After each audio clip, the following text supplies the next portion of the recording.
never to be erased. Biafra lives in memory and in flame. One day the truth will speak your name. We say it loud and clear. Never again, never again, never again. Biafra independence is not negotiable.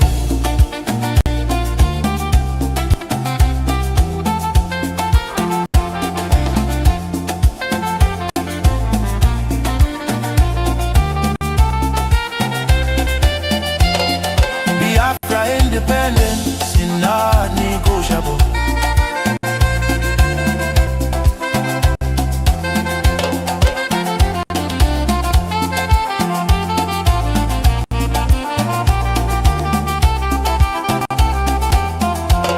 Biafra leaves. Today Nigeria is in confusion. Jihadist terrorist killings everywhere in Nigeria. Biafra leaves.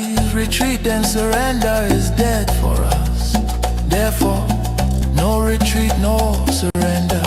God bless Biafra Republic, government in exile. Under the leadership of Prime Minister His Excellency Ogechukwu Nkere, for standing tall for Biafra independence and freedom. God bless Biafra. God bless Biafra. God bless Biafra, the land of the rising sun. God bless Biafra. God bless Biafra. God bless Biafra, the land of the rising sun.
I'm loud.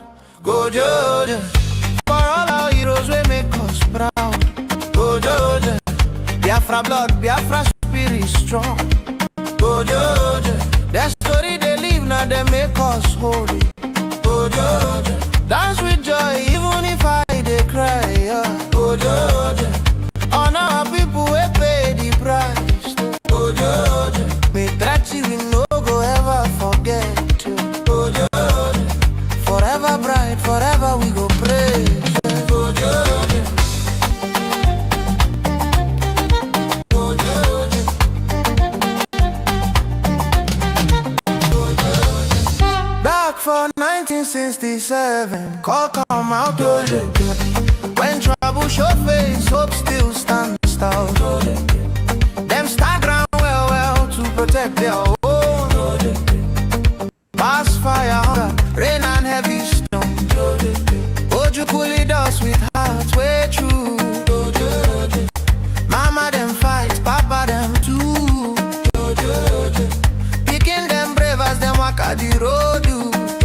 Every sacrifice where them sow, na good see them soldiers. Them buildings with hand and sense we bright.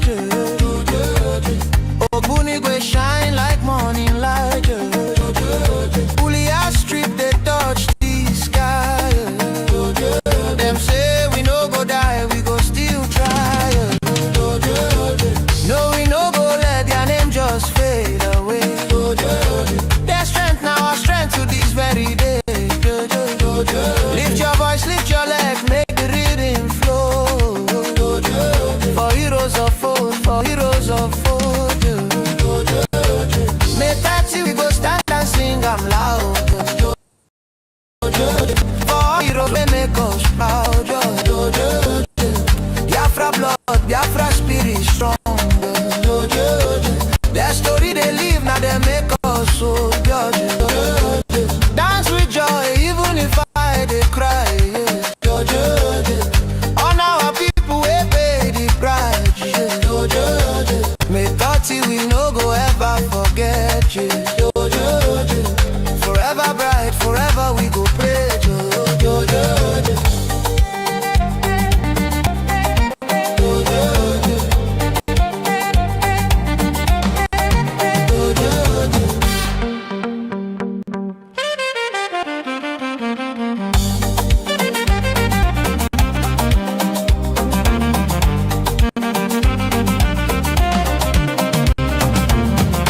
Millions leave us, but now no be vain.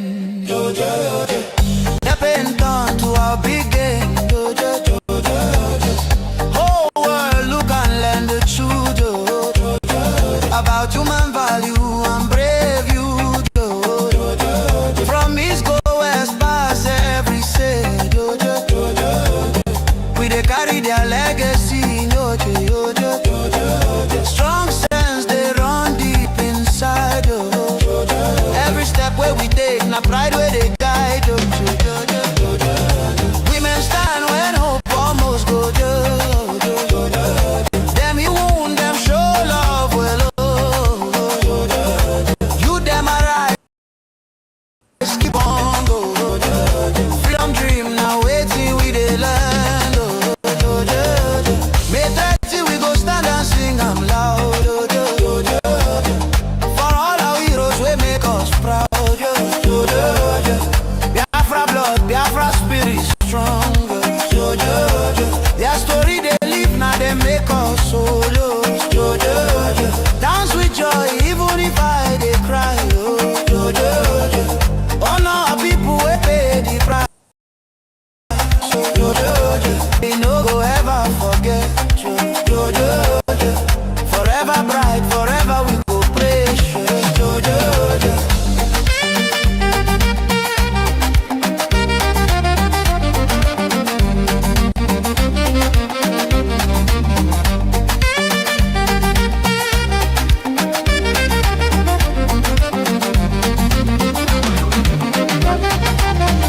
We remember the hunger, we remember the pain.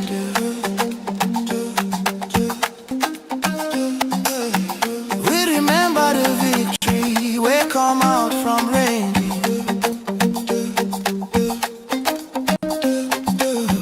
No winner, no loser, but spirit no breaking. Promise of peace where them talk, we no go take am for faking. Justice and truth, we hold them high, under sun and under sky. This be our day, this be our song. Where we belong, where we belong.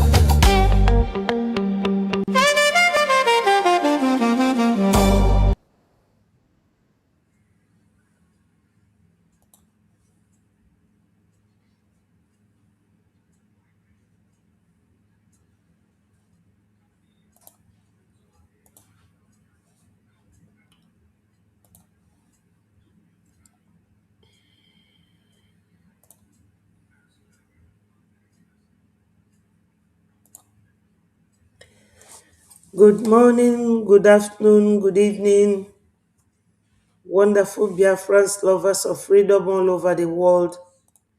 I welcome you to today's program. Thank you, my people, for joining me. Let us continue with our freedom fight. We will never stop until it is completely over. Join me from wherever you are watching. As you are joining, keep sharing it so that the message will always go viral. I hope that each and every one of you are keeping well. My people, join me. Today is 23rd, 24th, I beg your pardon, 24th of July 2026. And my people, we are progressing. Yesterday, our people was on the air talking about the effect of colonialism to us and to all Biafrans at large, both home and abroad. And I wasn't there, but I was with them in spirit because we are all fighting for the same thing, for our freedom. So, my people, join me from wherever you are watching and let us continue. Today, I will talk a little bit about the issue of Mazi Nnamdi Kanu, and I will leave you to the voice of Biafra because I have an appointment by 12 p.m., so I won't be long. I am just saying it, not because of any particular thing, but for anybody not to feel offended or feel disrespected.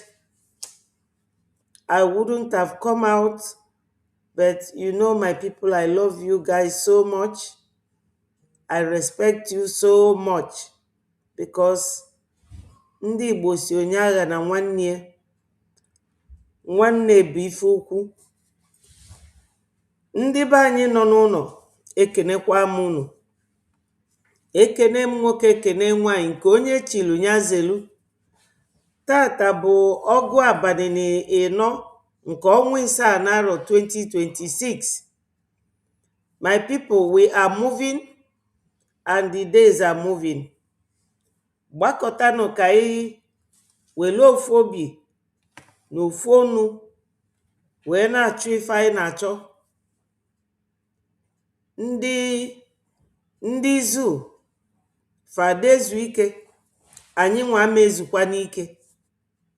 Anyị amezu ike maka na agwọ ọda agha ife ọ na-achụ. Ya bịanụ nso ka anyị niile mekọọ ya ọnụ. Taa bụkwa eke na-afịa ndị be anyị. Anyị ma na eke ga-eketela anyị ife ọma. Ndewonu, my people. So, Biafrans, I have to pray. Father, Lord, I thank and glorify your holy name over our current leader, Mazi Ogenkere. I thank God for his resilience. He is not giving up the fight. We thank you, Father, Lord, for the energy. We also thank you for our other leaders that they have been holding illegally without any sign of releasing them. But Father, Lord, we know that when you intervene, nobody can say no. In Lamentation chapter 3, verse 37, it says, who can say anything that will happen without God authorizing it? So, Father, Lord, when you say yes, nobody can say no. We pray for the release of Mazi Simon Ekpa, our first Prime Minister, and the Mazi Nnamdi Kanu, onye ndu anyị. Biko nna, ụmụ Biafra niile, ma ndị nọ n'ụlọ, ma ndị nọ n'ama, chedobe anyị. Chukwu okike abịama, anyị na-alanye ife niile n'aka gị site n'ebighị ebi wee luo na mgbe ebighị ebi. Anyị ma na ị ga-enye anyị Biafra. Biafra ga-abụ the last miracle on earth. Ise. My people, I see you, Roslyn. Thank you for joining us. and my brother Solomon Ndewo Okonkwo Solomon, Ume Obinna Dalu Alozie, thank you, and Charles, good morning. Thank you, Charles. Wow, thank you so much for the acknowledgement. Thank you, thank you, thank you. Ndị be anyị, I have told you, ma notekwa ka enwere m appointment by 12. So ife dịka 11:30 enwere m ike ịrapụ kpọnyezielu unu vidio.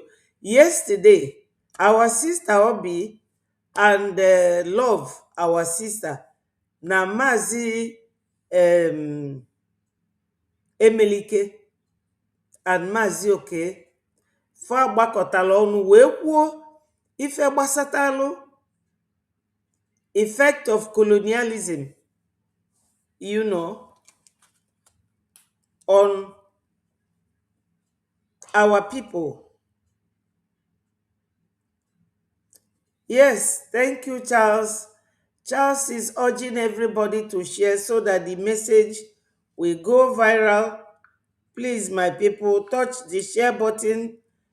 As you are touching it, it will be inviting more people so that they will come and join what we are doing.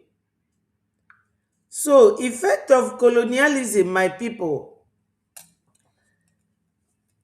that would have been my topic today, but it still has the old topic, which says that Brgie remains Nigeria's nightmare. Obanyesilo, Obanyelo Ofuma will remain the nightmare of Nigeria, and there is no doubt about that. So, Biafrans, anyị ga-anọ ebe a nụnwa na-akọwala onwe anyị what is going on. Unu mana the colonial masters fa dị iche na Fulani. Ka colonial masters si treat ndị befa, abụrụ ka Fulani si treat their own people. That's the difference. But when you reverse it, or when you look at it critically, if that no fanwa na akuzilu ndị Fulani ife niile fa na-eme. Why? Because na fa chọrọ ka fa kwụsị dị na-ezu ori mmanụ fa na-ezu na be anyị. That was the topic of yesterday's discussions amongst our people. Onwelike, some of you attended that program. Enwere m ike attend there because of some personal other matters that I had to deal with. Or if I na major, I joined Rofa yesterday. It was a very wonderful get together. We all know that what we are going through today, no effect of colonialism. So when you go to the dictionary or to Google, it says that British colonialism introduced modern infrastructure, education, healthcare system, which transformed Nigeria's socio-economic landscape. However, these developments were often underpinned by coercive policies, cultural imperialism, and economic exploitation. Unu na anụ ya. Ife niile bụ effect of colonialism. What Nigeria is doing today to us is all part of that effect. But my people, we must continue regardless of all the influence of the colonial masters in our lives. Before they came, we have our systems, our ways of doing things, traditionally, culturally, and otherwise. But they came like the sharp knife in between a cake and divided us, and things started falling apart, and we were no longer at ease. When the center can no longer hold, my people, things will definitely fall apart. And when things fall apart, you will no longer be at ease. Chinua Achebe used it to write his books. Things fall apart is different. No longer at ease is different. That man wrote a very powerful book in reflection to what the colonialism, the effect is to our people. But we cannot dwell on that, my people. They fought their own wars. We have to fight our own. But the pain to me right now is all this silly of Onye Ndu Mazi Nnamdi Kanu. There is something I would like to play for you people. Yes, I would like to play it. Let me find it so that everybody will start praying for our Onye Ndu. We need to pray for him. We need to pray for Onye Ndu. Recently, our Prime Minister in Washington, D.C.,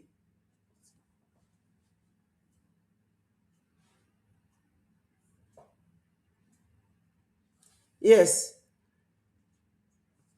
I think, let me go here and show you something about this cultural issue where our Prime Minister went to State Department hearing and provided a testimony. Let me see if I can show it. Recently, as in this week, so he is still working very hard to ensure that Biafra remains known by Americans.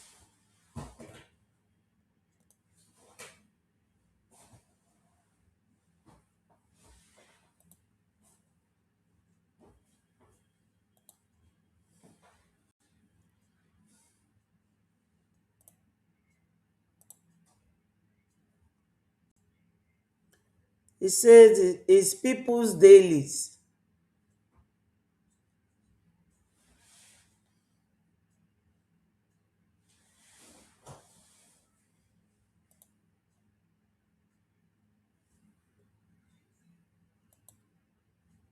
Are you seeing it?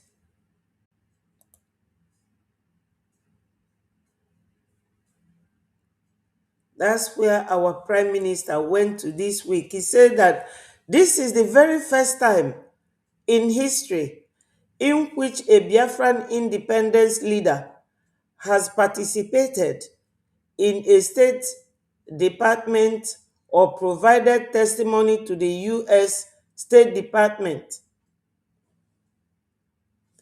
And it was talking about cultural differences.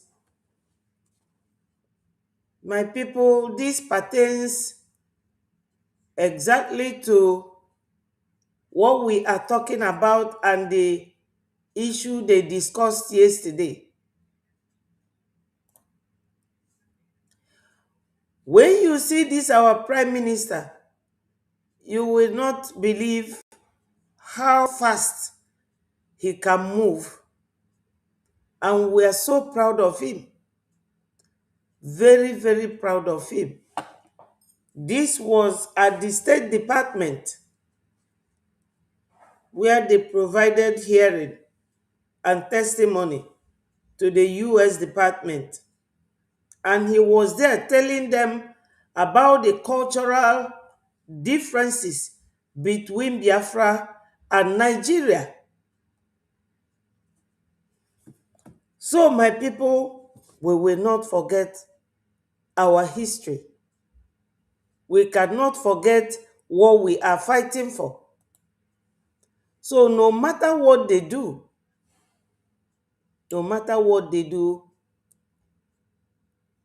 they will never. Okay, this is our information minister. He say Biafra reject Nigeria cultural property agreement over alleged persecution. Ogenkere tells US. You see, this is it here on the platform of our information minister, Mazi Soni Akparawa. That yesterday's program where our sister Obi made the presentation, Sister Love spoke at length. Mazi Oke Owo, he spoke at length, and Mazi Emelike. They all talked about this colonial influence on us. And our Prime Minister is not leaving any stone unturned. So, Biafrans, we are on course. Ndewo, my sister. Dalu so much. I love you. Dalu, Dalu. Thank you for joining us. So, Biafrans, as I said that I will not be long because I have an appointment, I only came to remind us that Nagwo Adarapu Ife. We can never allow the effect of colonialism to destroy the fabric of our society. Maka na ife na-eme na be anyị bụ ife the colonial masters, the seed of discord that they sowed. Fa chọrọ ka onye ọzọ bịa nso. Fa chọrọ ka anybody kuo ume. O nwee video or voice message from Mazi Owazurike. Let me look for it and you people will listen to it. And when I heard it, I wasn't too happy. You see what is going on? Akolukwa bago n'enu, akolugba daa n'ani. You know.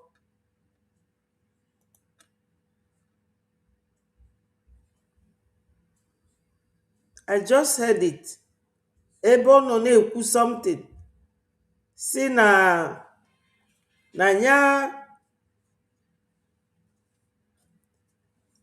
ya nụrụ na Nigeria government si na fa ga-ewepụ onye ndu anyị Maazị Nnamdi Kanu. So oge ọ nọ na-ekwuzi ife a, ike kwụrụ ọtọ gwụkwa m nwanne. I was very upset a little bit. Osi na ya jụrụ Wazurike. Wazurike. Osi na ya jụrụ Aloy Ejimako whether mo eziokwu that the federal government of Nigeria has now said no brozi life imprisonment, no kafagbu onye ndu by hanging. I was so devastated. So I was thinking, so all these guys, ụmụ Igbo a ndị isi mebi, far convinced go Nigeria government to eliminate onye ndu. You know, Ndewo Ruby, thank you so much for joining us. So our Prime Minister, Mazi Ogenkere, is leaving no stone unturned. He is always at the presence of these Americans. Kafa wee na-aghọta ife na-aga na Biafra land. A lot is going on, but my people, we can never stop fighting for what belongs to us. Now, there is a video you will listen to before I will step out about a man who is telling you how much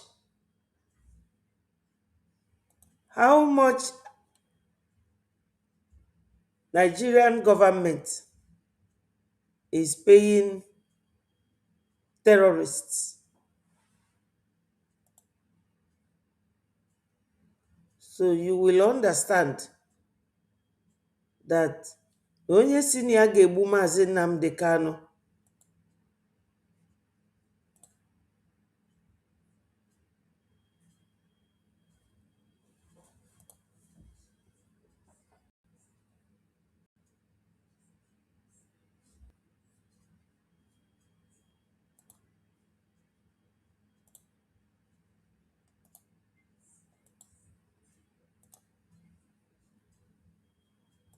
Some kind of confidence in the work that the military is doing in Borno?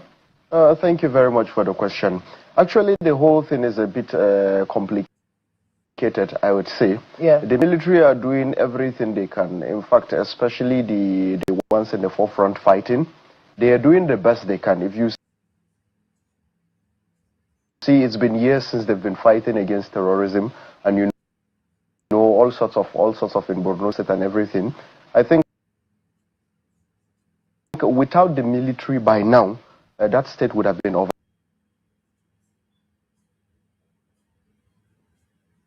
overrun.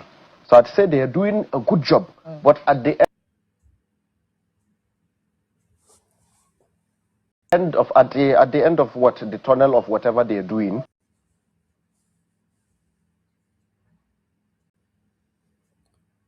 there is still a lot of political games being played. What do you mean by that? Yes, of course. You see some of these attacks, these are politically motivated attacks. Now let me put it very clear to Nigerians.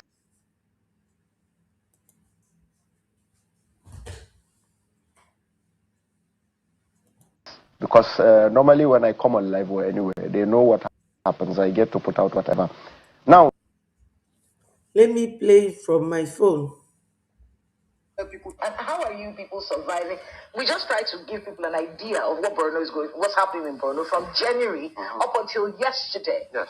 How are you people surviving this situation? And is there some kind of confidence in the work that the military is doing in Borno? Thank you very much for the question. Actually, the whole thing is a bit complicated, I would say. Yeah. The military are doing everything they can. In fact, especially the ones in the forefront fighting, they are doing the best they can. If you see, it's been years since they've been fighting against terrorism, and you know all sorts of in Borno State and everything. I think without the military by now, that state would have been overrun. So I'd say they are doing a good job. But at the end of what the tunnel of whatever they are doing, there is still a lot of political games being played. What do you mean by that? Yes, of course. You see some of these attacks, these are politically motivated attacks. Now let me put it very clear to Nigerians. Because normally when I come on live or anywhere, they know what happens. I get to put out whatever. Now, you look at these attacks happening from the period they started. It started around the political, in fact, campaign period, preparations for elections and all that. Now, the women of the Goshe, that is the 460 women and children. They were what? They were, at a specific point, you see the media talking about they were rescued, they were this, they were that. We did the mediations. I spoke to those people. I put those people into a position whereby they had to make a demand.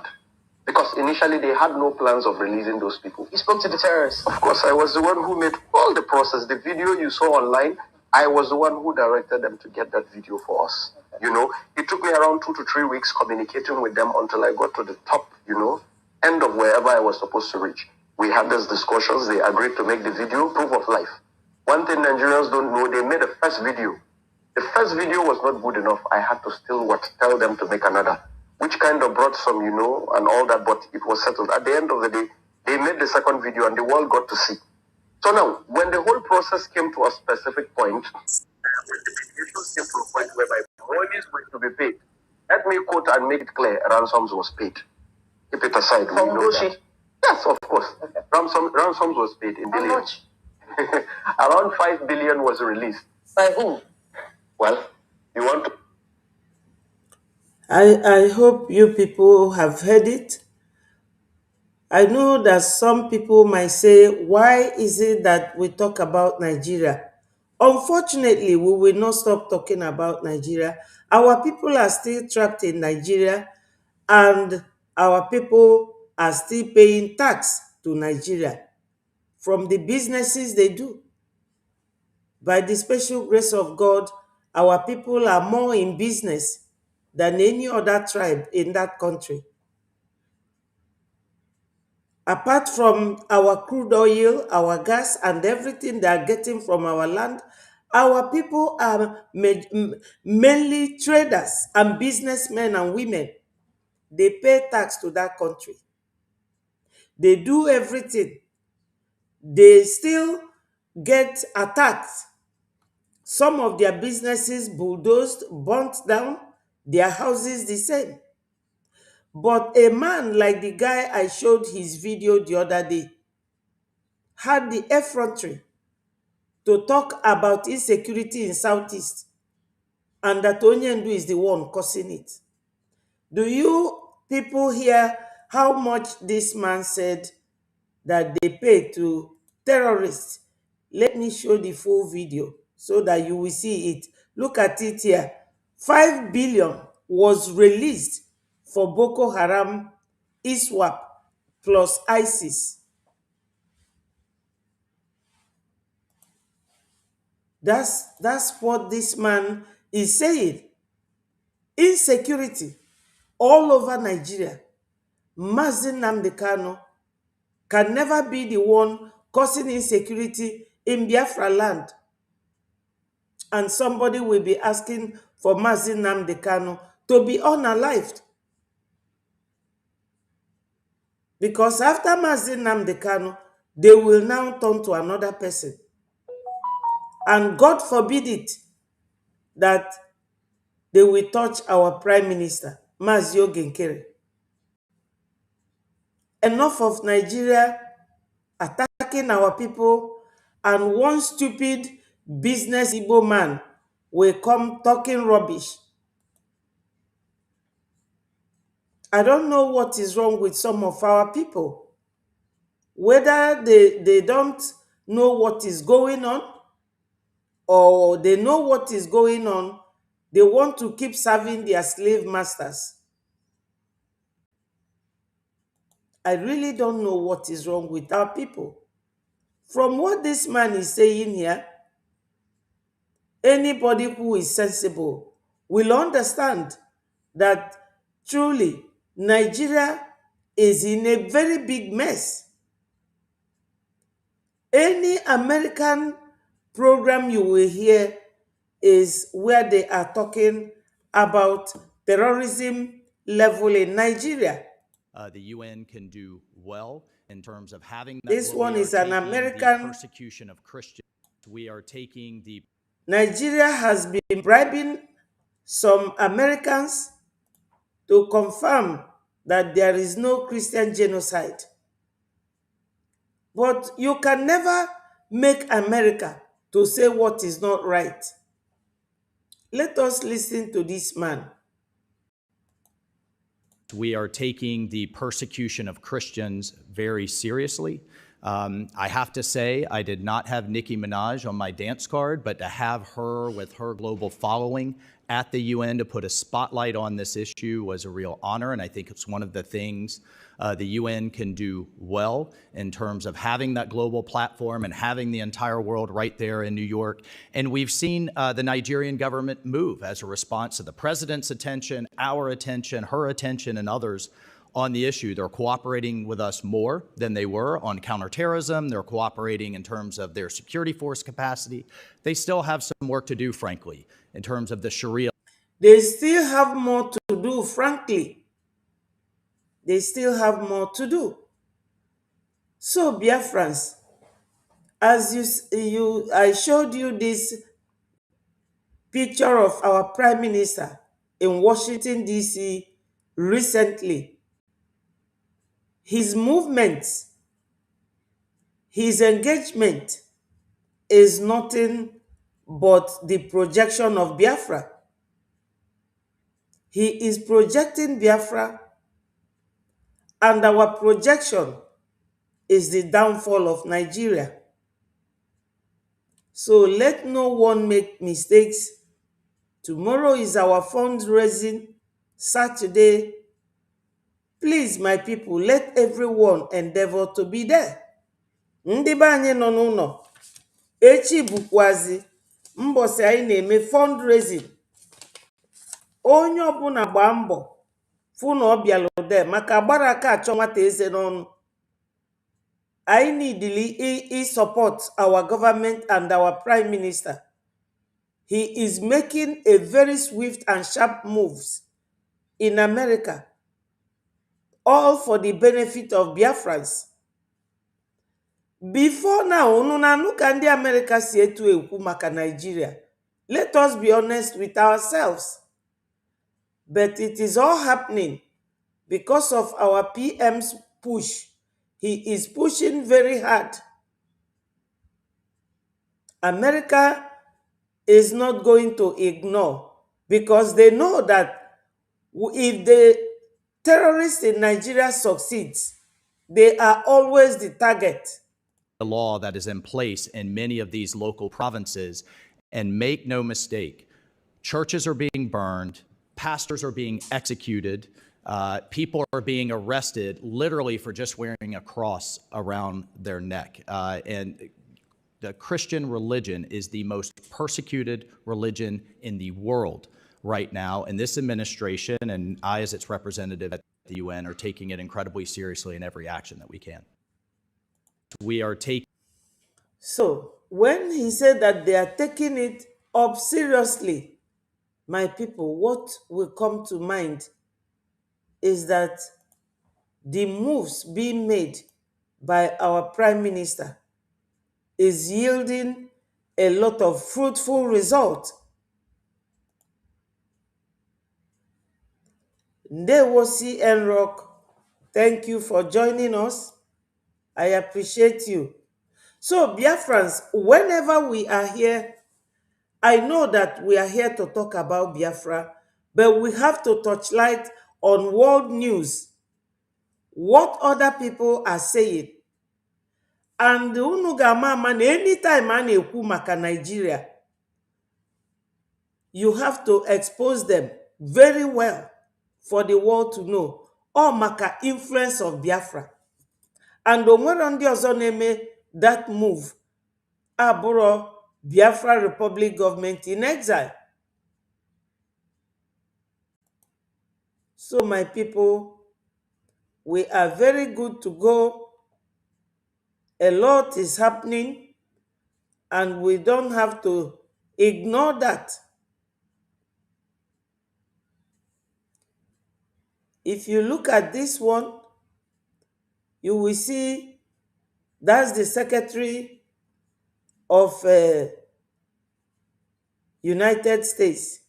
It says, Nnamdi Kanu, U.S. Congress, direct Secretary of State to engage Nigeria government on the issue. You people know him, Marco Rubio. He is the Secretary of State for America under Donald Trump's government. So they are doing everything humanly possible to bring Nigeria to a total halt. They are doing everything humanly possible. So we need Biafrans to support our freedom. Please, my people, do whatever you can to support the freedom of Biafra financially. Ejema and Deje, that's him there. Marco Rubio. He is the Secretary of State. They are talking about Mazi Nnamdi Kanu there. And you all know that also our PM, Mazio Genkere, has been giving testimony time without number, just to ensure that everything relating to Mazi Nnamdi Kanu and Mazi Simon Ekpa, we love our brothers and sisters. Let nobody twist it. So, Biafrans, I will now try and see if I can play what happened yesterday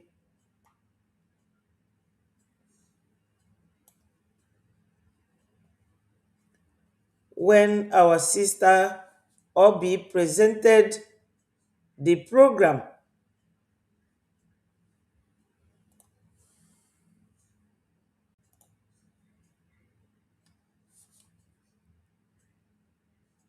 The rising sun will rise.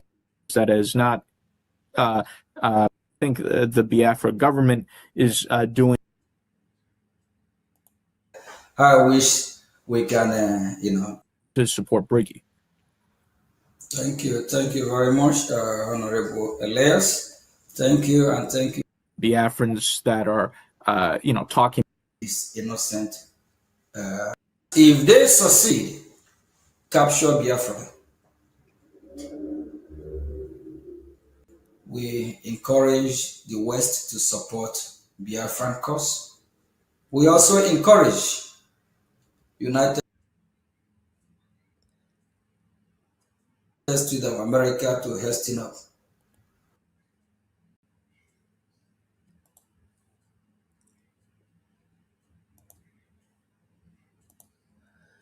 Yes, my people, you know how Voice of Biafra, how it shows videos. It goes round and round and round before showing the very video you want. I actually wanted us to listen to what they said yesterday, and I found it on this very Voice of Biafra, but I cannot locate it again.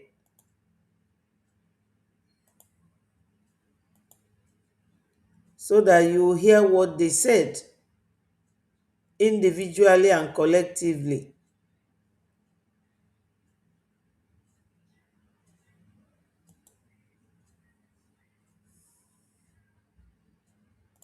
Protection of its citizens and economic engagement with the world, a future free from oppression, fear, and perpetual conflict. The solution is not endless political conferences, military. Biafra is not dead. Biafra lives. It lives because the desire for freedom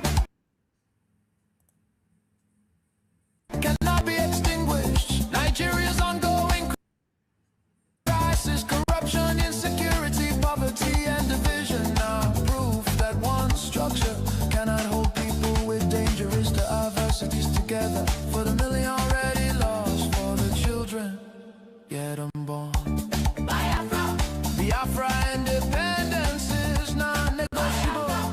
Let Africa remember that true unity cannot be sustained by force. The world must listen before more lives are lost. Biafra, Biafra live, freedom calls. God bless Biafra.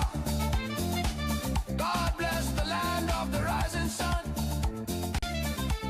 God bless Biafra Republic, government in exile led by Prime Minister. Mr. Terrell posted. So we will be publishing our meetings, but the discussions that we have, the censored programs that are being considered are not things be discussing publicly, not at least, until our counterparts in the U.S. government think it's appropriate to publicize certain activities. So I just want to tell Biafrans that if they know what me and the Prime Minister know, I think they'll be very excited, and we will continue to carry everyone along to the extent we can by publicizing certain meetings and certain activities, and I think that's what's distinguished the Biafra Public Government Exile, is that when we have meetings that we can publish, we publish those meetings, and so the Biafrans have a sense of the activities that we're doing, and there's a fine line between discretion and transparency, because we want to show that the Biafra government wants to show that it's doing the work. At the same time, the Biafra government wants to protect confidentiality, and so it has to thread that needle in the middle of both demonstrating accomplishments while at the same time protecting sensitive discussions. And I think the Biafra government is doing a good job of balancing that. So I want to say that this is a great honor to be here. I think the progress we're making, to be honest, is even much faster than I had anticipated. And my message to Biafrans too is you have to stay focused, you have to be serious, and focus on the goal and not get sidetracked with drama or nonsense. So thank you very much, and I'll turn it over to you, distinguished Prime Minister. Thank you. Thank you very much, Honorable Elias. It's like every other day, we do have the opportunity to meet, because just like for the past few weeks, it's a lot of meeting, Yes. meeting, and we actually have to travel outside the metropolitan area, which is Washington D.C. area. We travel far away from Washington D.C. So all for Biafra. We just want to encourage Biafrans to be hopeful that our freedom, is here. And you touch light on something I really want to ask you, that if somebody have even whispered on your ear 2 years ago that what we have achieved and where we've been today, that we're going to achieve this milestone, what will you say? Oh, people have admitted to me privately they're shocked about what we're doing. 2 years ago, what we're doing, the accomplishments we have, what the U.S. government's considering. People, if you asked someone 2 years ago, they would have told you, "Oh, you're completely crazy." So it's amazing what we've achieved. The environment is completely different than 2 years ago, even from a year ago. So things are very quickly shifting in our favor. And as you know, Prime Minister, certain individuals who didn't even consider Biafra now seriously considering Biafra, people who thought that, oh, this is completely unrealistic, all of a sudden they want to come on board. So it's been a very big shift, even within the past 6 months, I would say. Even it's like on a monthly basis, it's now shifting in our favor. Just like Ambassador, that will be at the VOB tomorrow. 2 years ago, if you have asked him to come to Voice of Biafra, the name Biafra, they were like, what? Because Washington D.C., have not really know much about what is happening in Nigeria and how bad Nigeria situation is. So the Biafra Republic government in Ezra, we actually do a lot of work, lecturing, talking.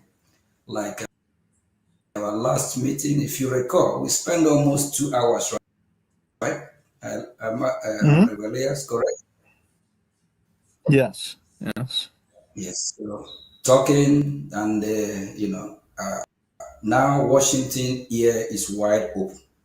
They want to listen, and the good thing about it is that most member of Congress, they are willing to be part of this. They want to be involved because it's disturbing seeing what is happening from Nigeria, how they are killing, hanging people, beheading people, burning people alive. It's disturbing. Even our last meeting, I recall asking this member, they want me to show him some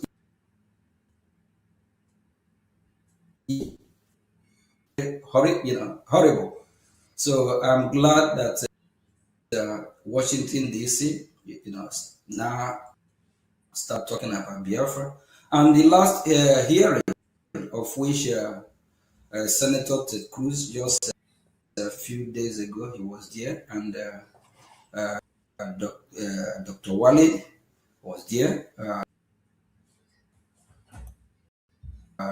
Even Mike Anoy, you see them, like somewhere like Mike Anoy, just few months ago, even few weeks ago, when you talk about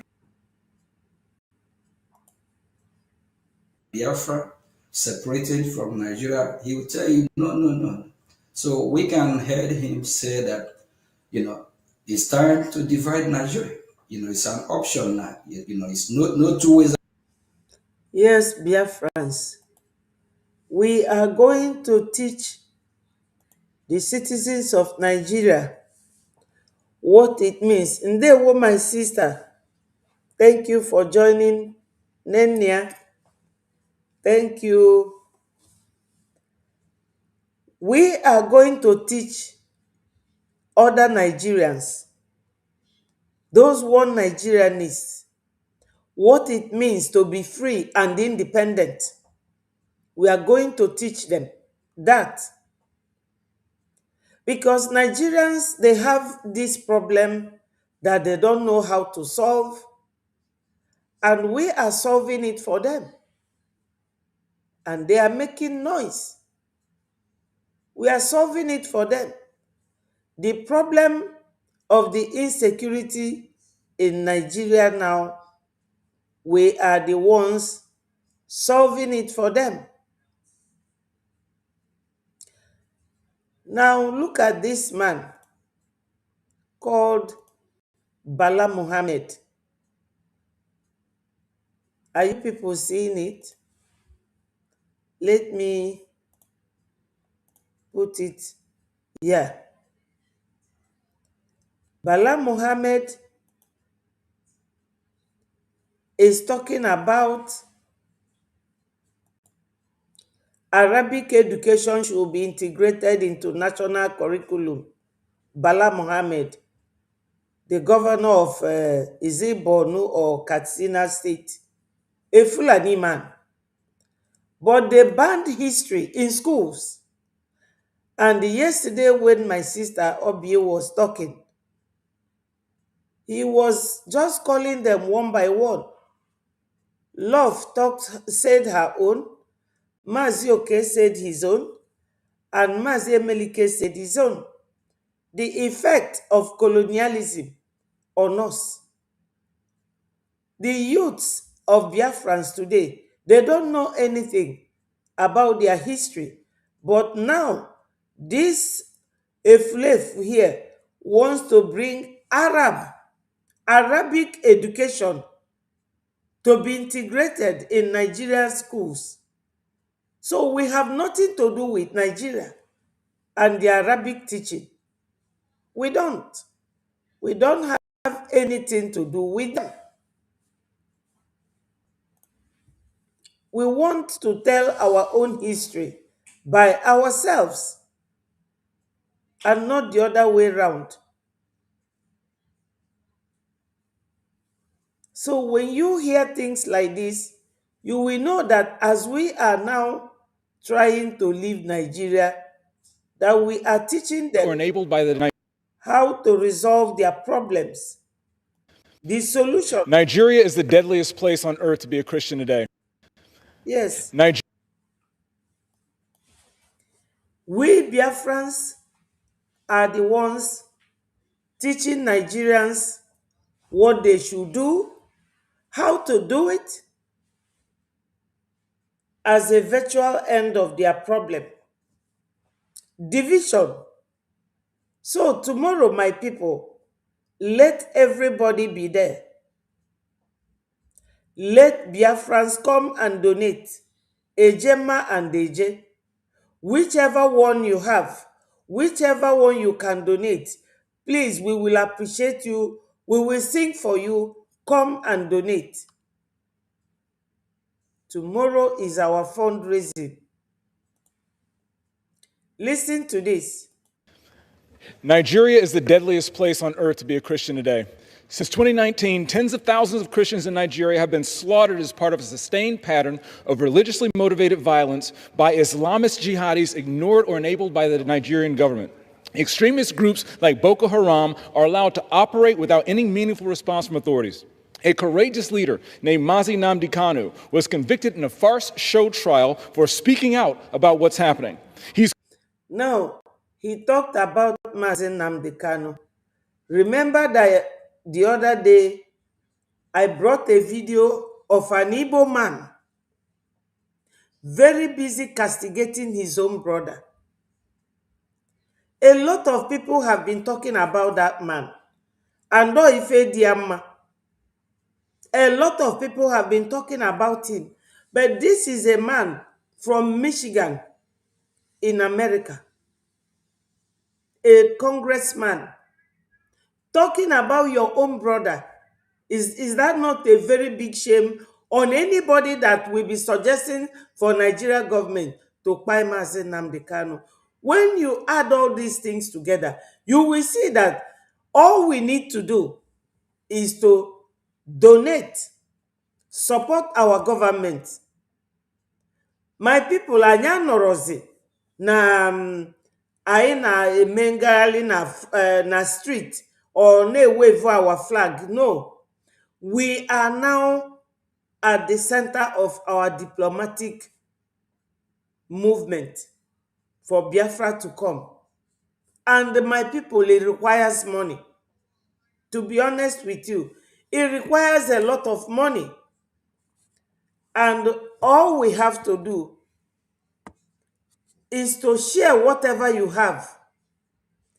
Donate some, because Biafra is coming.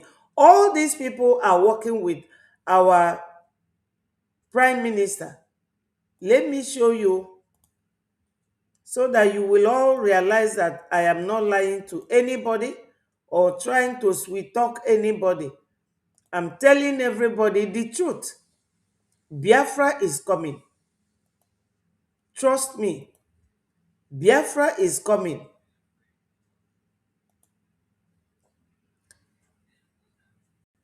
The man that is talking, before I change it, let me see. You will see him with our Prime Minister. That's him there. Rev. John James. Look at him with our Prime Minister. So he is in touch and in contact with all of them. In fact, ụmụ Biafra, unu tosiri ịdị na-agba egwu now. Freedom anyị a ọ Chukwu na-emeli anyị. Maka na etu ndị Nigeria si wee kwado olu ndị Biafra. Fana the colonial masters. Ọ bụrụ obele ije o. Ndị dịka anyị nwa aka ebunasigo anyị ụlọ. Aka ebunasigo anyị ụlọ. Because na ifefa chọọ bụ ka ebunata anybody no abroad na-ekwu maka Biafra. But God did not allow that to happen. Tomorrow is our fundraising. This is him, Representative John James. This is our Prime Minister. With him. So, let me put back his video. Kunu we malona Anyị tosili dị happy by He's now. currently serving a life sentence in prison, convicted on false terrorism charges. I implore my colleagues to support my bill, HRES 1321, calling on the Nigerian government to conduct another trial in accordance with its own constitution, based on evidence, with access to legal counsel, medical care, and international law pertaining to humane conditions of detention, or, better yet, release Mazi Nnamdi Kanu immediately and unconditionally. Release Mazi Nnamdi Kanu immediately and unconditionally. That's what he is saying. Mana onye Igbo ṅụrụala nne ṅụju afọ. Let me look for that his stupid video.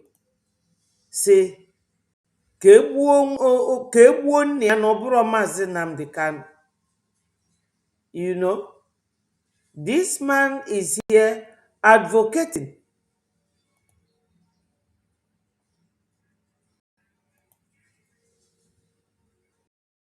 Yes, he is advocating that Mazi Nnamdi Kanu should be released immediately, unconditionally. Mana onye Igbo ga-apụta na-ekwusi na ya chọrọ ka gọọmenti gbuolie Mazi Nnamdi Kanu. But o nweteghị ife ọ chọrọ, because people are really giving it back to him. Are not safe, not yet. So that tells you, even living their normal lives, that is the no. With her. Let me be sincere with you. That's the last level we want to talk about now. The only way to return full normalcy, I'm saying it on air.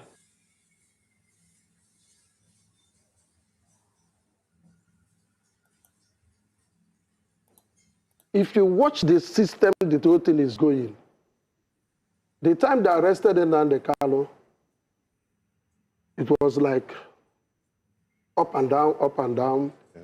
The time they arrested Simeon Ekpa, it cut to 50%. The time that Nnamdi Kanu was convicted, it reduced to 10%. That's what we are battling now. Put it on air. If Nnamdi Kanu is dead today, if government of Nigeria will kill Nnamdi Kanu, trust me, normalcy will start coming. Are you hearing it? But Rep. John is here talking about immediate release, calling for his immediate release because of injustice, the illegality of his detention and imprisonment is what he is talking about. So whenever we see anything on Nigeria and bring it to your knowledge and discussing it, let no one feel as if we are saying what we are not supposed to say. Because whenever we are talking, some people are listening that are not Biafrans. Some journalists who would find useful whatever we are discussing about Biafra being independent to govern themselves and to stop the Christian genocide going on. People like Benue, real Hausa people like Oduduwa. Oduduwa is like, sometimes they will tell you they want to go, but when they pacify them, they will stop. Sunday Igboho is to Yorubas what Mazi Nnamdi Kanu is to the Igbos. And when I say the Igbo, it's not just the Igbo speaking. Igbo as a tribe, as one of the tribes that made up the group in that area. 3 tribes: Igbo, Yoruba, Hausa, Wazobia. So Sunday Igboho is what Mazi Nnamdi Kanu is to Ndi Igbo. That's the way it is. But where is Sunday Igboho today? The Yorubas have gone to meet the caliphate and his groups, and they released Sunday Igboho. And Yoruba stopped talking about Oduduwa. But my people, I assure you that if Tinubu loses this election to a northerner or a Fulani man, as Kwankwaso is now fighting to be the president, and Atiku fighting. You will see them, because that chameleonic behavior is in them. Ndewo, my brother. Kekime, Chukwuma, Anemekwa. So this man is busy telling the world that Mazi Nnamdi Kanu should be released with immediate effect. But the other foolish Onyibo no na-ekwu, if Mazi Nnamdi Kanu is dead, if Nigeria government should buy Mazi Nnamdi Kanu, just look at him. You know what our people don't remember is that the internet does not forget. Mana Mazi Nnamdi Kanu ga-eji akwa ndị niile chọrọ ya ọnwụ. Ọ ga-apụta jee their burial. HRES 1321, calling on the Nigerian government to conduct another trial in accordance with its own constitution, based on evidence, with access to legal counsel, medical care, and international law pertaining to humane conditions of detention, or, better yet, release Mazi Nnamdi Kanu immediately and unconditionally. Release him immediately and unconditionally. Because from Gumi, a man like Gumi gesi na chigharị terrorist na akpagharị na that country. Ejide Mazi Nnamdi Kanu, detain ya. Where?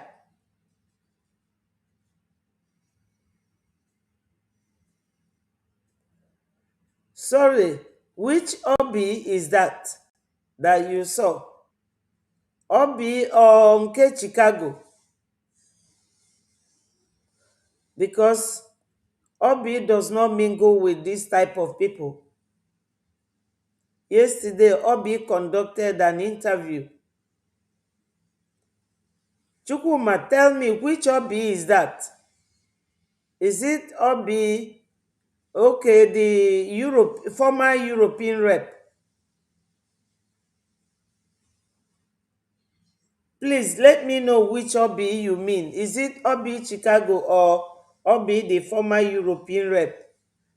So, okay, all right. Yeah, they work together now. They work together. So it won't be anything new if you see them together. They are all working together. All right. Thank you so much. Yes, my people, make your comments.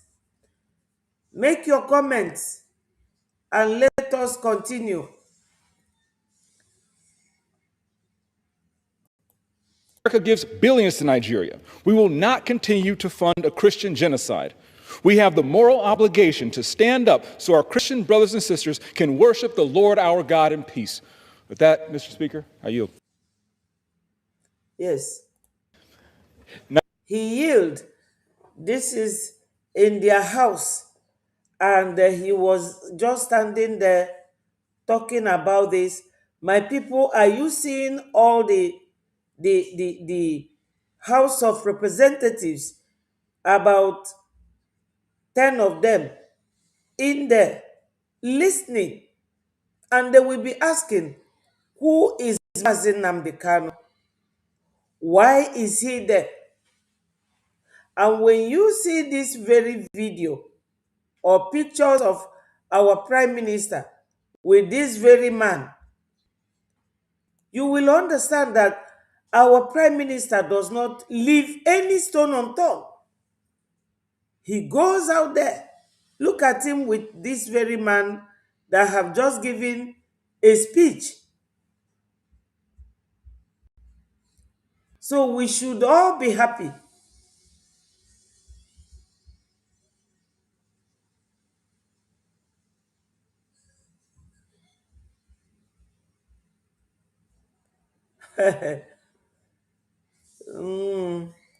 What speech did she give?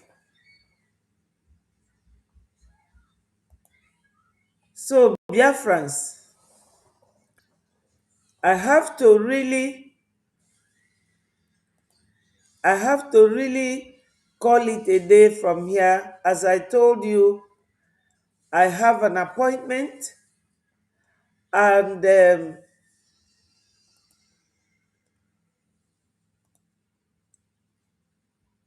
I have to leave you with this video. As I said earlier, I won't be long here. I'm going to leave this video from Voice of Biafra to keep playing while everybody listen to it. Ndị be anyị enwere m appointment by 12, so I have to take my leave. I will see you people tomorrow at the fundraising. Please, my people, don't forget to turn up. Don't forget to turn up for our fundraising.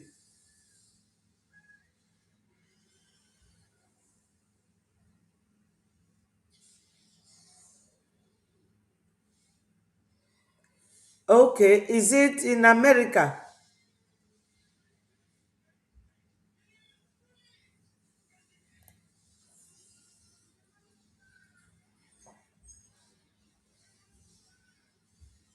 Let me tell you something, Chukuma. Let me be honest with you. Anybody get nwete Biafra, ya nwetie. Fa nwete da Biafra, anyị niile ga-ana. O nwere onye gasị bie ya batakwana. Ọ dịrọ possible. I am really not bothered about those people. I'm not bothered. In Aghọta? Because all the same people. O ilotele oge nwunye, the ex-wife, our first prime minister, when she was coming, telling everybody that the PM said that we should all go back to Brgie. But they refused. And that refusal is what kept them where they are today. So I am not really bothered about them. I am bothered about our prime minister, current prime minister, Mazio Genkere. His movement. Look at this conference. He was there.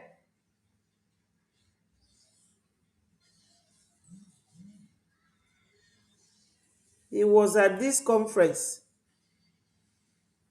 Let me show you. And that was where he took this picture.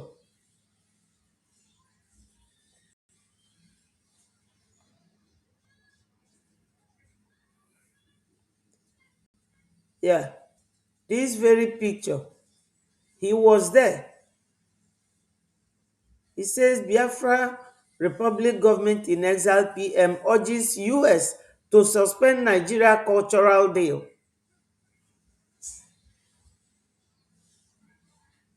Have you seen it? So this is wherever they go to, it does not bother me.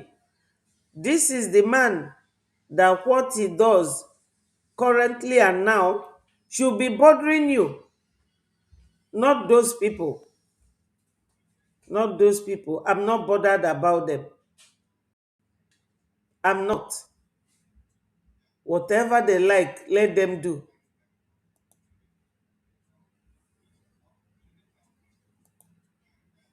So, my people, I will leave you with this Voice of Biafra. Maybe the video of our sister Obi and the speech of yesterday will be there. Because I saw it here. But you know, Voice of Biafra, the way it rolls videos is somehow, it doesn't really roll as you want it. So we will leave it to play and it will get to that.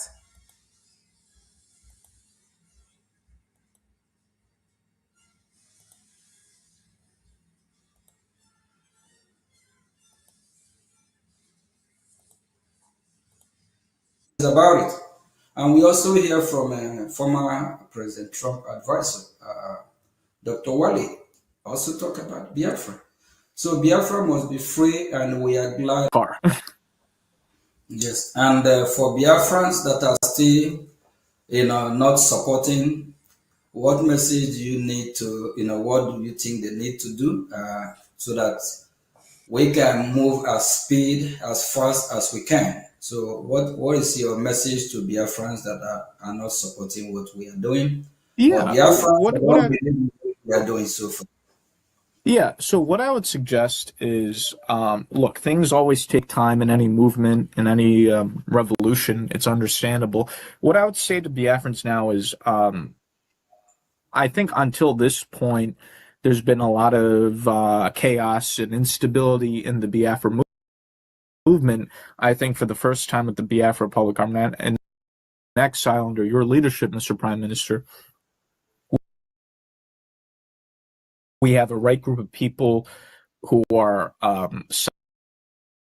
solid, who are stable-minded. There's been considerable restructuring of the government,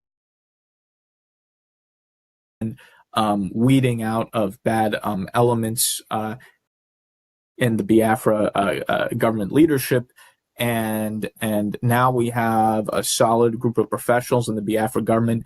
It's very solid, very stable. The right group of people, professional people, committed people, and we're undertaking things in a very serious way, in a stable way. So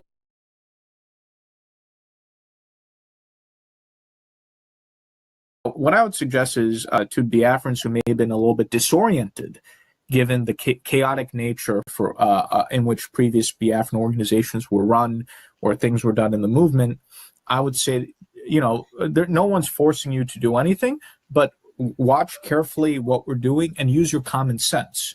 When you see that the Biafra Public Government in Exile is the only organization that's getting results, that has a pathway, that's a serious pathway to achieving Biafran independence, I think you should then become involved and become supportive. It's understandable that some Biafrans, given some of the amateurishness and mismanagement of previous Biafran leaders, are maybe somewhat reluctant to get involved. They're watching what's happening. But I think now that the Biafra Public Government in Exile under your leadership, Prime Minister, has shown incredible stability, incredible effectiveness, no drama, no chaos, which has always plagued previous Biafran leaders and organizations. I think it should encourage Biafrans to feel comfortable enough now to jump on board the winning train. So I think this is a turning point. For the first time, we have a Biafra organization with the right people, that's very stable and that doesn't have any crazy drama or nonsense. And I think that's very important. I think for whatever the reasons, there was a lot of chaos and drama previously, but that's no longer the case. So I think because we're in the situation we are in now, that should encourage Biafrans to feel comfortable to now get involved with supporting the Biafra Republic Government in Exile. And there are many ways to get involved. Not everyone has to get involved in a public manner. People can support behind the scenes.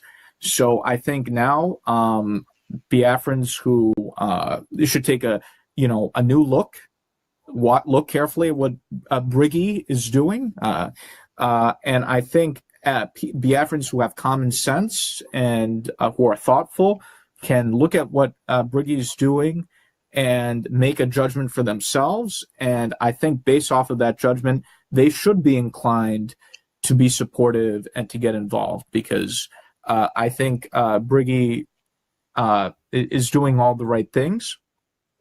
And I think everything is now laid out in a way that Biafrans can now join in and be supportive.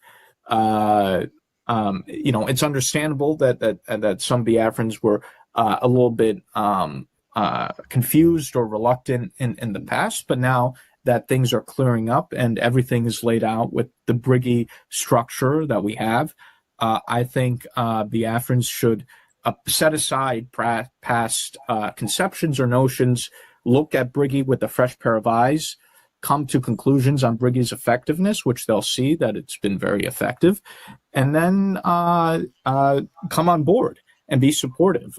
This is the time. This is the right time for the Biafrans to join, to come on board the winning train and support Brgie. Thank you very much, Honorable Elias. Thank you, and thank you for all you do.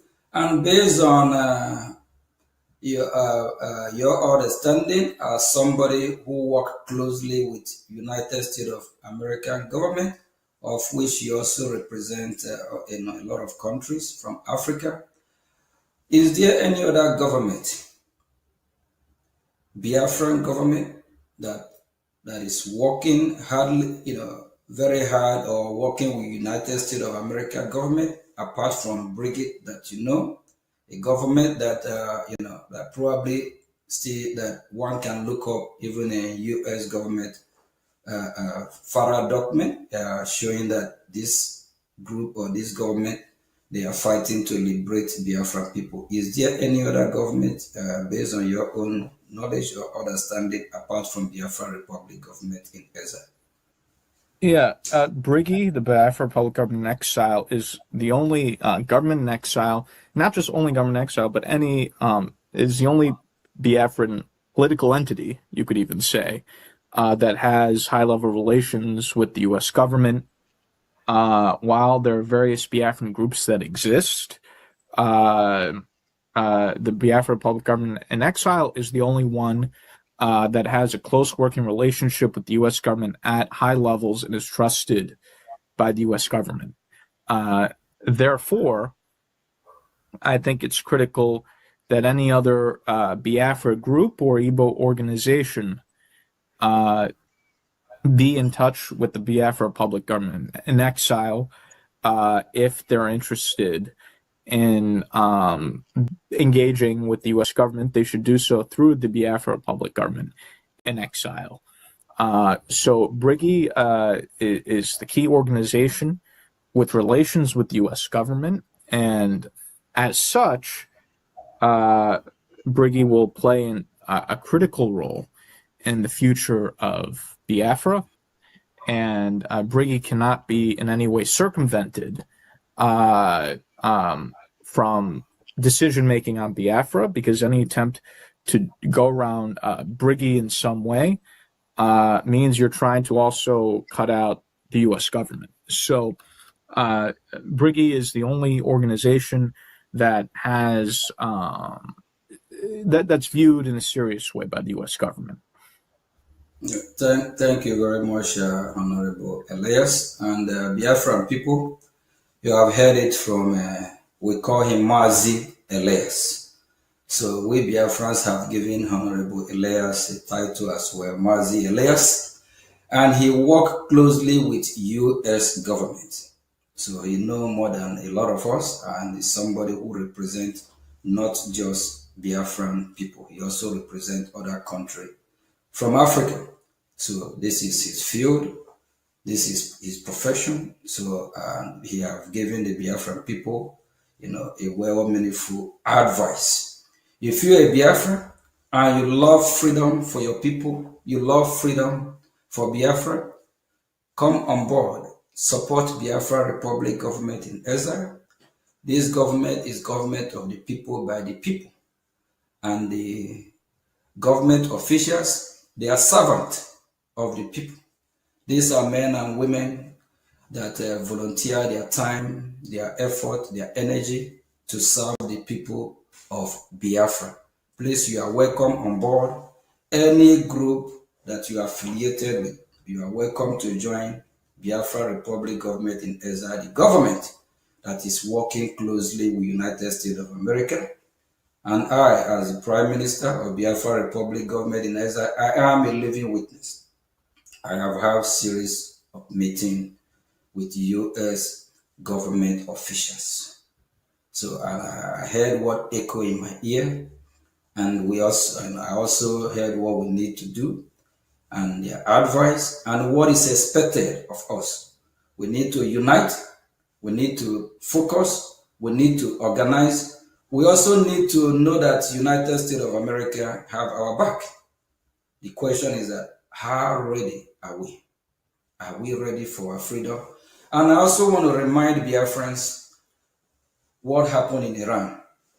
Why Iranian citizens are protesting on the street, even not minding that the Iranian terrorist regime is killing the citizens of Iran.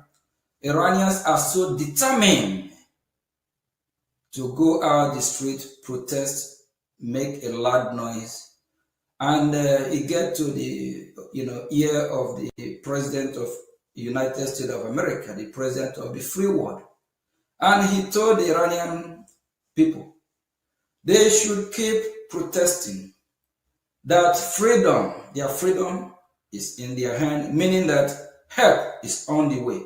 If the Iranian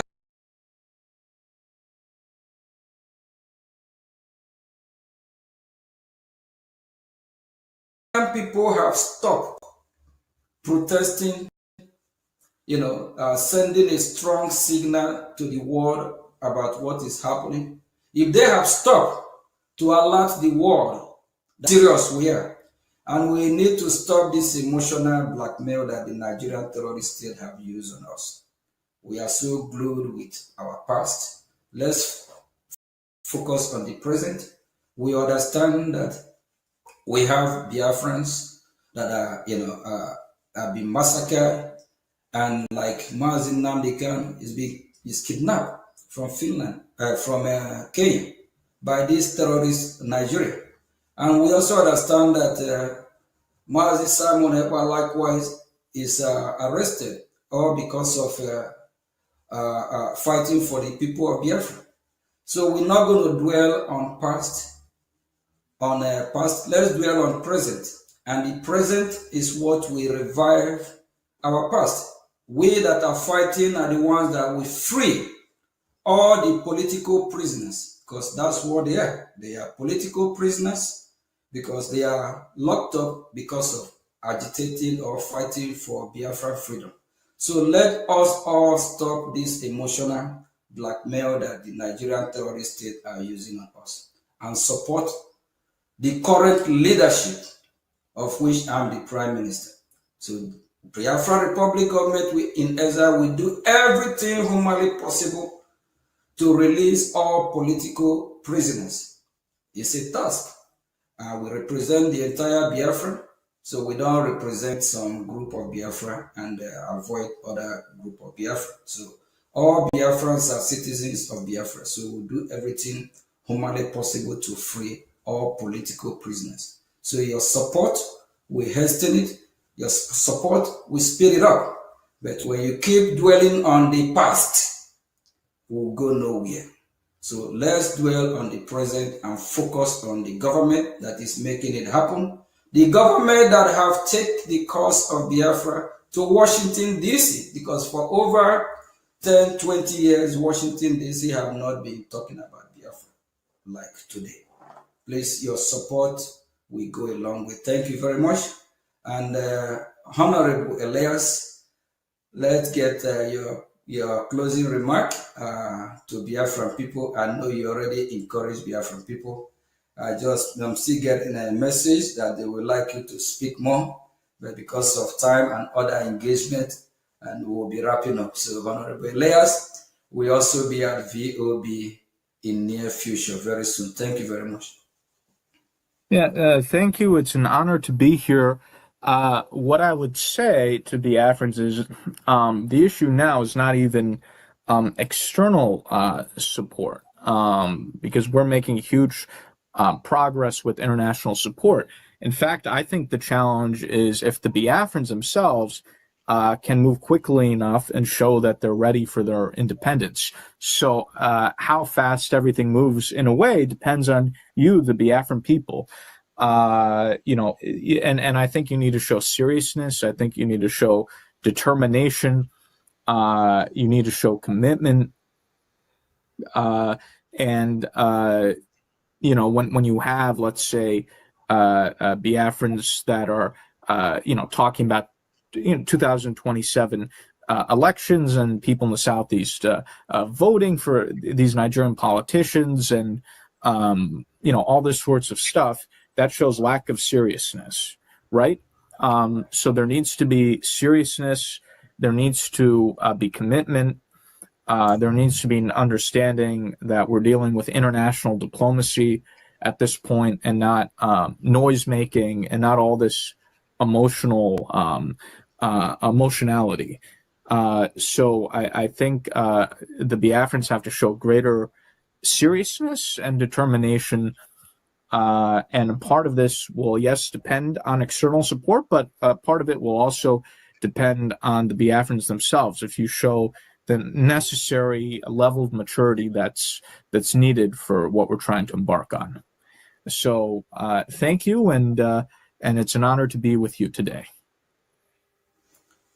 Thank you very much, Honorable Elias, and I'm still going to be seeing you in a few days. We have other engagement in Washington, because it's all we do. So it's all about Biafra, freedom of Biafra, freedom of Christians, whether in Nigeria, Middle Belt, Biafra, is our job, and we have to free them. So if the voiceless, we have to make sure that we send the message to the international community to come to our aid, and why we Biafrans also need to focus.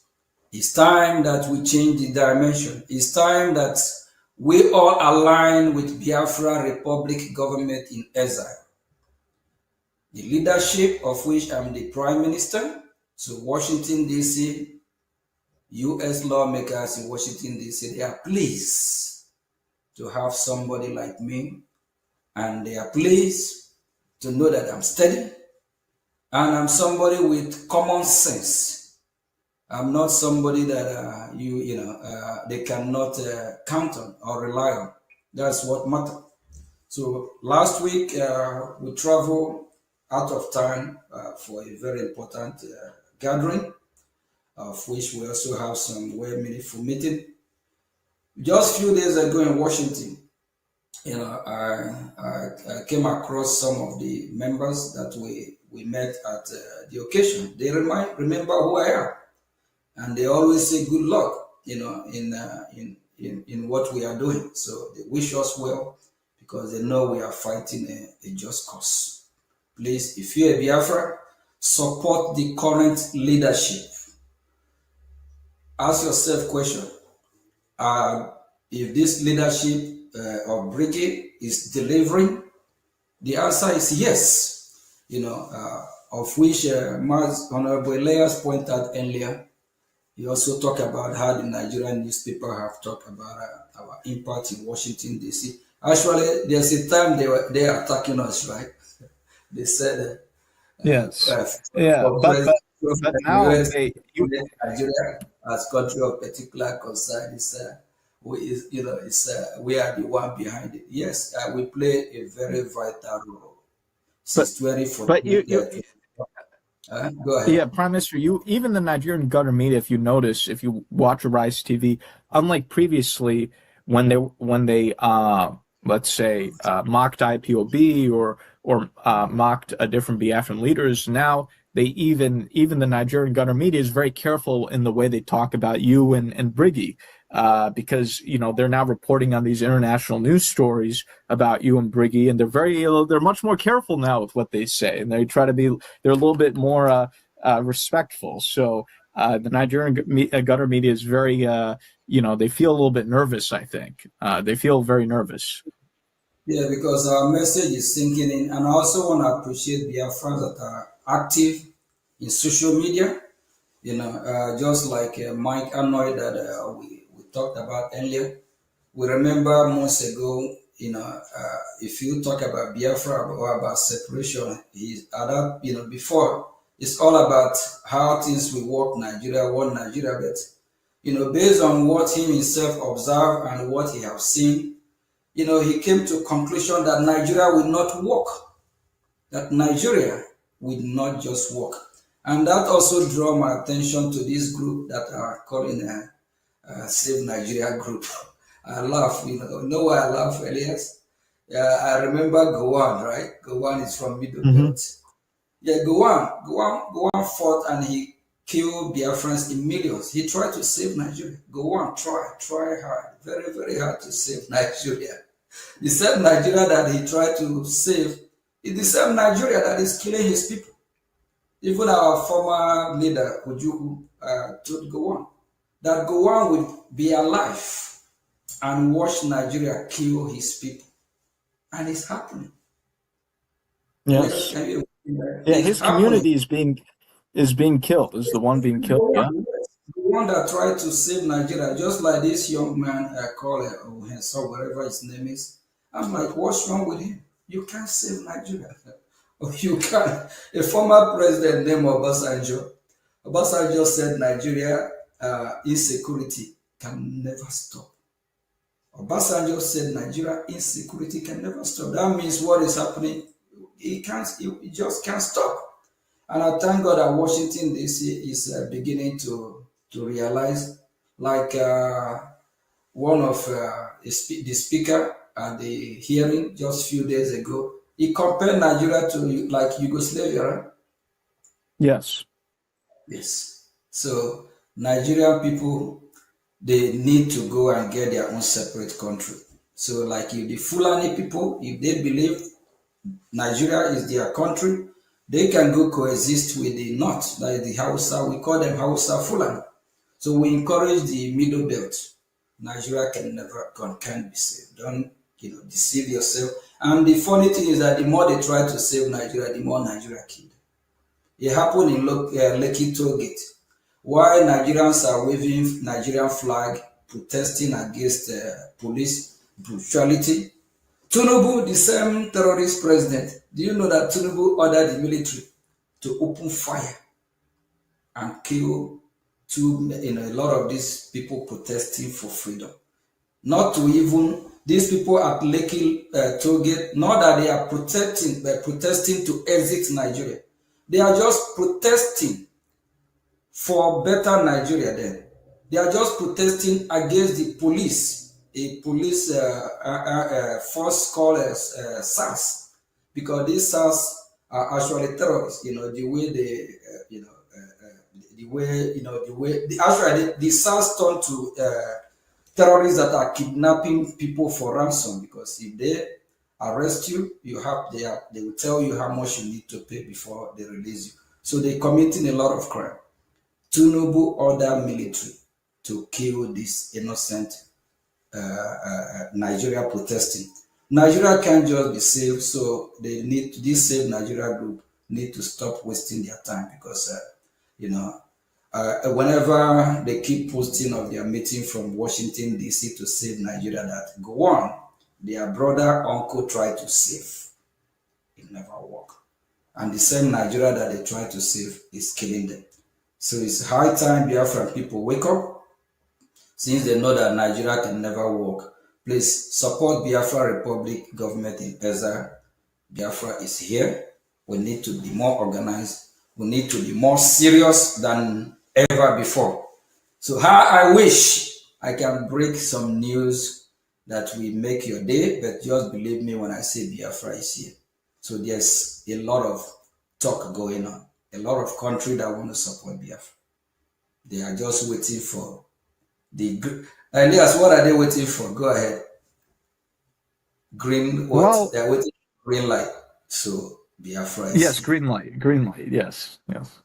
Biafra is here. So they are watching us. Thank you very much. Thank you from here. And thank you for being our first guest in VOB, Voice of Biafra. And we are happy. Go ahead. It's a great honor for me. It's a great honor. Yeah, thank you very much. Thank you. God bless you. Thank you. Thank you. Thank God bless you too. All right, have a great day, Biafrans. Prime Minister. Yes. Thank you. Thank you. Thank you. Thank you very much. Biafran people, I hope we are ready for our freedom. Our freedom is in our hand. Our freedom will not be given to us in a platter of gold. If you hate me, don't hate my message. Don't hate what I represent. Don't hate what Mazi Ogechukwu Nkere is fighting for.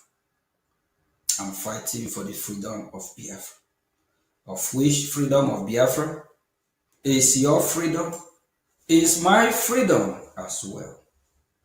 Freedom is beautiful. It's so sweet than honey. Freedom is priceless. It's worth more than gold. We dream for a Biafra where the security will be touched, no, the best of best. Where you can leave your door wide open, travel far and wide, come back without anyone going in your house to steal any of your belongings. A Biafra where midnight you can walk on the street of Biafra without Islamic jihadist terrorists kidnapping, chasing you. A Biafra where you have a steady electricity. A Biafra where you have good education system. A Biafra with hope. A Biafra where everyone from different countries of the world we want to live. A Biafra where people want to travel, like the way people travel to Dubai, America, Hong Kong, Singapore. A Biafra that will bring positive vibe to the global community. A Biafra that will be love. A Biafra of live and let live. A Biafra where neighbors will love themselves, cherish themselves. A Biafra with the same ideology, not like Nigeria, where you have this Islamic jihadist terrorists with different ideology.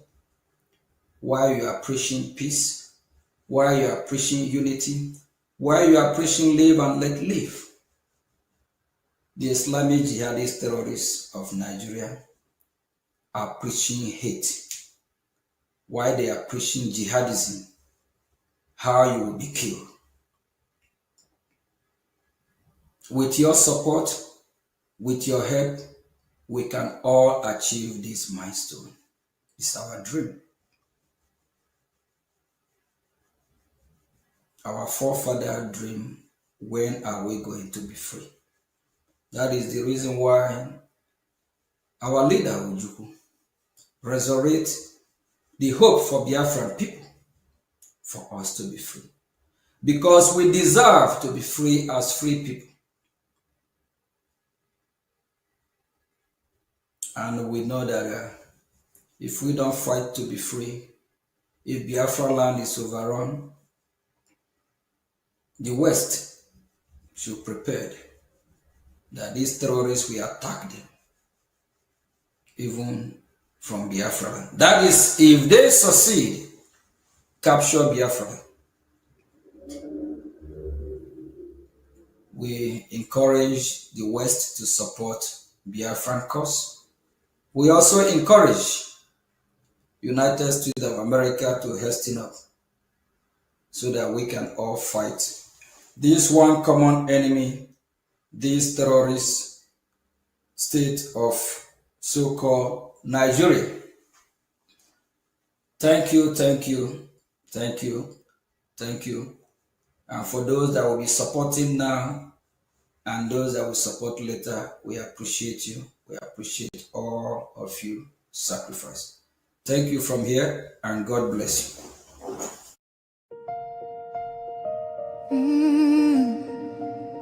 Can you hear the cry from the broken land, from the wounded hearts?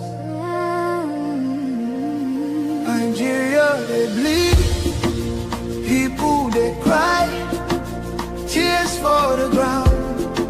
Nobody asks why. Over 7,000 souls don't fall. Every single day, we still there call. Oh, yeah. Churches burning, hope fading fast. Since 2009,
voices crying in chains, silent echoes filled with pain.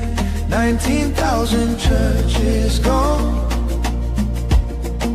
but faith still rising, Holding on. in the ashes.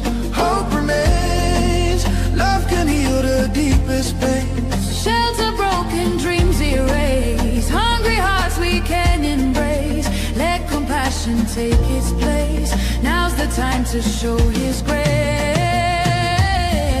Stand for love, stand for life. Be the answer in this time. You can help to wipe their tears. You can calm their fears. Give a hand, don't turn away. Be the light in darkest day. Every little you provide keeps a soul alive. Food, water, shelter, hope. You can be the miracle they pray for. You can change a life today. No matter how small it seems, your love can rebuild their dreams. Together we can make a way. Keeps us all alive.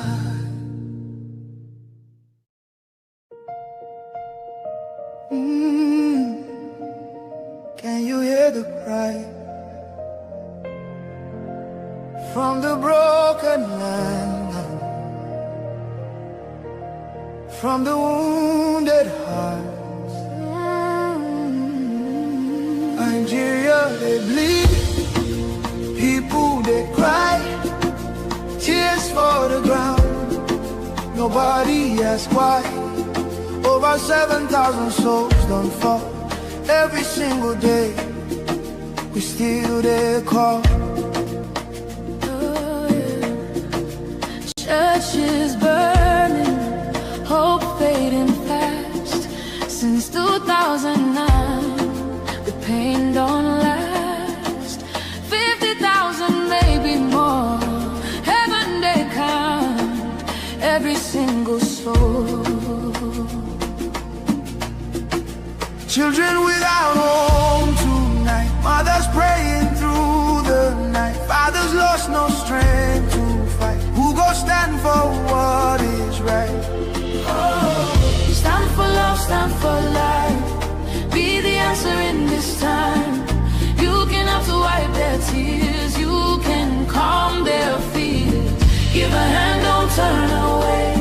Be the light in darkest day. Every little you provide keeps a soul alive.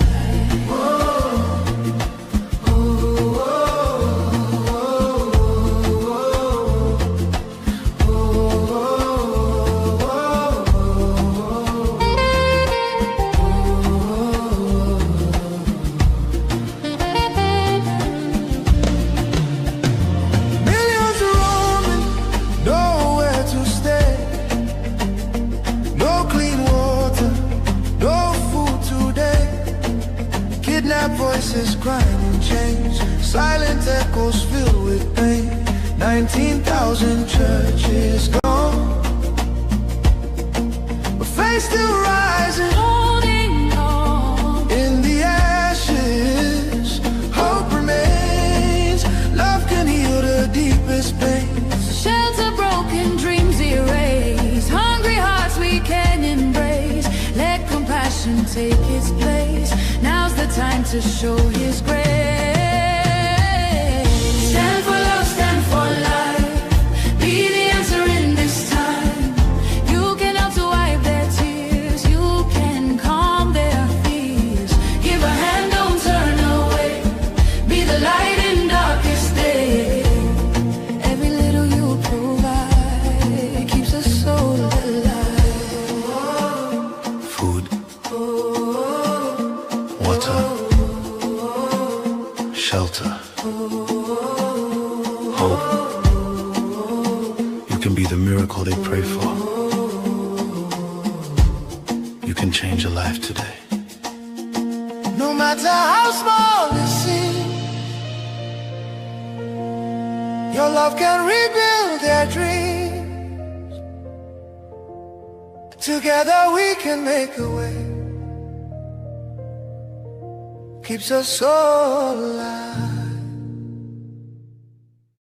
La, la, la, la, la, la, la, la, la, la. Yeah. Turn 'em up. From Biafra land to the whole world. Now who they talk? The voice of Biafra. We know they hide again, we don't show face. Through them wake up in no fit race. From village squad to overseas, everybody they have frequency. We they stand the big bar, no shaking. No more silence, we they breaking. From the east side to the diaspora, now we be the real voice of Biafra. Biafra, make them hear us. Biafra, nobody can stop us. Biafra, fire they burn. Anywhere you they make you tune and turn. Signal down strong, we don't reach everywhere. From Africa go Europe, then they hear I'm clear. We they talk truth, we know they fear.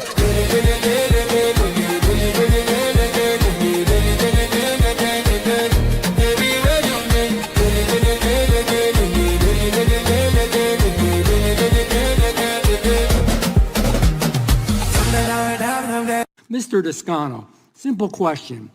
Are American communities safer when illegal immigrants who commit crimes are deported or when they remain in those communities? Are they safer when they're deported communities? Yes or no? Just yes or no? Well, sir, that's not... Yes or no? Yes or no? Sir? I'm asking the question. And I'm trying to answer them. No, you because are... you asked me a question that's outside of my purview. I can Jordan tell you... down there asked you questions. You're a human being. You're sitting next to a woman who lost her daughter. Can you tell me if illegal criminals are removed from the country if we're safer? And to suggest that I don't care about what happens in my community. This is my I go to work every day day answer trying my to protect my community. You are going to answer my questions. You don't show any discipline. When I'm asked questions, I answer them. So you're not willing to answer that question. Okay. So I ask you this question. Let's talk about Abdul Jalal. Yes or no, would Stephanie Minter be alive today if he had been deported? And you know why he wasn't deported? Because then, quite frankly, the administration was not as aggressive, and if a country didn't want to accept these awful people that came from the country, we didn't know where to send them, and we held them and we detained them. Now we're finding places to send them so that this doesn't go on. That's the answer. That's why that happened. It's not a mystery. It's not something weird or unusual. They didn't know where the heck to put it. Now we just do it and we get it done. But nevertheless, would we be safer if he wasn't in the country then? Would we be safer, yes or no? Sir, yes or no, or to be safer if the man wasn't in the country? Damn it, answer my question. Sir, I'm trying. You keep changing the question. No, it's yes or no. There's a bad guy that murders people. Certainly, are we safer that he's not in the country? If somebody is... Nope, you can't answer the question. I'm sorry. You know, I'll ask you this. Explain to the lady next to you. Abdul Jalal was charged in your county more than 40 times, not 4 times, 40 times. Your office dropped the charges in almost every single case. That's fact. We have it documented. We can look at it. Your own Fairfax County Police Department wrote your office, we have it, it's fact, May 2025, saying he had shown a, quote, blatant disregard for human life and was a danger to the community, and that if he wasn't detained and deported, he would seriously hurt someone or kill someone. The very man went out and then killed someone. Okay. So the question is, couldn't have we done better there? Yeah, the gentleman's time has expired. Oh, no. No.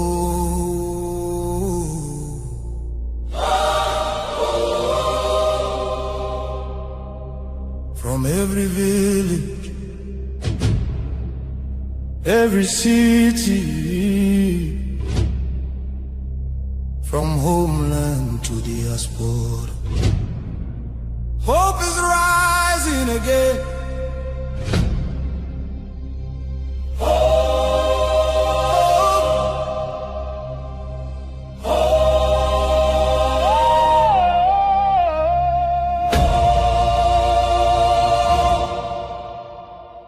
Biafra now our only hope. Yes, now our only hope. Hope for today, hope for tomorrow. No more pain, no more sorrow.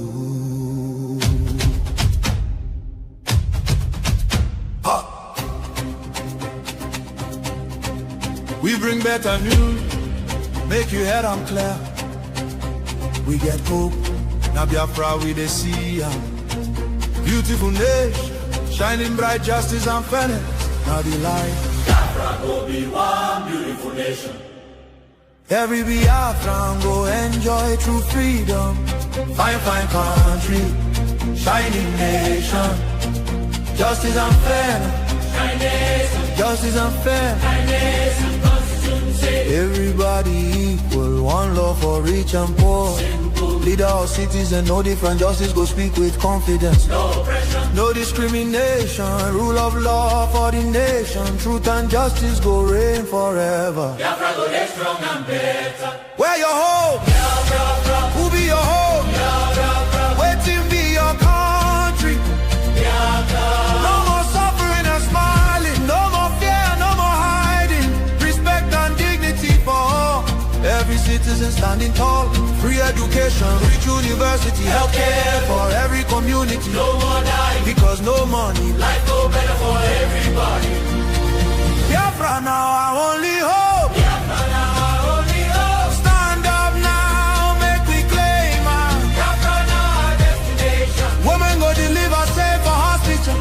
Citizen go get support every month. Better roads go connect every city. Modern railways and airport. Clean water go flow for house. Electric light go shine every night. Security go protect every family. Day and night. Everything go right. You fit waka free for midnight. Go your road without fear. Kidnapping and violence disappear. Peace and progress everywhere. Mama and papa go get retirement benefits. Nobody go kill you for Biafra and go free. Now wahala, the person don't buy for him head. Oil and gas beneath our ground. And the people where get the land go control them. Resources go serve the people. Prosperity go spread for all. Anything we do for our land. Now our citizens go manage them. Development go reach every corner. Nobody go suffer again. No vote buying, no rigging game. Election fair and play. One woman, one vote. One man, one vote. Your voice go matter every day.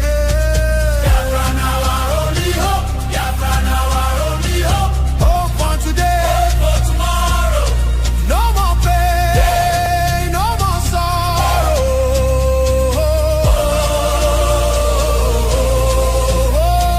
Biafra now our only hope. Biafra now our only hope. Hope for today. Hope for tomorrow. No more pain, no more sorrow. Biafra. Our home. Our country. Our future. Our future. Biafra now our only hope.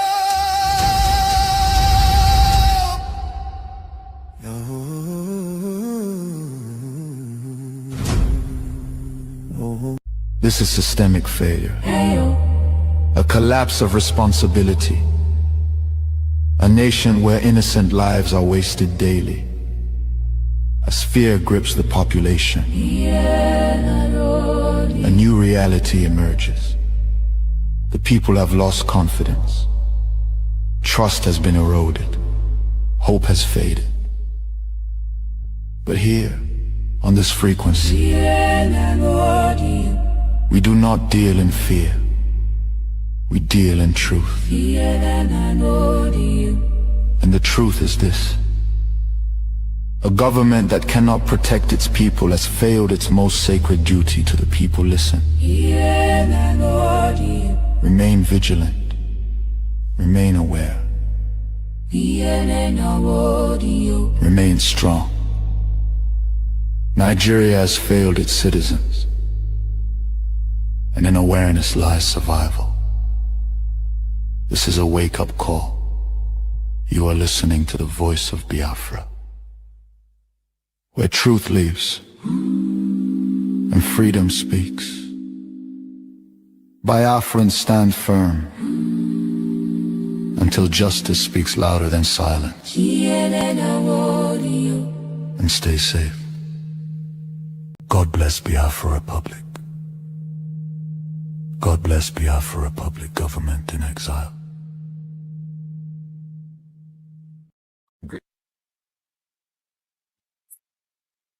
Greetings.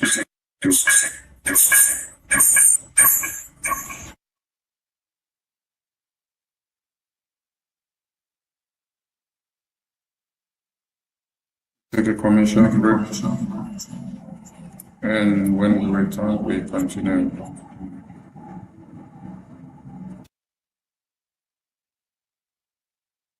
People of Biafra. This is the voice of Biafra. The voice that cannot be silenced. The voice of truth, resilience, and freedom. Speaking to you in the spirit of courage and in the language of liberation. Nigeria government has lost control over insecurity. Fellow listeners, what was once whispered in fear, what was once denied in arrogance, has now become a reality too loud to ignore. A nation staggering under the weight of its own contradictions is rapidly losing control over insecurity.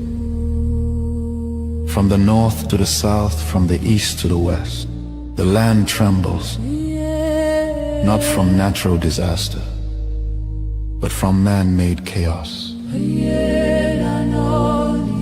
Communities abandoned, villages raided under the cover of darkness, highways turned into corridors of fear. Citizens left to fend for themselves. In a country where the government once promised protection, the question now echoes across the land. Where is the government? Where are the security forces? Where is the accountability? In recent times, markets have become targets. Travelers have become victims. Families have become statistics. And yet, those in power continue to speak in rehearsed tone. Detached from the suffering of the people, observers say, this is no longer a matter of isolated incidents. This is systemic failure. A collapse of responsibility. A nation where innocent lives are wasted daily. As fear grips the population, a new reality emerges. The people have lost confidence. Trust has been eroded. Hope has faded. But here, on this frequency, we do not deal in fear. We deal in truth. And the truth is this. A government that cannot protect its people has failed its most sacred duty to the people. Listen. Remain vigilant. Remain aware. Remain strong. Nigeria has failed its citizens, and in awareness lies survival. This is a wake-up call. You are listening to the voice of Biafra, where truth lives and freedom speaks. Biafrans stand firm until justice speaks louder than silence. And stay safe. God bless Biafra Republic. God bless Biafra Republic, government in exile.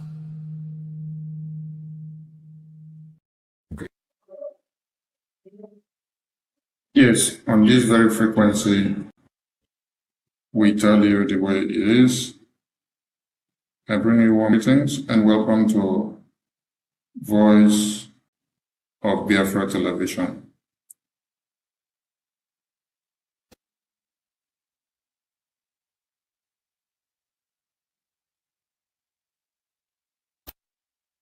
situation of Nigeria has gone beyond what you can understand or what has been happening before now.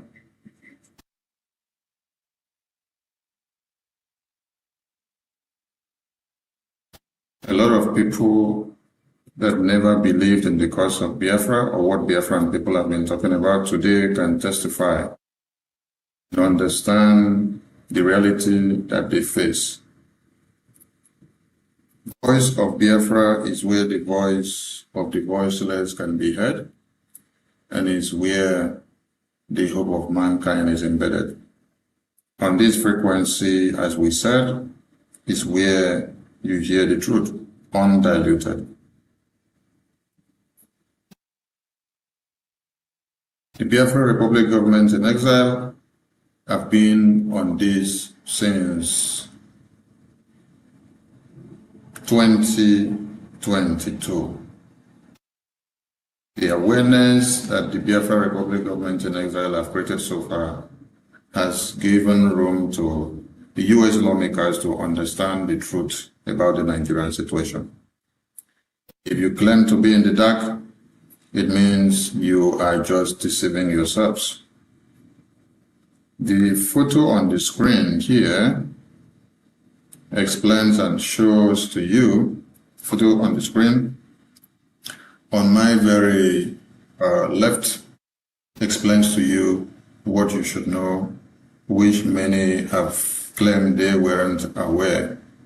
But if the US lawmakers are aware of Biafra today and they speak bold of Biafra, it means we have done a great job. There are two things you need to understand in the cause or in the work of Biafra Republic government in exile, ably led by the Prime Minister, His Excellency Honorable Okechukwu Nkera, with his entire cabinet. When Biafra Republic government in exile storms the US Congress on the 18th of September 2025, it galvanized a platform and a roadmap to the freedom of the Christians. It also put on the table the plight of the Christians that are slaughtered and massacred on a daily basis. It also put on the table the kidnapping case of Martin Andekano on the table of the US government.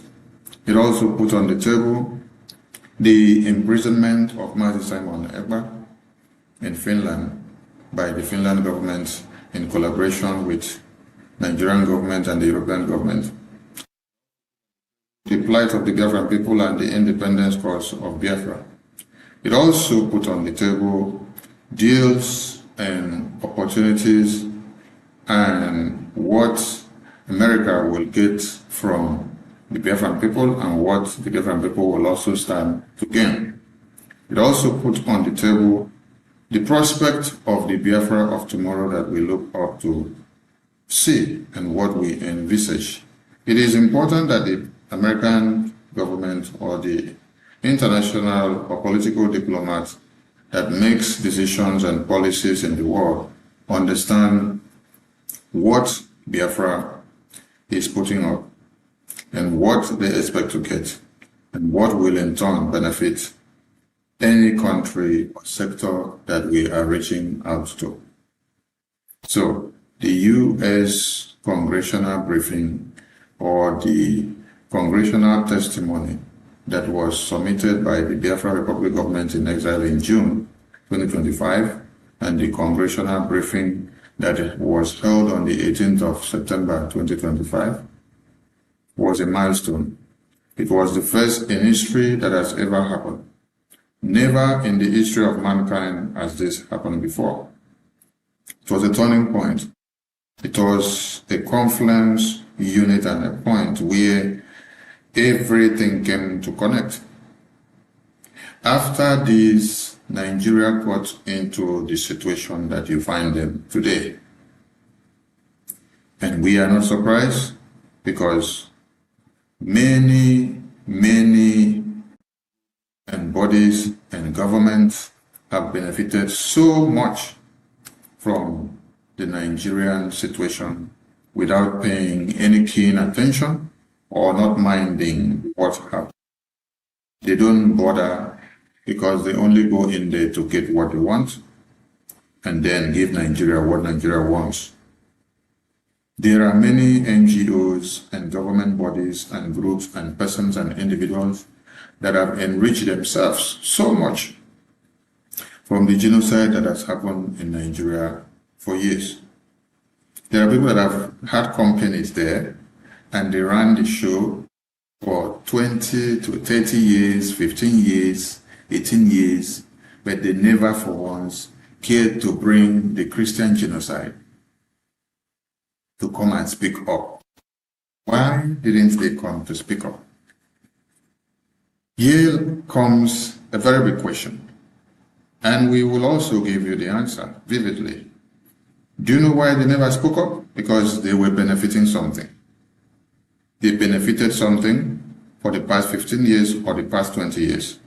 So they will not in any way come or explain or drag Nigeria out or do anything that will push Nigeria forward to ask them the pertinent question, or to drag them to the international community and to tell them to ask them the questions of why are you killing the Christians in your country or in your communities.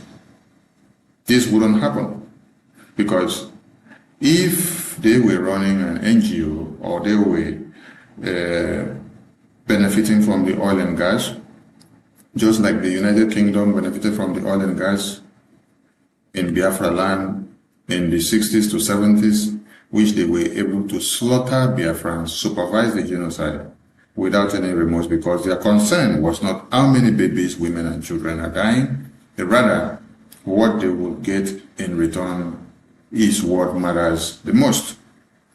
So these private investors, public and governmental investors that have been in Nigeria for the past 60 years, for the past 50 years, for the past 20, for the past 10, for the past 18, for the past 25, they saw the blood of Biafrans, they saw the blood of Nigerians speak. They saw how the Christian genocide has happened.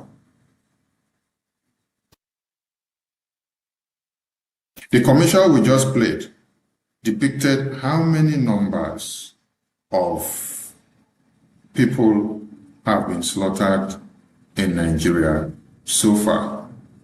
And then you should be asking yourself, why didn't they speak about this? Let's watch this commercial as we return. People of Biafra. This is the voice of Biafra. The voice that cannot be silenced. The voice. There you saw that first commercial on the screen. The first commercial on the screen talked about how many people were massacred. And the figure goes as 18,000 churches bombed since 2009, 50,000 killed since 2009, 5 million displaced since 2009, 7,000 killed in 2025. All alarmed by Christian persecution in Nigeria. Then the question now is, why didn't they speak out? And why did everything now blossom in 2025? Everything had to blossom in 2025 because of what? The Biafra Republic government in exile.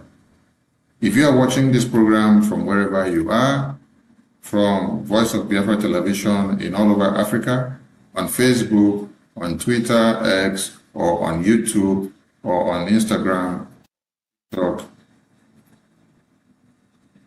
do well to inform other people that you're watching from Voice of Biafra Television, the only television that showcases the plight of the Biafran people and the Christians in Nigeria. Our hope is not just for the Biafran people, but our hope is for all Christians and anyone that believes and live and let live. Anyone who is not ready to cut off heads of babies, women, and children in the contraption called Nigeria. Biafran people are predominantly Christians. So when we say the Christians in Nigeria, these are the Christians that are contract in Nigeria, and they are Biafrans. We've been victims of this genocide. We've been victims of all these massacre that you see here. And the list does not end here. This list goes on and on and on and on and on and on. People care less about what is happening. But until the Biafran Republic government in exile had to bring up everything that you see here that is happening, that is when the entire world had to start doing what? Taking it very serious. So you needed people to have spoken. You needed people to have taken the bold step. You needed people to have called on the international community. You've seen many international bodies and investors that have been in Nigeria for years, but they never spoke anything. Many of them came, they build their NGO, they make their money, they enjoy, they sing for the continuity of one Nigeria, and they want Nigeria to continue as one so that Nigeria will not be divided. Because you know what? By the time Nigeria is divided, their business empire is crumbled. That is why, at this very time, a lot of people are against the Biafra Republic government in exile. Why? Because of the work that they have done in Washington, D.C., which has been able to crave the indulgence of the U.S. lawmakers into the genocide that happens in Nigeria for the past 20 and 18 years. For those of you that are not aware of the genesis of this problem, it is a continuation of the Uthman and Fodio Islamization agenda that was long instituted in the 1804. And then you can as well remember that in 1960 to 1966, there was a coup. And somebody should ask, did the Nigerian people or the people in Nigeria just sat down and then woke up and implemented a coup? What actually happened? It was a repetition of this Islamization agenda that we all shout today, we all see today, that was engulfing the entire Nigerian state. The same way you see it now, that is happening, is exactly what was supposed to happen. The people of the Middle Belt, the people of the Yoruba land, the people of the Hausa land, they were the prime target. And babies, women, and children were slaughtered the same way that you see that is happening today. So these graveyards and these displays that you see here did not start today. It actually had started far back as at 1804. I actually also had started again in 1960s to 66, which necessitated the January 1566 coup. When you hear of the January 1566 coup, this is how it came about. And this is what happened that brought about the coup. The coup was staged to be able to stop the genocide, to be able to stop the Islamization agenda, and to curtail the situation that you see today, which has come to repeat itself again. But because there has been this hatred against one set of people in the contraption called Nigeria. Mind you, the contraption was brought about by Britain. And so, your parents and my parents were never consulted when this contraption were brought together. So we were forcefully brought together, and that is why there must always be disagreements, because there was or there were no consultations from all ends before the forceful amalgamation was brought together. So this will not end here now, the way all of you are taking it, unless you understand the root cause of this very problem. The root cause of this very problem is far bigger than what some people are putting out there. And until it is properly explained, until it is well addressed, Nigeria will be in chaos and will be dismantled. How many babies, women, and children have been slaughtered so far? Since Friday last week. Today happens to be another new week. Did you check the social media? You are in May 2026.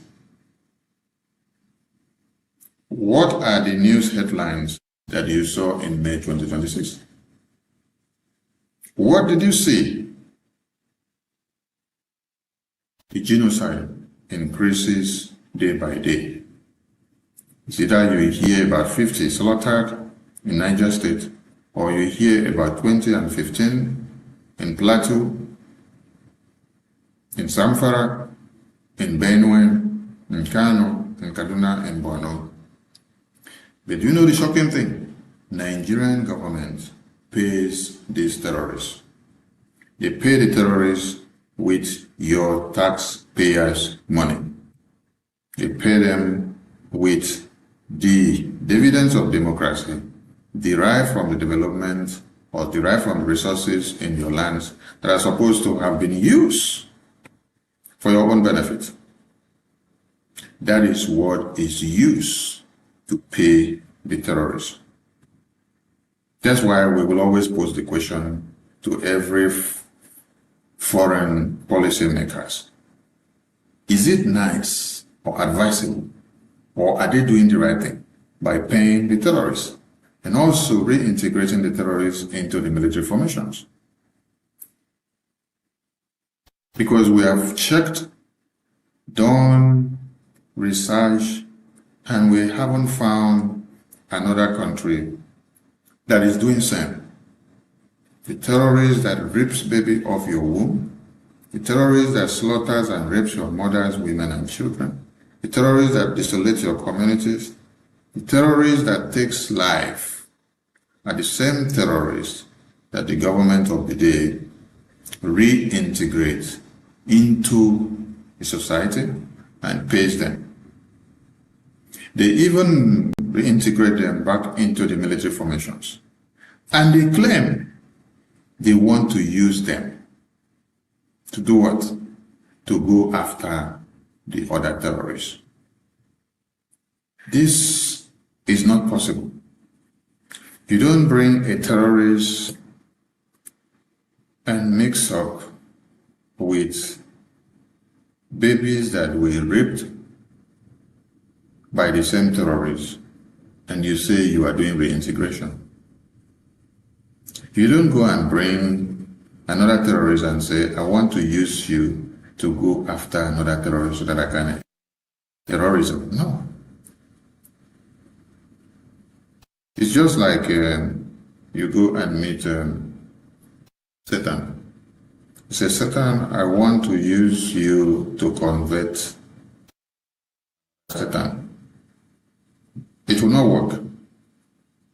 What you will see at the end of the day is that the Satan that you have actually put up, eat up the rest of the people.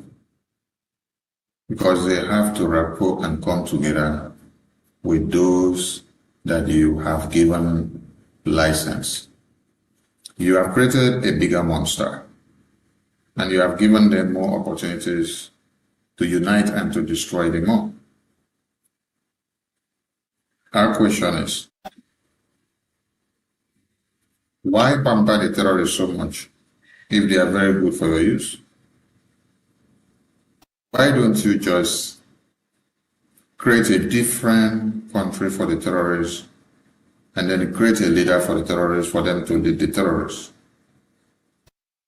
You have to use a conquer system to be able to create your own emirate and empire. Must it be done with conquest? Everybody can live in their different world without conquering somebody to become somebody. Why is it that you must use a conquer strategist to implement the Islamic invasion? The Biafran people will not fold their arms to watch and see this happen. And we have a message. It doesn't matter how many of our leaders are kidnapped, arrested, and locked up in prison. We will march, yes, in different forms. We will emerge in different ways. And Biafra cannot be stopped.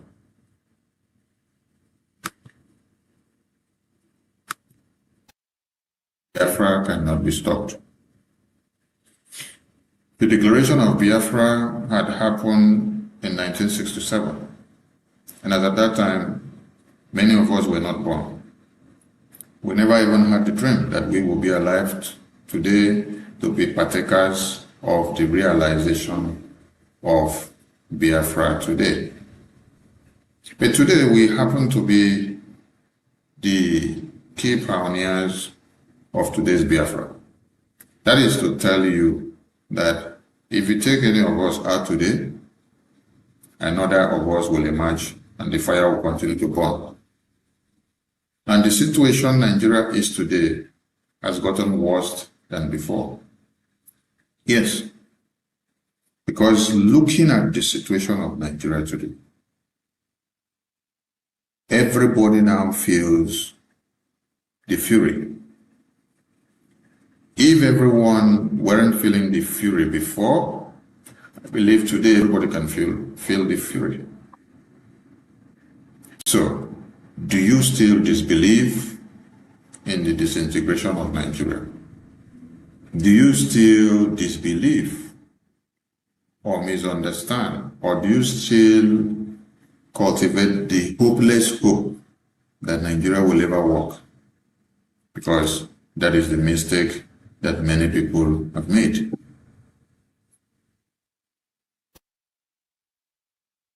If it were to be a place that will save lives, why will it consume these numbers of life without anybody saying something about it or caring about how many people are caught up on a daily basis? Does this number flows out of America? Does this number flows out of UK? Does this number flows out of Italia? Does this number flows out of Spain? Does this number flows out of Portugal? Does this number flows out of Germany? Does this number flows out of Netherlands? Does this number flows out of Poland? Does this number flows out of Belgium? Does this number flows out of all the regions of the earth?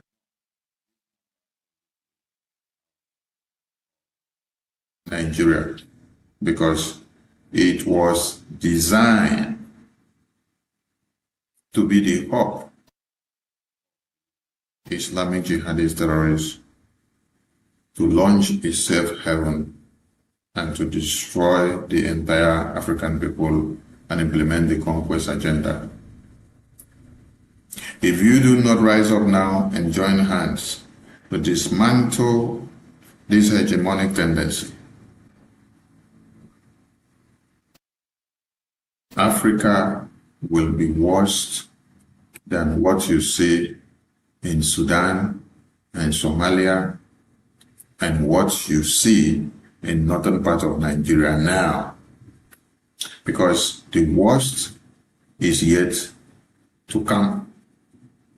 The worst is yet to come, and it will be too bad that nobody will be able to escape. We take a commercial, and when we return, continue from here. Voice of Biafra, the voice that cannot be silenced, the voice of truth, resilience, and freedom. Speaking to you in the spirit of courage and in the language of liberation. Nigeria government has lost control. Great people of Biafra. This is the voice of Biafra, the voice that cannot be silenced, the voice of truth, resilience, and freedom. Speaking to you in the spirit of courage and in the language of liberation. Nigeria government has lost control over insecurity. Fellow listeners, what was once whispered in fear, what was once denied in arrogance, has now become a reality too loud to ignore. A nation staggering under the weight of its own contradictions is rapidly losing control over insecurity. From the north to the south, from the east to the west, the land trembles, not from natural disaster, but from man-made chaos. Communities abandoned, villages raided under the cover of darkness, highways turned into corridors of fear. Citizens left to fend for themselves. In a country where the government once promised protection, the question now echoes across the land. Where is the government?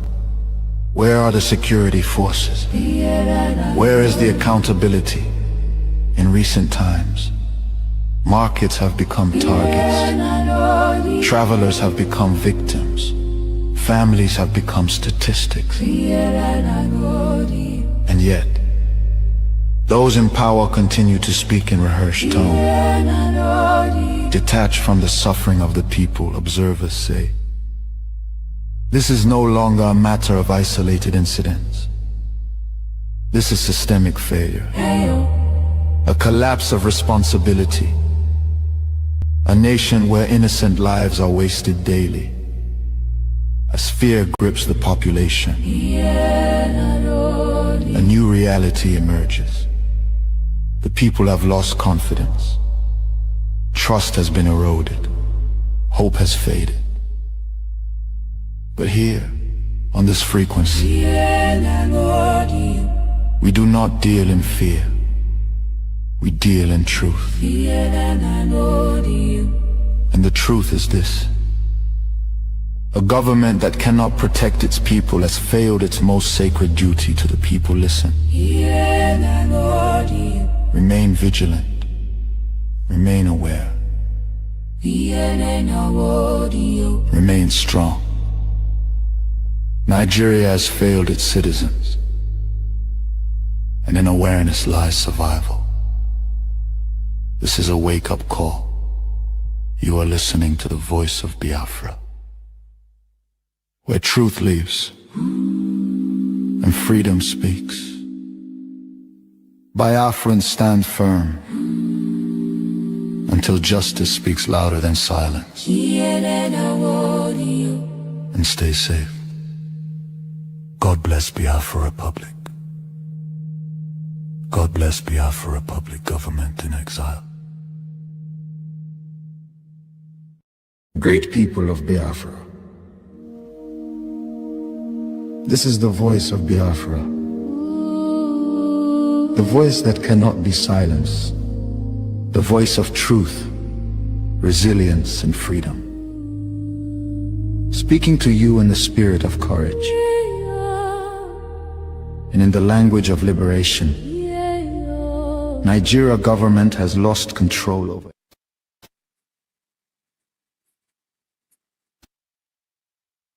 You're welcome back to the show. It is Voice of Biafra Television, live, coming to you from the VOB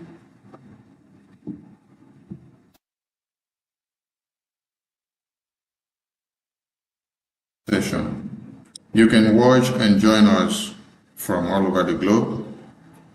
All you have to do is to follow the frequency if you have a satellite decoder.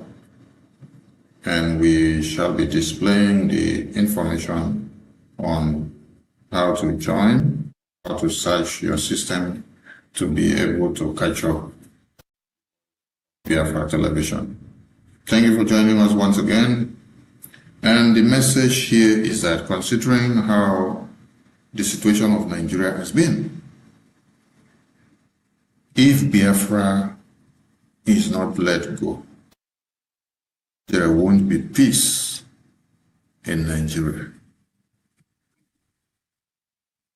If Biafra is not let go,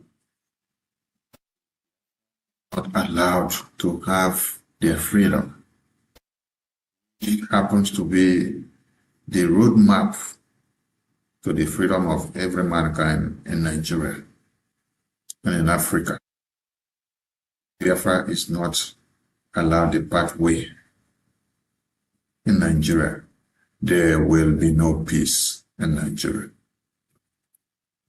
Because the Biafran people has the antidote to neutralize the terrorists in Nigeria. The only people that have remained provoked, confronted the Nigerian government in all their dealings and ways and manners that they are using to destroy the lives of people has been the Biafran people. Only Biafran people have been able to confront them and to bring them down. But every other persons or every other people in Nigeria are afraid of the Fulani terrorists. Maybe because of what they gain, maybe because of their monetary interests or their political interests.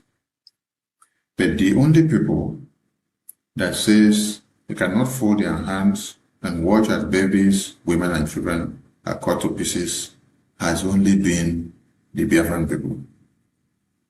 They have paid this price before and they are still paying this price now as we speak. Mazi Nnamdi Kanu, who happened to speak for Biafra, was kidnapped in Kenya by Nigerian government in collaboration with other foreign governments. Why did they kidnap him? Did they kidnap him because they love him so much? Did they kidnap him because they want him to come and be their friend? Did they kidnap him because he has been giving them food and they did not enjoy the food and they want another food? No. They kidnapped him because he was creating the awareness and exposing and telling people about the Christian genocide that is happening today, the Islamic agenda that is happening today. He was opening the eyes of every Christian and every Nigerian in Nigeria that the jihad is coming. He told the Biafran people that they should wake up and be prepared because the terrorists will come, slaughter them, and Nigeria will be worse than Somalia. So they kidnapped him because he happens to be a victim of politics. He happens to be a victim that was brought about considering his identity and his tribe and his ethnicity and his nationality as a Biafran. He identified himself as a Biafran. He rejected Nigeria and said he cannot identify himself with the people that only wants to kill and slaughter their babies, women, and children. Mind you, we've all called for the unity of Nigeria before now. But when you continue to call for the unity of a contraption whose sole and objective is to slaughter your babies, women, and children, it's like you are actually helping them to fulfill their agenda. So a time needs to come in your life which you need to have assessment record of what is happening. Compare and contrast and ask yourself, is it working with this ideology? Is it working this way? Or if it is not working? I've tried this thing to go this way, it is not working. So Nigeria formula hasn't been working for anybody, and it will never work, because Nigeria has been designed to be a contraption that will only serve the interests of the jihadist terrorists. So why is he in detention today? Because he outrightly told people that this genocide was coming and that everybody should stand up and be ready. So he is only somebody that tells you the truth, that you will hate the person. So Biafran people today that you see that are being hated is because they are able to confront the terrorists. They are able to confront the jihad plan and to tell it to their face. And I can also tell you this in the present day and also in the olden days. Everybody were comfortable and enjoying Nigeria with the genocide that was happening in 1945, 1950, 1960 to 1966 until the coup came on. And when the coup came on, they turned the coup against the Biafran people, and they could not stand to watch their babies, women, and children slaughtered. That is why they saw themselves as the endangered species. So they had to form a defense mechanism to be able to stand against the terrorists that have been unleashed on them. The question here is, did you see any other people, apart from the Biafran people, as at then, stand up to say, no, their babies, women, and children cannot be slaughtered? No, it wasn't. It has only been the Biafran people that said they can't watch their babies, women, and children slaughtered. And so they had to do everything they can to put an end to it. So that's why if you don't let Biafra go, there won't be peace in Nigeria until you let Biafra go. Just like Dr. Michael Rubin, a senior think tank group official, a former Pentagon official. This is a top analyst and a researcher. This is someone that affects the policy making in America. This is someone that people comes to seek advice from. This is people that do the things that we see happen. We've had him here in our Voice of Biafra television, speak to Biafran people. We've also had him in the Biafra Convention in Finland in 2024, December spoke. We've also had him in the U.S. Congressional briefing of the Biafran people. We've also had him in several occasions being of help and assistance and a very focal mind to the Biafran people. He's not asking something in return. All he's doing is to give his aid and help to see that the people that wants to be free finally get that freedom which they yearn for. And he's ready to do everything, and he's doing it on a daily basis, and he will continue to do and do and do to see that the people of Biafra are free. So if you are one of the people singing the praises of Nigeria, oh please, I beg of you, Nigeria was not meant to be good. Nigeria was not meant to benefit you. Nigeria is a contraption that is meant for jihad plan to be implemented. That is why we have their antidote to neutralize them. Any other person that have their antidote can as well come out and tell us that he or she has their antidote. But no other person has the antidote of the Islamic jihad. Only the Biafran people that has the antidote. And as we have the antidote, we continue to call on everybody to realize the dangers that is before them and the dangers that wants to take all of them, because this has been on for a very long time, but many of you have shied away from this responsibility. Many of you have not even wanted to talk about it or to even identify yourselves with the reality on ground. And that is why your babies, your women and children have been the victims. You are a victim today because you were a survivor yesterday. You are a survivor today, you may be the next victim tomorrow.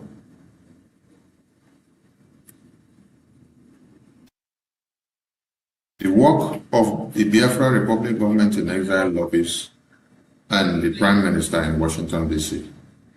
must cause stomach ache to many people. Do you know why? Because we are punching those that have been benefiting from the bloodletting of Christians and Nigerians and Biafrans in that contraption. We are punching them in and out. If somebody is coming to remove bread from your mouth to put stone, how will you feel? I want the Biafran people to understand something here.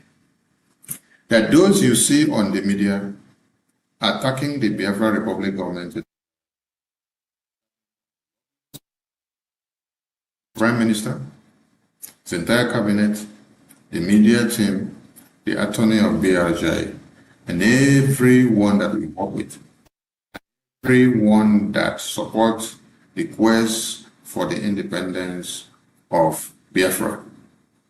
Anyone that you see that is attacking our processes, attacking our template, just know that the person was benefiting from the genocide of Nigeria for the past 20, 15, 10, 20, 40, 50 years. So, saying that we are about to remove the business that has been keeping him or her on, not minding the dead and the blood of the people slaughtered, saying that we are bringing this to an end, they wouldn't be happy. So one thing they will have to do is that they must attack our Republic government in exile lobbies. Mazi Elias. They must attack our attorney Dabiri. They must attack our Prime Minister, Okechukwu Nkere. They must also attack everybody that they see that identifies with us and support our cause and our template and the ways and manners that we go about our awareness in engaging the U.S. foreign policy makers. They must come at us. They must be angry at us. Because if they are not expressing that their anger, if they don't come out to come and create chaos or to destroy one process or another, it will be as if we are not yielding results. It is only someone that is yielding results that will now have enemies. It's only someone that is yielding good results that will have adversaries. So I want the Biafran people, the media team, to get this fact straight. First, you need to be happy when you see that you have too many people coming out from the toilet. Yes, I call it toilet because if you ask them, where have you been for the past 50 years?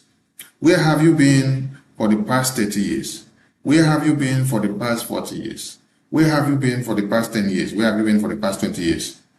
Where this jihad have slaughtered babies, women, and children. Some of them were inside Nigeria benefiting from the Nigerian government, benefiting from this bloodletting. They benefited from this jihad.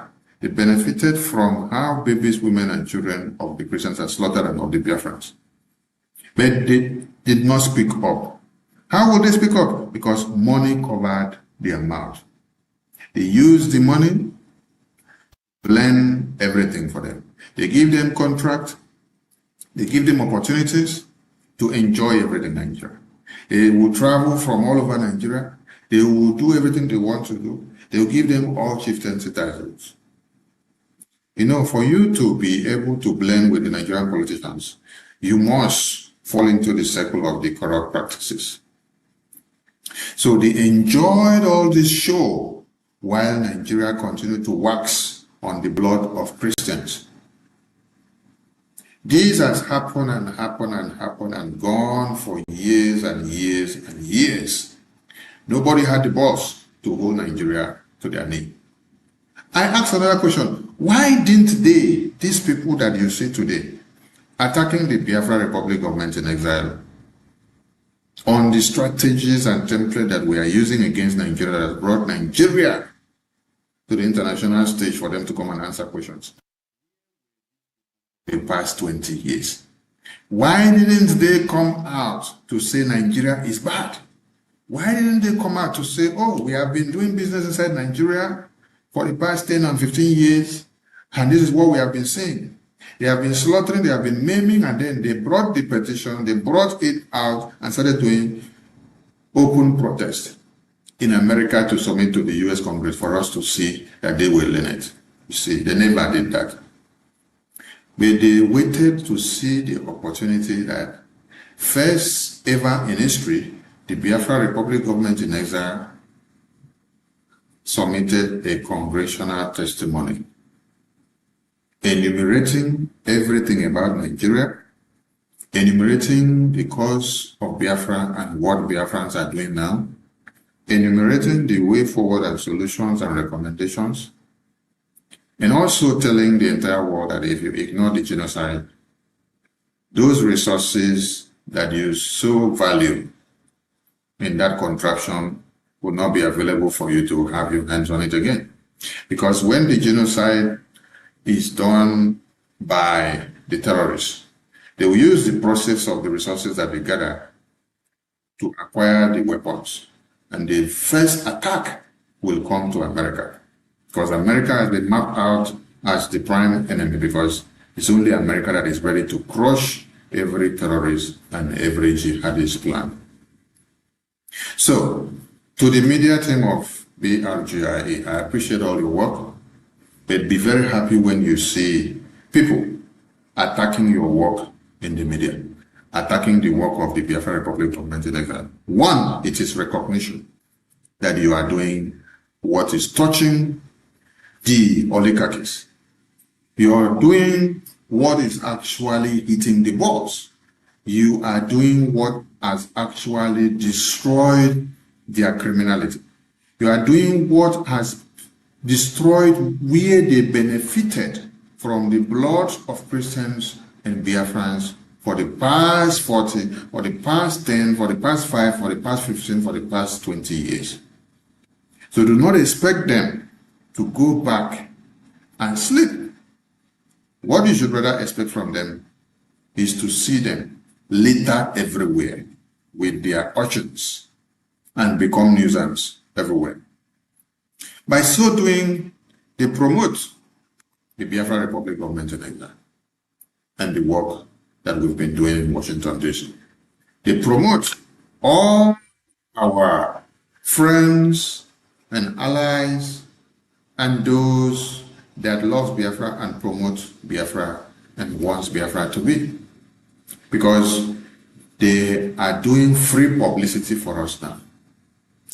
And do not be deceived, thinking that anybody that you see today waking up to start attacking the Biafra Republic government in exile processes and the template and the achievement of whatever we've done, that they are not aware of who is our lobbyist. No, they are aware.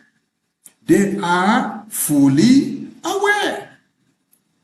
They are fully aware of who is our lobbyist, who is our prime minister, who is our attorney, who have we met in America, what have we done in America, how have we engaged the lawmakers in America. They know. They even know about the contracts that we have with our lobbyists and our attorneys. They know everywhere that we've had meetings. They know all the engagement. So don't think that they are ignorant. They are just in to play the red card because it is a contract that has been given to them. Because why? You have removed bread from their mouth and decided to put stone. The bread you removed from their mouth and decided to put stone is what they have been benefiting from the Nigerian contraption for the past 10, 20, 15 years on the blood of the babies, women, and children that have been slaughtered, not minding that these are people's children. So they have been enjoying all these things. So don't let any of them deceive you by telling you, oh, they are not aware of what the Biafran Republic government in Israel have been doing. No, it's a lie. They know everything. They know everything. And very soon, they will use their hands to be posting it. That is how God will expose them. And when you check, you will ask yourself, so, you knew that Biafra Republic government in Israel has a lobbyist. You knew that Biafra Republic government in Israel has an attorney. You know that they have a contract with their lobbyists and their attorney. You know that they had a congressional briefing. You know that they have been having meetings with all these U.S. lawmakers.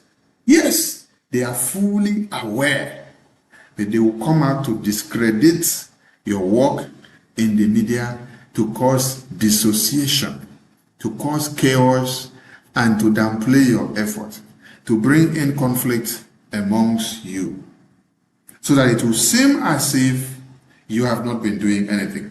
And yet they are aware. They make research and they know everything. They see your discussions and your meetings that you post and communicates that is coming out and everything you do. So that is why I want you all to understand and remember that they are doing all this because our lobbyists and our attorney successfully, with our PM, in their education and the work that they have been doing, succeeded in activating U.S. foreign policy apparatus against Nigeria. They activated credibility damage against Nigeria. They also activated against Nigerian government and their military formations and even the economy. They brought about political and diplomatic isolation to Nigerian government and all their allies.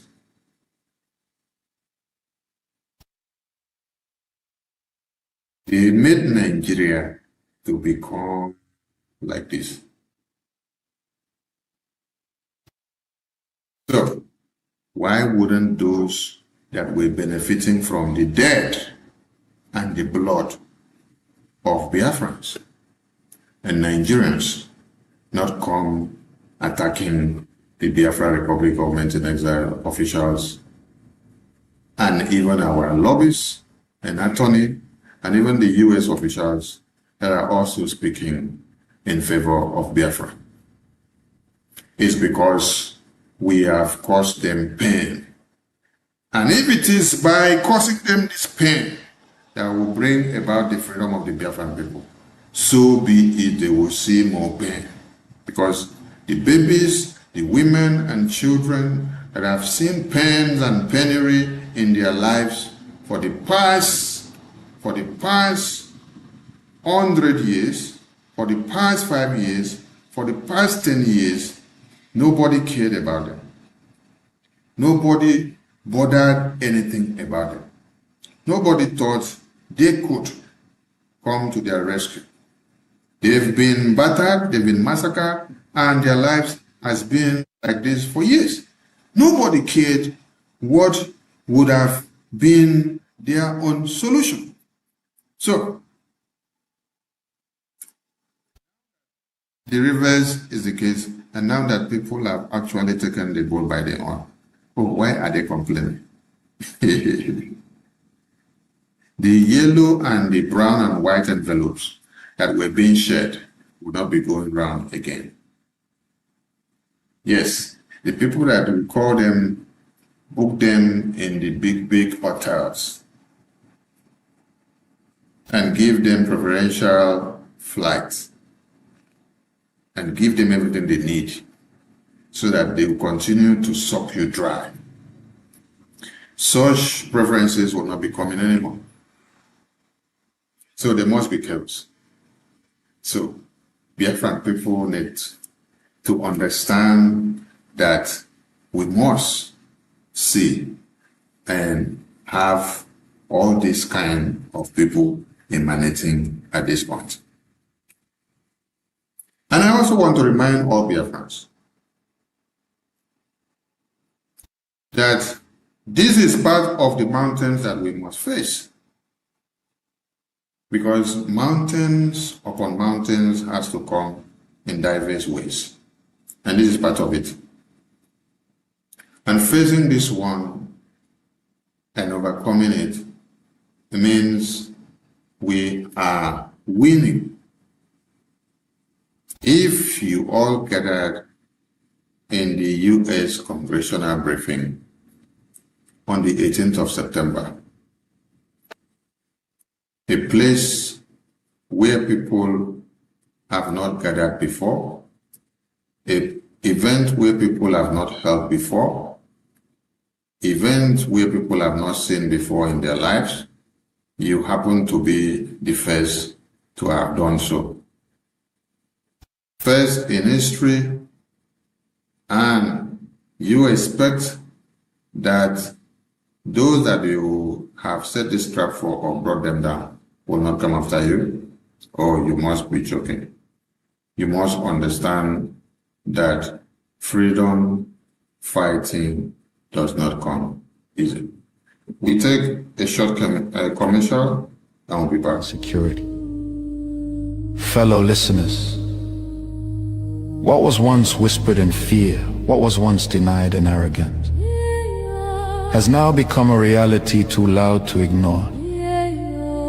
A nation staggering under the weight of its own contradictions is rapidly losing control over insecurity. From the north to the south, from the east to the west, the land trembles, not from natural disaster, but from man-made chaos. Communities abandoned, villages raided under the cover of darkness, highways turned into corridors of fear. Citizens left to fend for themselves.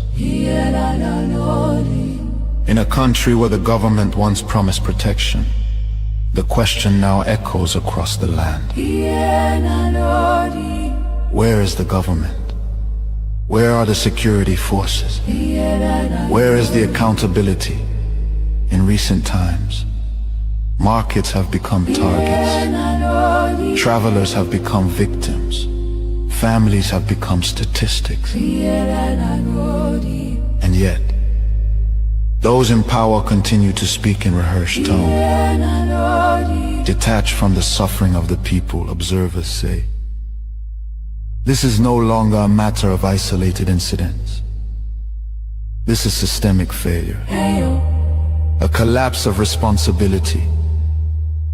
A nation where innocent lives are wasted daily. As fear grips the population,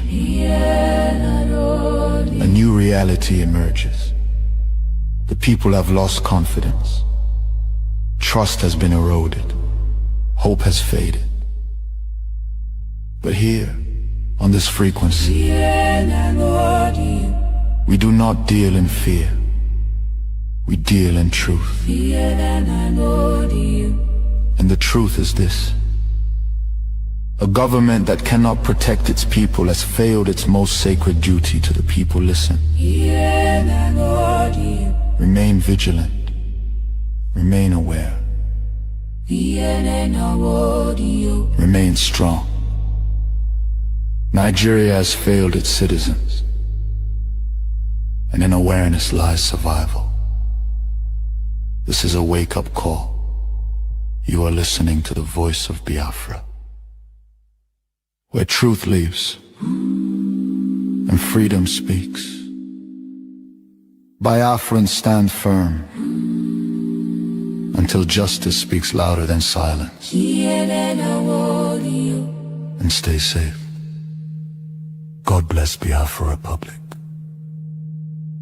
God bless Biafra Republic government in exile. Great people of Biafra.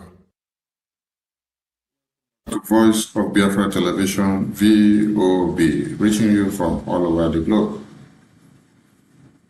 And like we have said, and we continue to say, Biafra is here, and all you've got to do is to key into what we are doing. There is never a freedom fighting or war that is fought without money. And that is why I am coming to the reasons why we must support our freedom with a Gemma more and more than we have ever done. Yes, because money speaks in Washington, D.C., and shit does the work.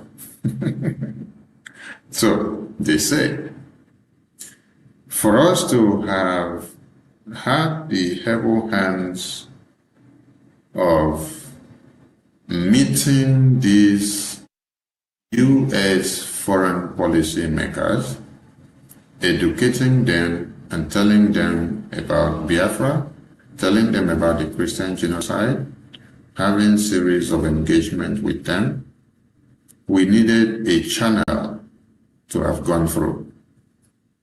And that channel of communication happens to have been lobbyists and attorneys.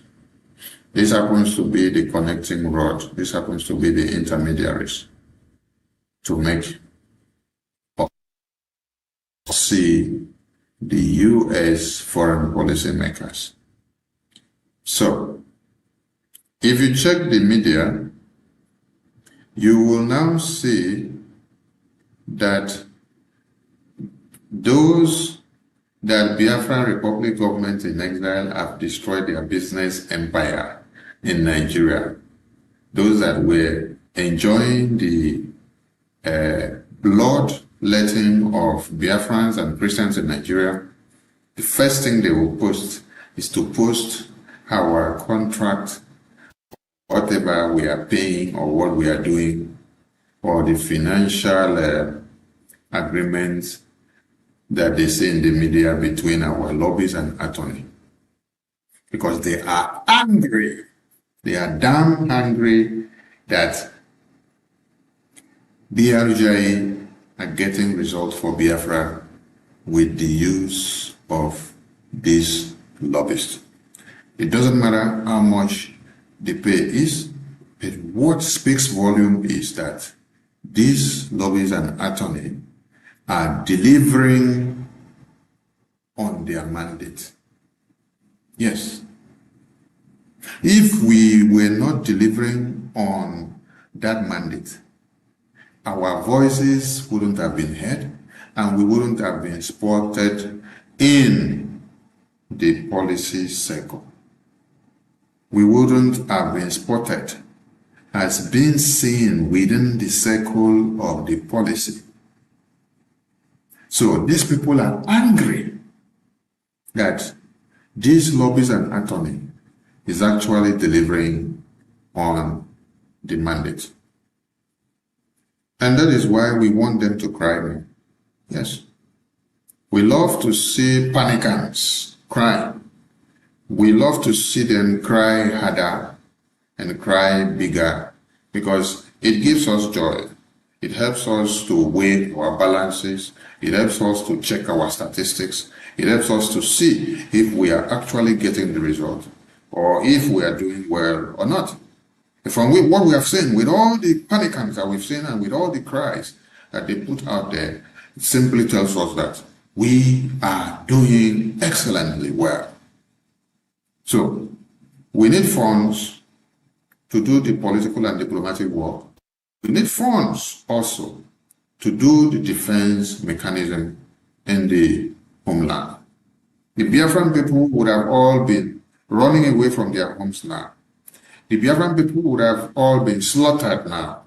What is happening in the Middle Belt?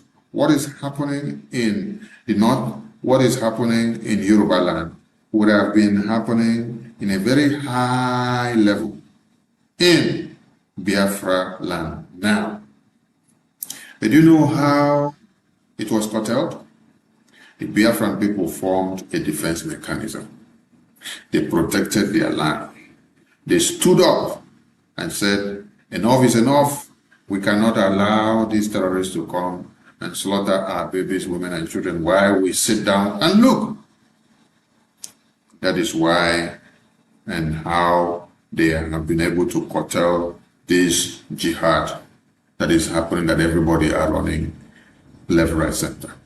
You see, now that they are running now, Biafran people are sitting down to watch them from the television and from the big mirror because they have sacrificed so much.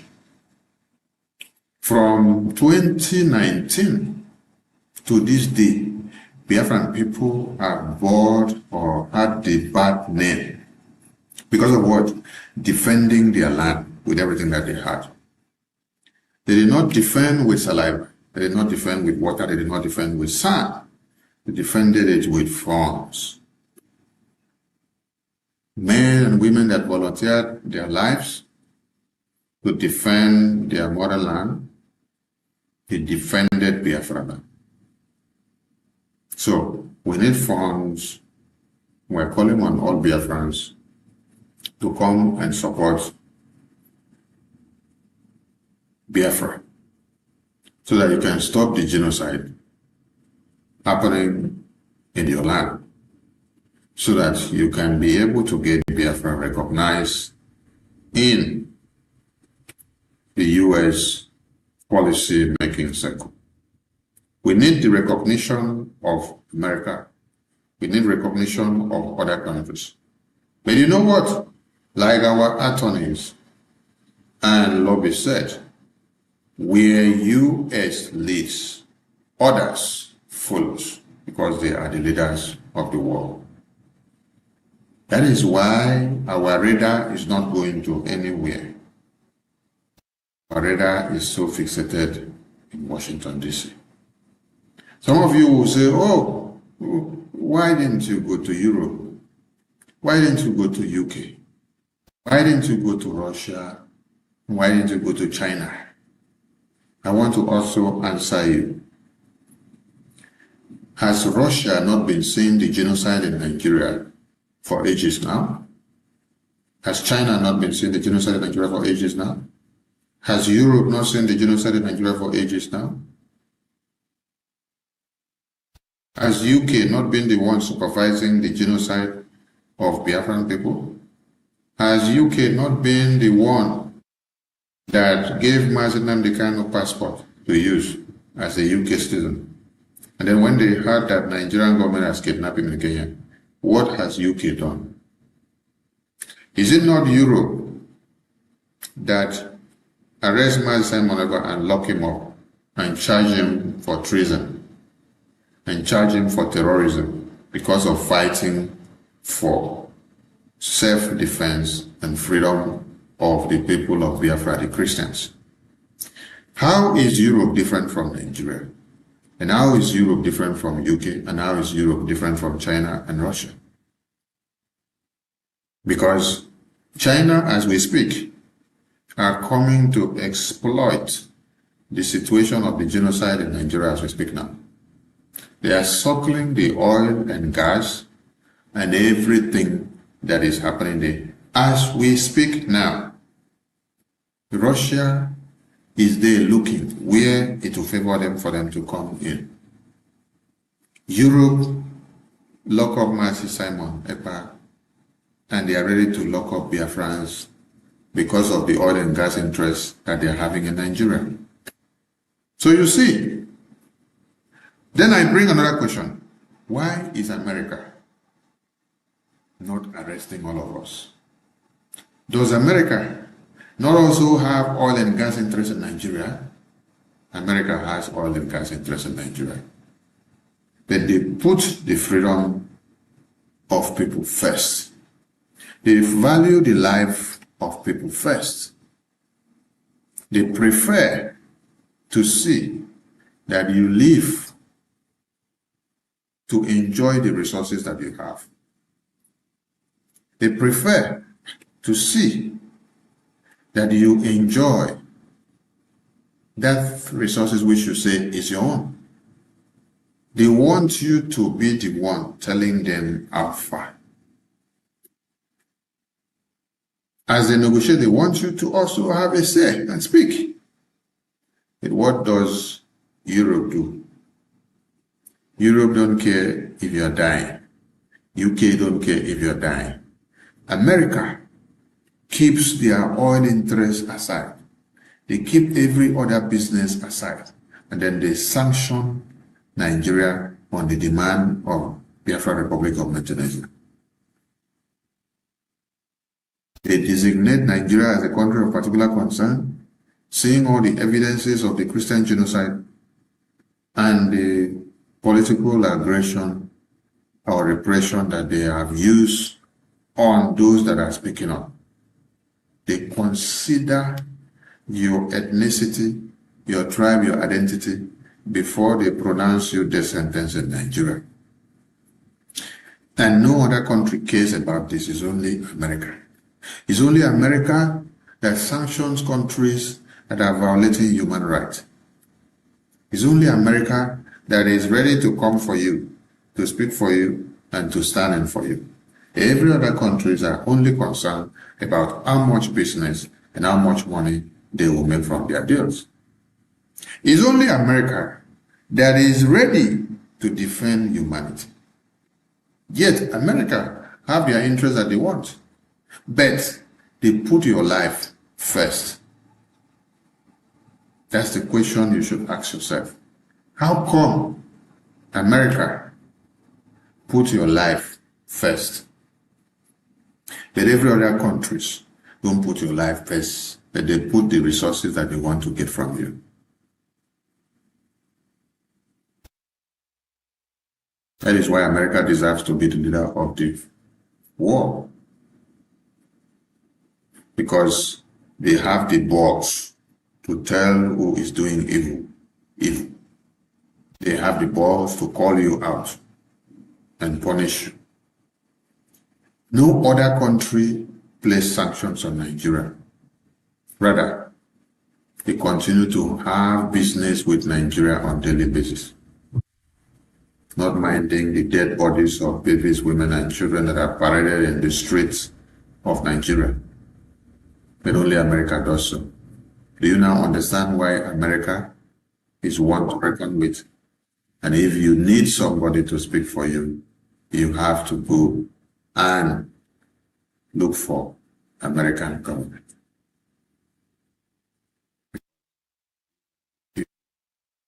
That cares about your life. That the people that wants you to be free, not just looking into the oil and gas, but they want you to be free, so that you can also live like them and have a free life. So don't tell us to go to other places, because those other places have disappointed us. Every Biafran should come together at this point, support the Biafran freedom, support the Biafran government in exile, the only government that is speaking for the Biafran people, that carries Biafra on its shoulder to Washington, D.C. to meet all these congressmen and women is the Biafra Republic government in Nigeria. And that is the Prime Minister that you see. If any of you is calling these our Prime Minister names and these our lobbies and attorney names, and that means you are also calling our past leaders the same names, because our past leaders were craving for the same opportunity to meet the U.S. lawmakers and to table Biafra. Martin Namdekano was singing about if we ever have any opportunity to talk to the U.S. lawmakers for Biafra, but he never had any opportunity because the people that surrounded him were all criminals. Every time he made effort, they thwarted it. That is why you should ask all the lawyers of Martin Namdekano and the brothers and all the US. For 12 years, all of you were all around Martin Namdekano. You only feed fat on the money that IPOB contributed. How many lawmakers of America were you able to present to Martin Namdekano to meet at the table Biafra? They are angry that it is happening now. Monagba had the joy of dancing and giving you good vibes of success because of the good work that was happening in Washington, D.C. While he was in Finland, the team here led by this Prime Minister then, Okechukwu Nkerere, who had happened to be the Finance Minister, were doing the work. And on the detention of Martin Monagba, this present Prime Minister now has not relented. He has fired the shot more than it was happening before. That is why at this time is when Nigeria got the CPC designation. At this time is when Nigeria got the sanctions. At this time is when visa ban is on Nigeria. At this time is when some officials of Nigeria cannot enter America. At this time is when the U.S. Congress held a congressional hearing on the 20th of November 2025. And upon the education of all these U.S. lawmakers, they had to speak about Biafra and Martin Namdekano on that same day that he was sentenced to life imprisonment. If this present Prime Minister and this government were not doing enough, will these lawmakers of America have had the knowledge and the opportunity to have craved such indulgence with boldness in the U.S. congressional hearing that happened? So anybody that tells you that he is not aware, anybody that tells you that he is not aware of the good works or whatever that Biafran government in exile are doing, tell that person that he or she is a joke, because he is fully aware. Yes, the person is fully aware. The judge decide to deceive his or herself. Yes. Because everything we do, we give the update on the media, and you can find it there on the media. Why do we put it on the media? We put it on the media so that you will not say we do Photoshop. So if we do Photoshop now, I believe the lawmakers that we use their faces to do Photoshop should have been coming to meet us and ask us, why are you using my face to do Photoshop? Right? The lawmakers of America should have been coming to meet or give us litigation to say we are using their faces to do Photoshop. Why should we use their faces to do Photoshop?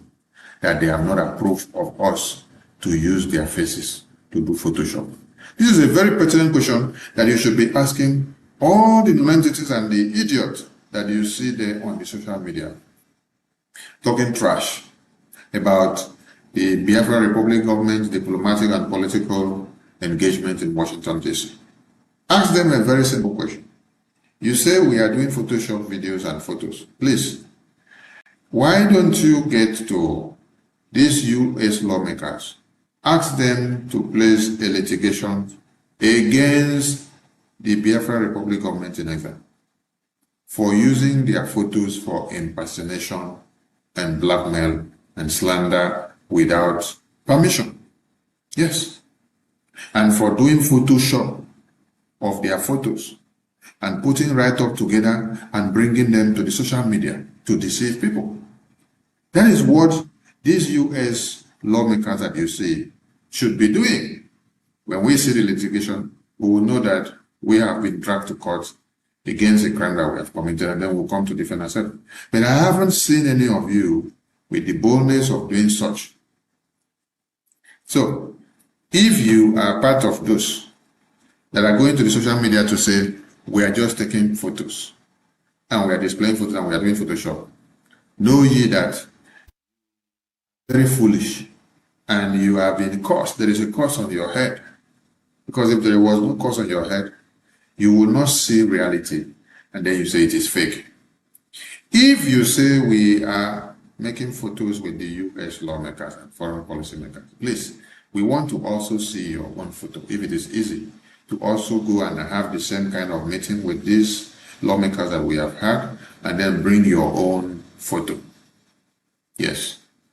Go to the U.S. Congress, meet this Speaker of America, meet this Chairman Smith, meet this Prime Max, meet this Ambassador Tibonage, meet this Senator Ted Cruz, meet this Congressman James, meet all the lawmakers that we've had meetings with here.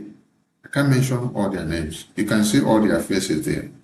And there are more than this. We are only capturing a cross-section of them for you to see. Please go and meet all these lawmakers, and then also bring your own video or photo of evidence. Come and post it in the social media. Yes. Since it is what you claim that is about posting photo and video that it is fake, we also want to see your own real and fake photos and videos. We appreciate all Biafrans who have been doing the great job supporting and adding value to what we do. You must understand that freedom was not given, and it must be taken with everything that we have. And if Biafra is not let go, there won't be peace in Nigeria until Biafra is free.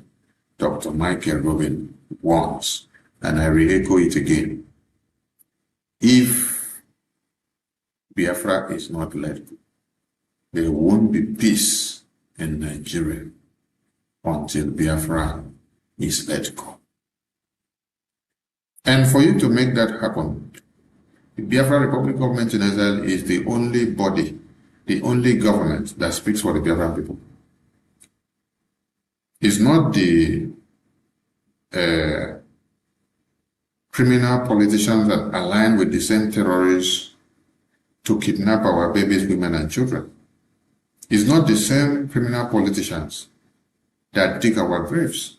It's not the same criminal politicians that wants all international communities to deport us back to Nigeria so that we will be locked up in prison like the way they did to Mazen and Bekano, simply because we are fighting for the freedom of our people. No. The Biafran people have a government. That government is called Biafra Republic Government in Israel. Headquarters is in Baltimore, Maryland, USA. And without this Biafra Republic government in Israel and the US government serving as a relation with Nigeria, any Biafra settlement or negotiations that Nigeria is putting up with the Nigerian politicians using any of our leaders that are in the prison is null and void. You cannot use our leaders after you kidnap them, make them a prisoner, make them to surrender. You tie them down one place, and then you want to use them and give them a condition to surrender Biafra. No. He's a prisoner, and none of our Biafrans that are prisoners in Nigeria or anywhere in the world can be used to now speak for Biafrans that are walking freely here. It's only free people that take responsibility for people that are in prison. It is not people that are in prison that take responsibility for those that are not in prison. No. That is why, as you see these photos on the screen of this diplomatic engagement, it is those that are walking free that can have the opportunity to engage these U.S. lawmakers in Washington, D.C. Those that are not free, that are in prison, that are chained down, they cannot be able to engage these U.S. lawmakers. So none of our leaders or none of our Biafran brothers and sisters that are held captive by those that want to kill us and want to kill them and don't want Biafra to come, none of them can speak for Biafra inside prison. It is only the government of the Biafran people that speaks and takes negotiations. And we want US to be the mediator. We have chosen US to be the only mediator. Yes, that is what everybody should understand. If it is not BRJ, it is null and void. Because Biafra have been deceived, battered, and destroyed for so many years. Enough. And we are calling on all those who want to usurp the situation that we find ourselves now to cause more chaos, to think twice, because the rod of Chukwukabiama does not fail to fall on people. Yes. Whatever you do today, when the time comes, you will give account of it. Biafran people have suffered a lot, and we don't want to anyhow anymore. That is why the government of Biafra takes responsibility of everything, thinks, and then decide and approve of the way forward. Biafrans, you all have to come down from your high horse. For those of you that are still on the fence, down from the fence. Bring all your quota. Support the Biafra Republic government in exile. This is the only government that have your interests. No Jupiter, no Samson, no Esther, no John the Baptist that will come out from anywhere in any sheep clothing now to deceive you for you to fall for it. You have been deceived by many people before. Now God has given you the opportunity to do it yourself and to get it done. Don't be deceived. Biafra Republic government in exile is the only place that have result. De facto government in the homeland, which is the defense, they are loyal and under the Biafra Republic government in exile. And there is no other government. Biafra Republic government in exile, where you have this prime minister here, is the only legitimate government of the Biafran people that takes responsibility for the Biafran people in everything that is happening. So if you are falling into the wrong hands, please run and get out of those hands, because this is the only government that these lawmakers you see listen to, and considers your issue on the table for Biafra. There is no other way than us coming together, supporting the Biafra Republic of Men in Exile to make it happen. I appreciate everyone. And we say thank you for now, and have another date with us on Voice of Biafra Television. Do not forget to get your own decoder if you're listening in Africa, and tune into the Voice of Biafra Television and stay connected, because this is where we give you the news the way it is, undiluted, and this is where we tell you the truth about the way forward of the Biafra Republic government in exile. The only government that has the legitimacy to negotiate Biafra recognition and independence. The only government that speaks for the Biafran people, the only government that stands in the gap, the only government that has been able to establish and do that which no Biafran or no government of the Biafran people or groups have done for years before. Biafran people have existed as a people for over 500 years. And a Biafra government existed during the government of Ojukwu and Philip Effiong, and they never had the opportunity of meeting or having the open door into the U.S. Congress of America to table the cases or to talk about Biafra. But today, you can see that the Biafran people are everywhere shaking hands with the American government and the foreign policy makers and making things happen. This did not happen by magic. It is hard work. It is consistency. It is commitment. It is focus. It is concentration. And it is determination. So stay connected to Voice of Biafra Television, the television of hope, where your hope is restored, and where the voice of the voiceless is heard, and where your children also have hope that tomorrow there is hope for Biafra. Voice of Biafra Television. Thank you for joining the show. This is the voice of Biafra,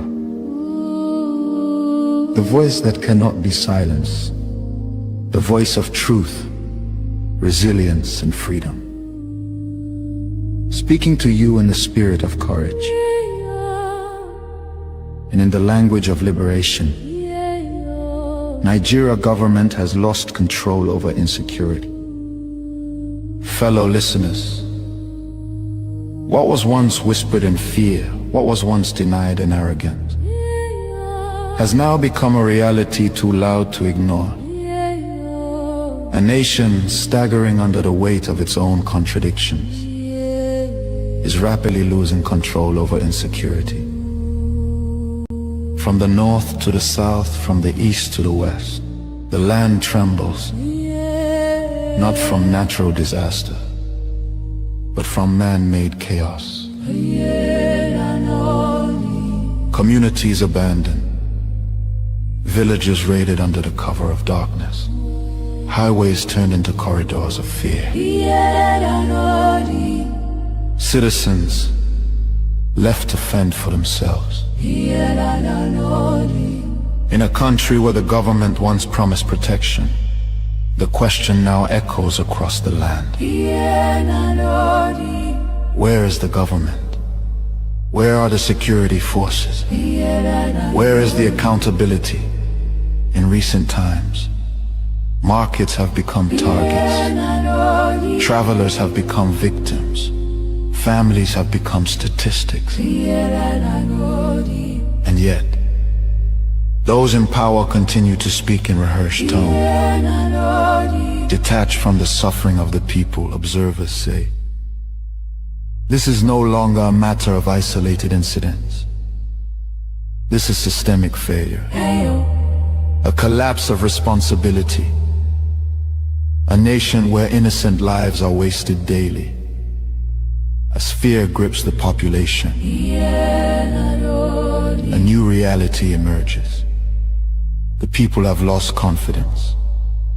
Trust has been eroded. Hope has faded. But here, on this frequency, we do not deal in fear.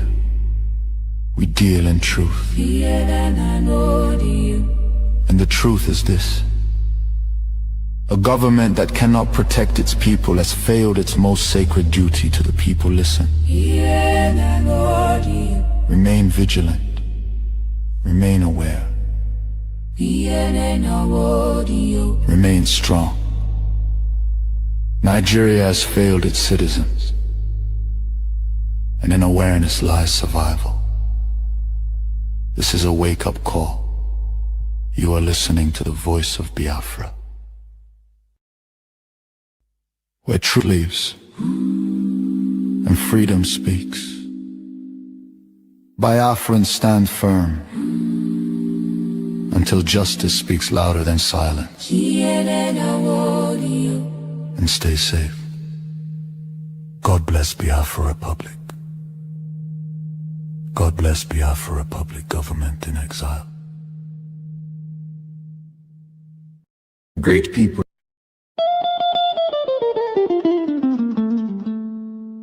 In the heart of Africa, a nation bleeds. Not from a single wound, but from 1,000 cuts, inflicted by a false union, never meant to endure. This is the story of Nigeria. A giant built on false foundations, now straining beneath the weight of its own contradictions. And at the center of that storm stands the unbroken spirit of Biafra, crying out for freedom from a nightmare that has consumed millions.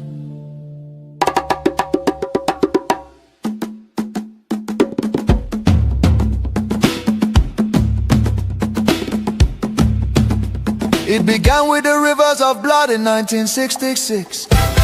Thousands of Biafran men, women and children, professionals, traders, students and families who had built lives across the Federation became targets in the northern city, fueled by ethnic hatred and religious hostility. Mobs descended upon innocent civilians. They were slaughtered in their homes, in crowded markets, and aboard trains carrying desperate families back to the east. Streets were littered with bodies, rivers choked with corpses. Survivors returned to the east carrying trauma, grief, and the painful realization that they were no longer wanted in the Nigerian Union. Biafra, Biafra, voice of truth and freedom. Biafra, Biafra, the rising sun will rise again. Then came May 30th, 1967. A desperate act of survival. What followed were 30 months of unimaginable devastation. The Nigerian military, armed and backed by foreign powers, including Britain, Russia and Egypt, surrounded the young republic. A total blockade was imposed. No food, no medicine, no escape. Starvation became a weapon of war. 5 million, mostly civilians, many of them children, perished during what was not just a conflict but genocide against Biafra. Bombs fell on markets, hospitals and villages. Communities were razed. The world watched in silence while famine hollowed the faces of innocent children. Some nations spoke out, but many turned away. The war officially ended in paper in 1970 under the declaration. No victor, no vanquished, yet for Biafrans the suffering did not end. Their properties were confiscated, careers destroyed. Biafrans were given only 20 pounds regardless of how much they had. Entire families struggled to rebuild shattered lives. The promise of reintegration faded into disappointment. Marginalization deepened in Nigerian government appointments. Infrastructure and control of resources from Biafran land. Oil flowing from the Biafra land enriched the center, while much of the east remained neglected. Roads deteriorated, industries collapsed. Biafra, voice of truth and freedom. The rising sun will rise again. The nightmare did not disappear, rather it evolved. Across Nigeria today, violence and insecurity continue to devastate communities. Armed attacks by Fulani herdsmen, terrorists, have left villages destroyed, farmers killed, women violated, children orphaned and churches burned. Boko Haram and its offshoots have unleashed terror across multiple regions in the southeast. Demands for Biafra and self-determination are often met with military crackdowns, arrests and bloodshed. Protesters have been killed, fear and tension continue to rise. These tragedies reflect the deadly consequences of forcing vastly different peoples into one political structure. Through the 1914 British amalgamation, distinct ethnic nations, religion, traditions, ideologies, and systems of governance were merged without consent and without a shared national vision. The North feudal and religious conservatism can never blend with the South's entrepreneurial drive. And the East Republican individualism attempts to hold the Union together continue to be at the cost of innocent blood. Why does Biafra matter? Biafra means self-determination. Biafra represents dignity, survival, and the right of a people to life and choose their future. Biafra symbolizes resistance, innovation, enterprise, and hope. The vision is of a nation with secure borders, focused development, protection of its citizens, and economic engagement with the world of future, free from oppression, fear, and perpetual conflict. The solution is not endless political conferences, military force or federal quota system, but a peaceful separation based on shared values and voluntary association. History shows that artificial unions often fracture violently, while honest separation can allow wounded nations to recover. Biafra is not dead, Biafra lives. It lives because the desire for freedom cannot be extinguished. Nigeria's ongoing crisis, corruption, insecurity, poverty, and division are proof that one structure cannot hold people with dangerous diversities together. For the million already lost, for the children yet unborn. Biafra, Biafra independence is non-negotiable. Let Africa remember that true unity cannot be sustained by force. The world must listen before more lives are lost. Biafra, Biafra lives, freedom calls. God bless Biafra. God bless the land of the rising sun. God bless Biafra.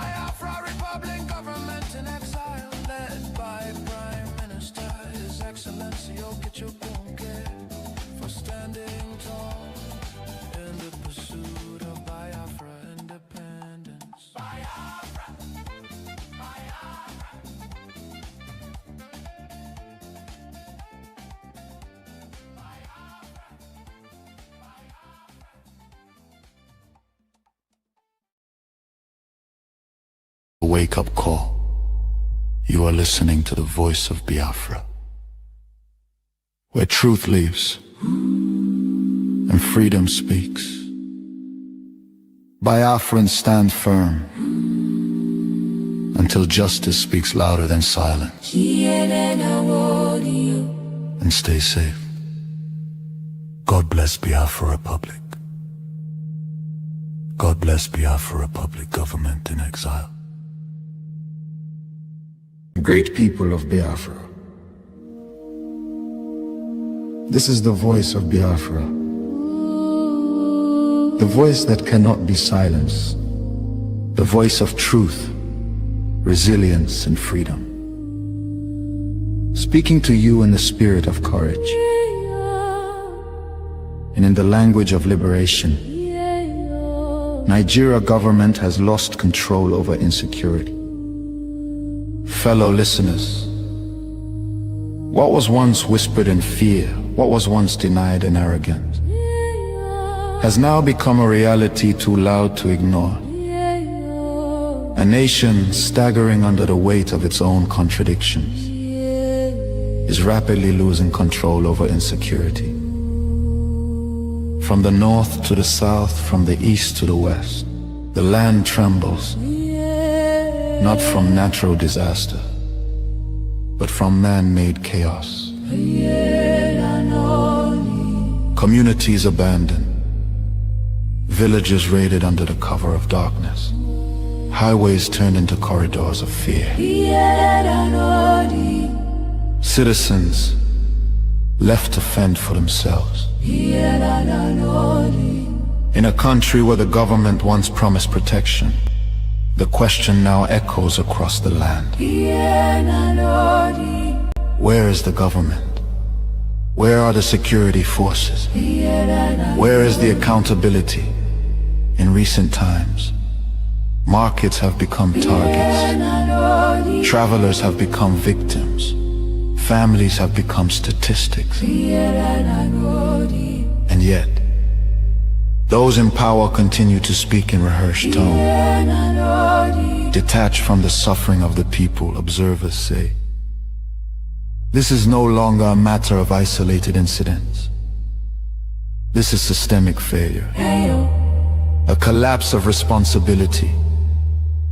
A nation where innocent lives are wasted daily. As fear grips the population, a new reality emerges. The people have lost confidence. Trust has been eroded. Hope has faded. But here, on this frequency, we do not deal in fear. We deal in truth. And the truth is this. A government that cannot protect its people has failed its most sacred duty to the people. Listen. Remain vigilant. Remain aware.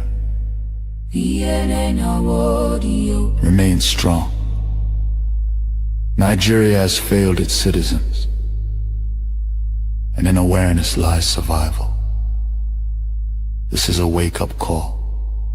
You are listening to the voice of Biafra, where truth lives and freedom speaks.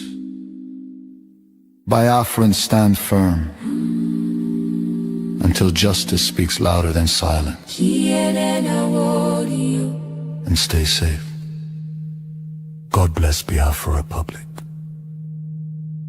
God bless Biafra Republic government in exile.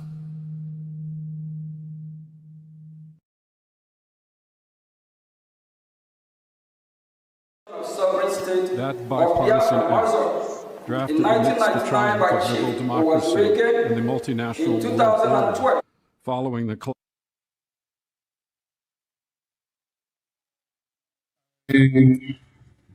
Bring you warm greetings, and you're welcome to Voice of Biafra Television from wherever you're watching from. We salute all of you, and as you join us, please call on other people and let them know that Voice of Biafra Television is live and we are on air from all platforms.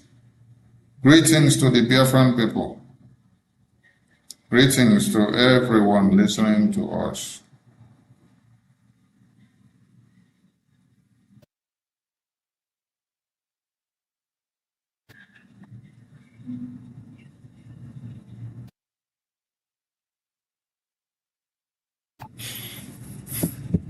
Welcome to Voice of Biafra Television, and in this frequency, we give you the news the way it is. It doesn't matter how many of those that are trying to show themselves against the Christians that are being slaughtered on a daily basis. Great people of Biafra. This is the voice of Biafra. The voice that cannot be silenced. The voice of truth, resilience, and freedom. Speaking to you in the spirit of courage and in the language of liberation. So in our renewed quest for Biafra, we are Moreover, not the administration has not made its decision.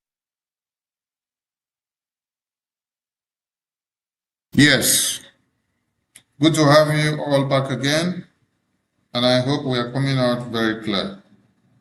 Let's check if we are very clear, if we are loud.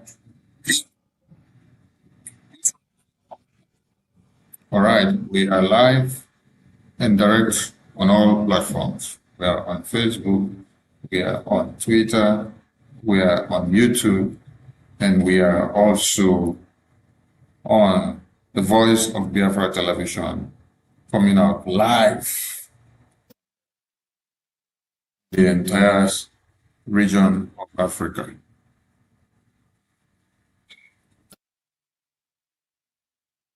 Death of the Christians in Nigeria should not be mad. And that is why we must continue to create the awareness of everyone that claims to be ignorant of the reality that is happening in Nigeria. Voice of Biafra Television Live is where we tell you the way it is. On our very right screen, you can see the U.S. Congressional briefing, how they are discussing and talking about what they should do to Nigeria, considering the genocide that is happening. And then also you see the U.S. Congressional briefing by the Biafra Republic government also telling the world and telling America.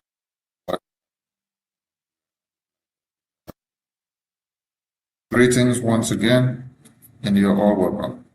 Today's segment may not be very long, but we appreciate everyone that will be listening to this message and will be sharing it far and wide.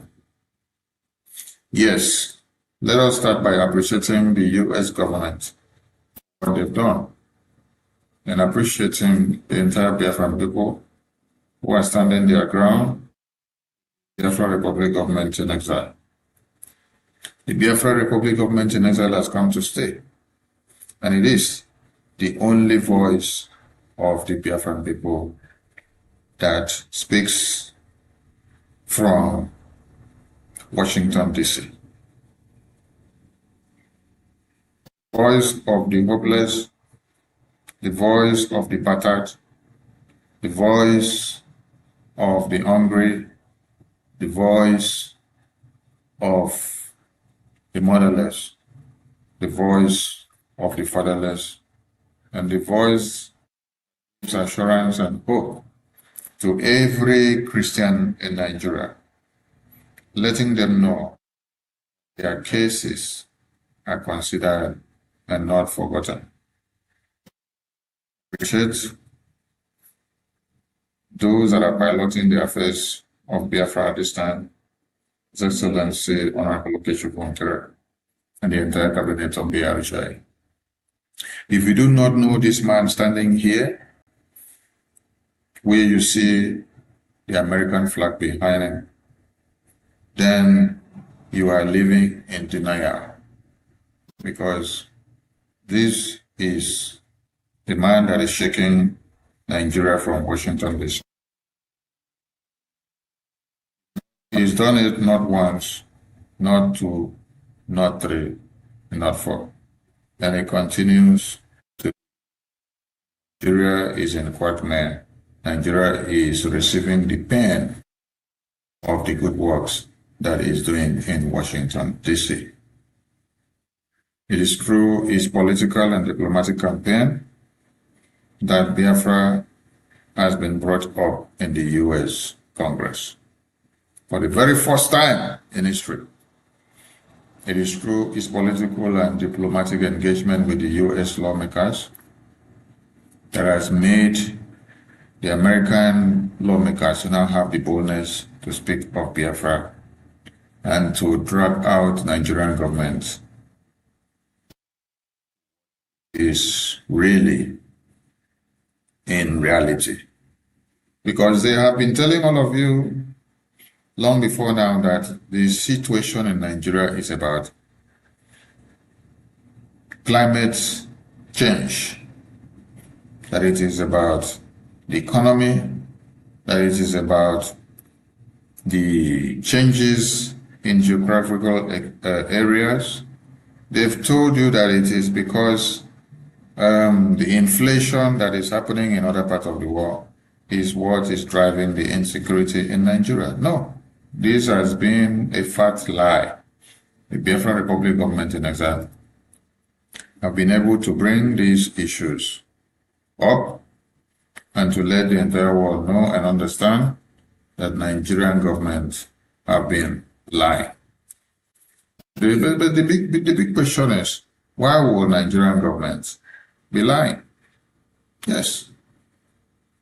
Why will Nigerian government just decide to lie for what they are not supposed to? Are they lying because they just love lying and they enjoy the lying? Or they just want to keep the entire world in the dark? Yes, they want to keep the entire world in the dark because they see it very important that if they do so, nobody will take anything serious that comes out from you that lives in that contraption called Nigeria. But it is incumbent on you to wake up and to tell the entire world that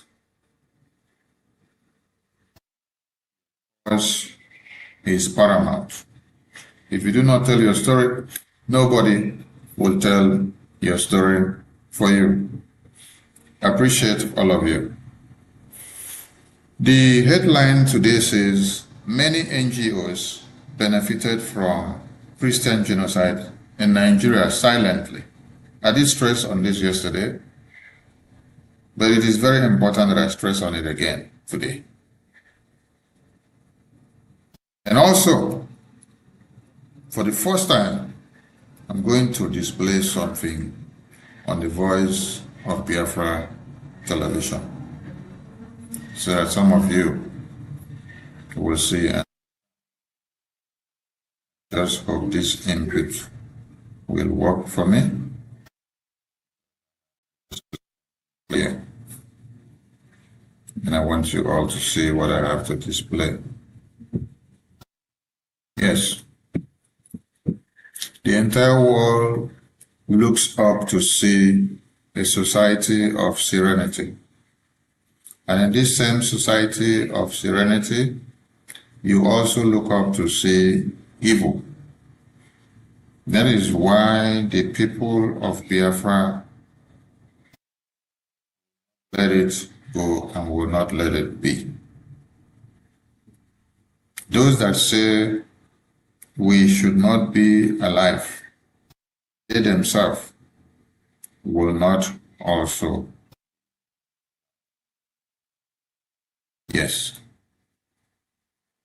It is only the Biafra Republic government in exile that speaks for the Biafran people.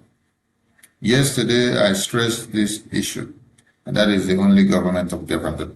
That is why today, from the back end video you can see here, you see the U.S. congressional hearing, and then you see the Biafra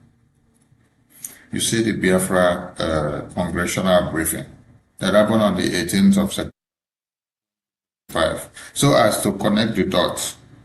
Yes, Biafra Republic Government in Exile was created for a reason. And for that very reason, we are here to uphold that very reason, which the Biafra Republic Government in Exile was brought about. We are not going to allow anybody to destroy that very reason that the Biafra Republic Government in Exile was brought about. You may not have seen all our leaders that started the Biafra Republic Government in Exile till today here with us, but I tell you, the mandate and that vision which we all had and brought up to this very day is what this very Prime Minister and the Biafran people and the entire. So if there is any monkey that is raising their heads from anywhere and thinking that they can be able to destroy that very cause, I tell you, you have made a very big mistake and you are playing with fire. Tonight,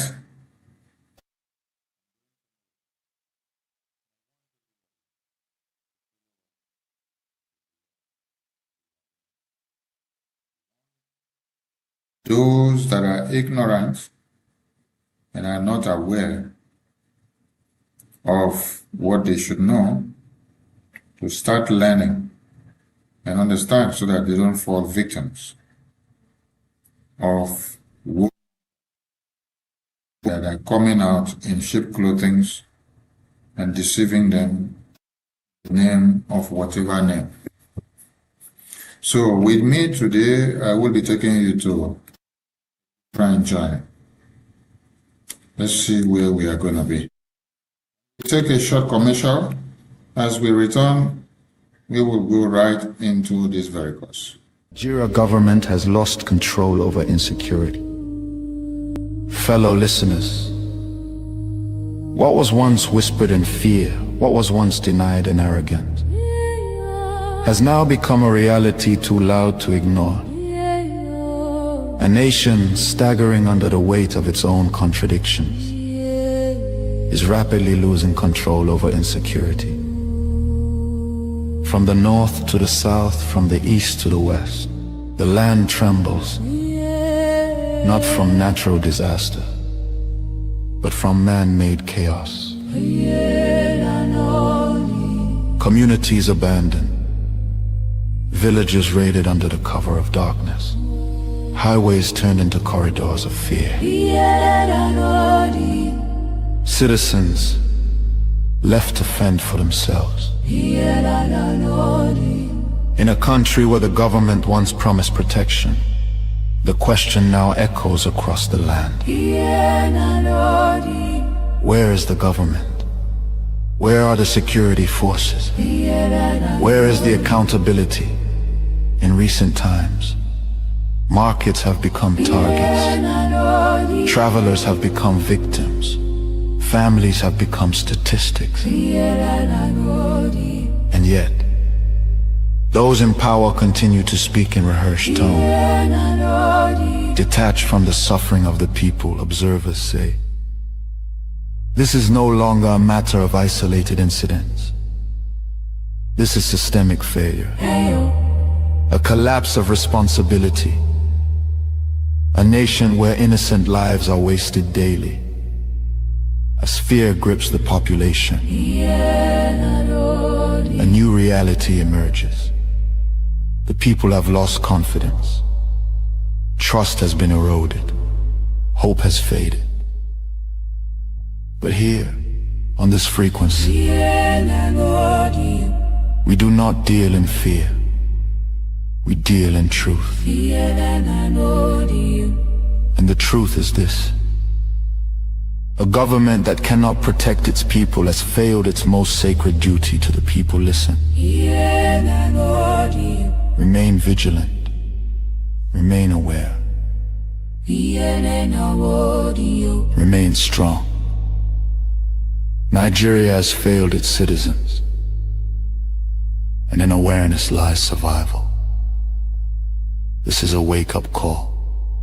You are listening to the voice of Biafra, where truth lives and freedom speaks.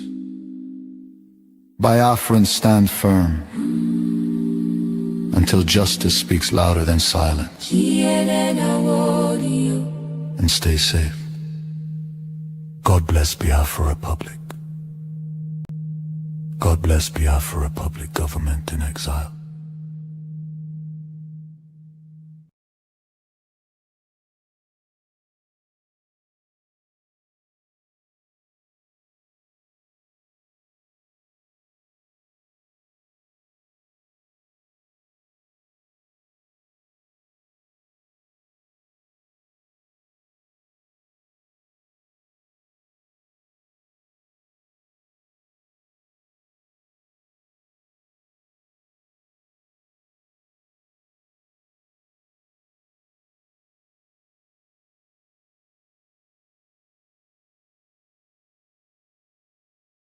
Great people of Biafra,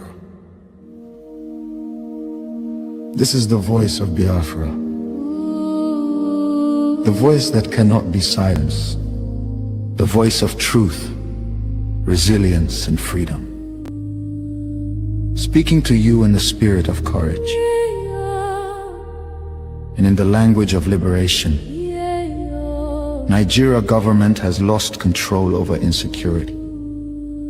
Fellow listeners, what was once whispered in fear, what was once denied in arrogance, has now become a reality too loud to ignore.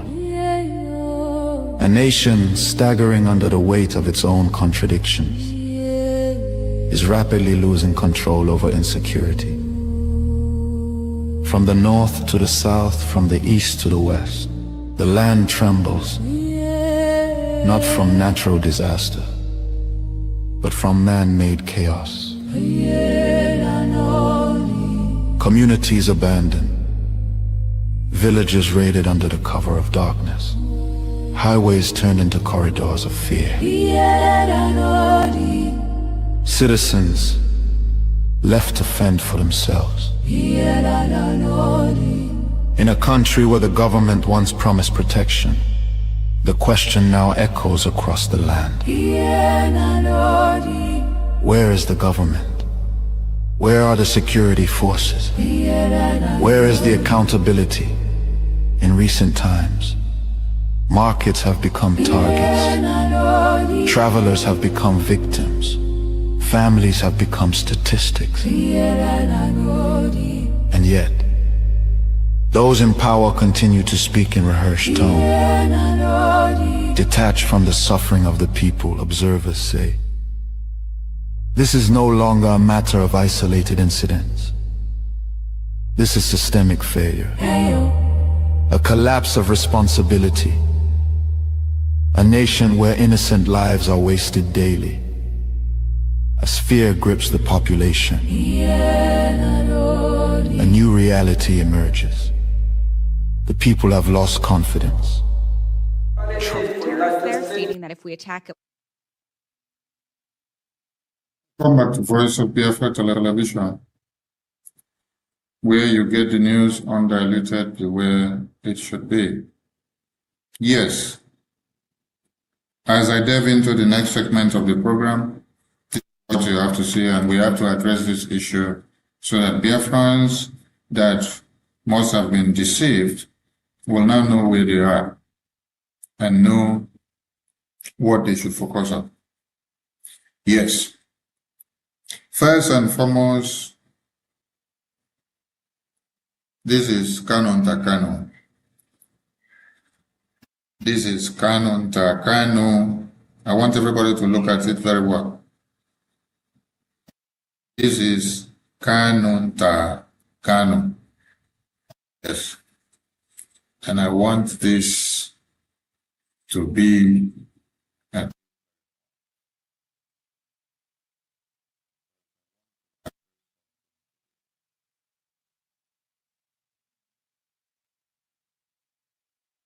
then this is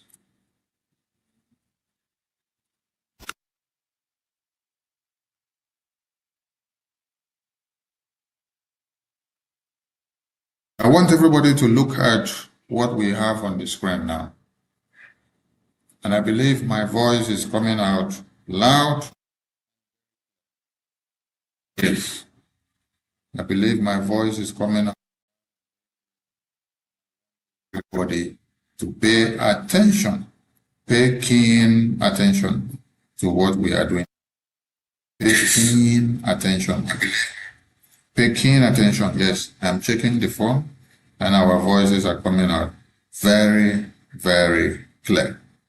Pay keen attention to what we are doing. Now, on this very flyer on the screen, where you see Canon ta Kano, what is written there? What is written there is that those who claim to be fighting for the restoration of Biafra in IPOB is the same rogue element are attacking.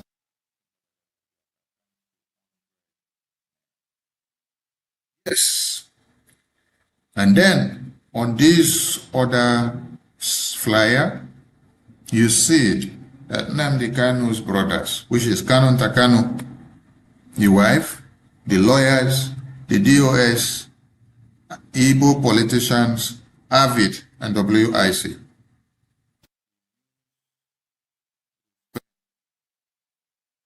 Write letter to EU president to imprison Mazi Simon Ekpa and deport all Biafrans supporting Biafra Republic government in exile for the release of Mazi Nnamdi Kanu and Biafra recognitions. So we ask the question, who did worst?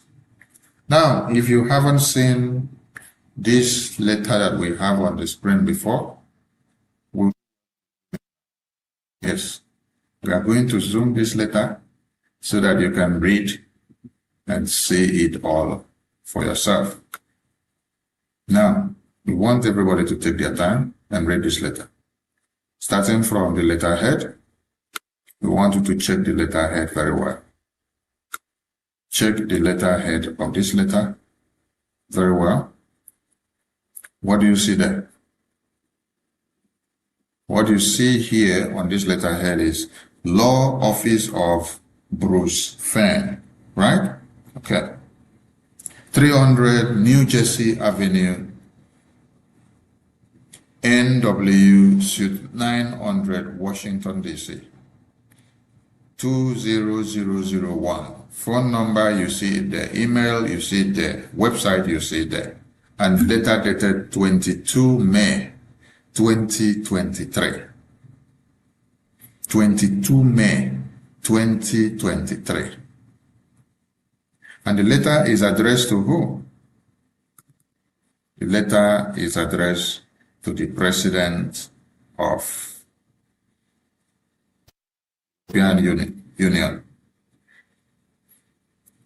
And the name there is what? Ursula von der Leyen, President, European Commission.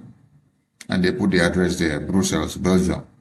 They say, Dear President. Now, let us go into the context of the letter.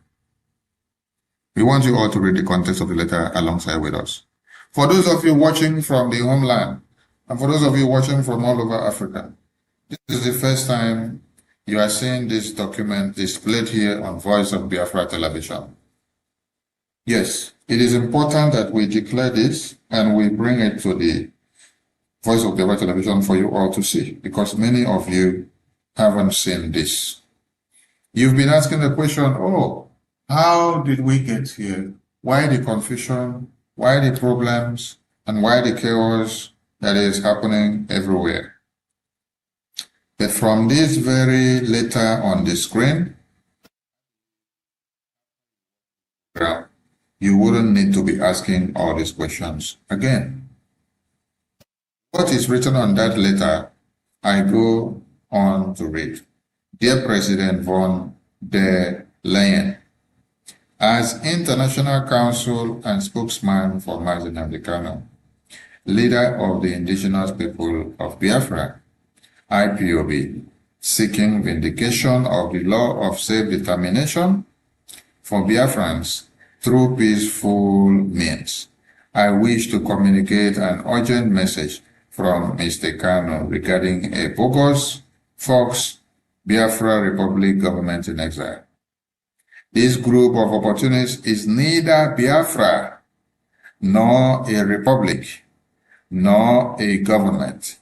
They are fraudsters and should be ostracized. Ostracized means you should be deported. You should be sent out of the country of residence. You should be locked up. You should be penalized because they say you are a fraudster. Why are they saying that Biafra Republic government in Israel is a fraudster? Because we are fighting for Biafra independence. Because we have stopped these groups of people from scamming people and collecting money from them for many years without nothing to show for it. Since 2012, they've been shouting along and raising flag and doing protests all over the world. But they were unable to arrange only one diplomatic U.S. congressmen and women, just for Mazi Nnamdi Kanu to be able to talk to the U.S. lawmakers that make policies that will affect the world. So what they've been doing was, they play hanky-panky, they make money, they enjoy themselves, they share the money, they do whatever they like, but some of them pay themselves salaries from this money of the blood of Biafrans. But nothing to show that they have been able to engage or to even have meeting with the U.S. lawmakers. Just for Mazi Nnamdi Kanu to put Biafra on the table and have a one-on-one discussion with them. Since 2012, down to this very day, they've not been able to record such success.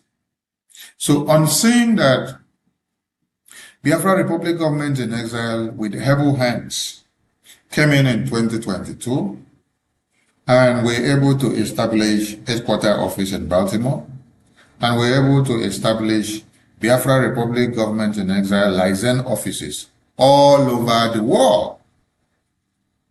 They saw it that Biafra Republic government in exile have actually gotten to the right point of what they were unable to do for years.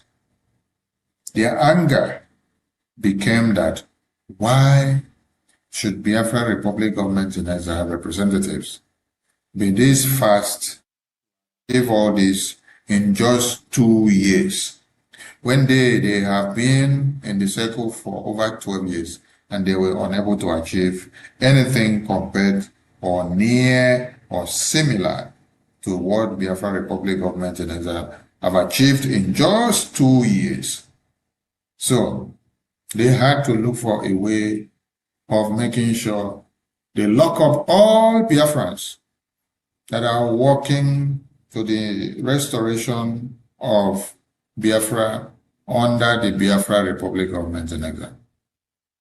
It took you to understand that Biafra Republic government in exile submitted a congressional testimony to the U.S. government, telling them about the plight of the Biafran people, telling them about the Christian genocide in Nigeria, telling them about the kidnapping of Mazi Nnamdi Kanu and all Biafrans that have been kidnapped, telling them about the imprisonment of Mazi Monagba in Finland that the Finland government did in collaboration with the European Union, which is working in line with this letter that these Mazi Nnamdi Kanu brothers, Kanu Takano, Bruce Fenn, the lawyers, the attorneys, and the entire family of him and the DOS, World Igbo Congress, AVID, and all groups that are all over this world who are the enemies of Biafra restoration. They came together, they wrote this letter, they sent it to the European Commission. And they stood as a testimony. They stood as a testimony to Nigerian government. They supported Nigerian government to tell Europe that Biafra Republic government in exile are fraudsters. But this is the same Biafra Republic government in exile who is taking the cause of Biafra to Washington, D.C., for Washington, D.C. to hear our voices and to hear our cries and to come to the aid and to the recognition of Biafra. The people that did this are not too far from you.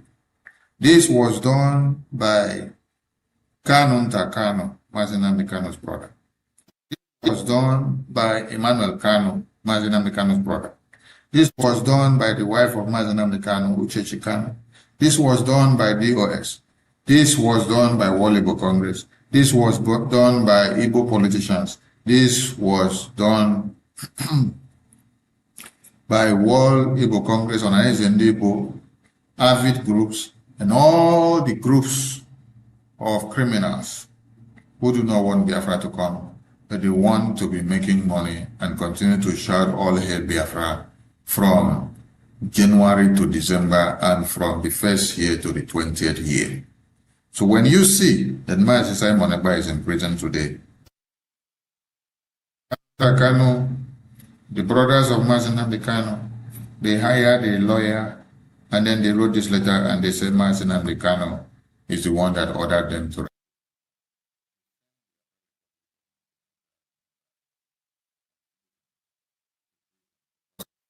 of his own release. Yes, and because of fighting for the restoration of Biafra and the recognition of Biafra. We are reading this letter to you today for you to understand why. They staged a protest in Finland. They gathered in Finland in 2023.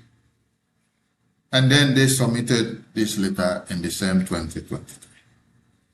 Yes, this letter you see here was submitted in 2023. You can see the date there, May 22, 2023.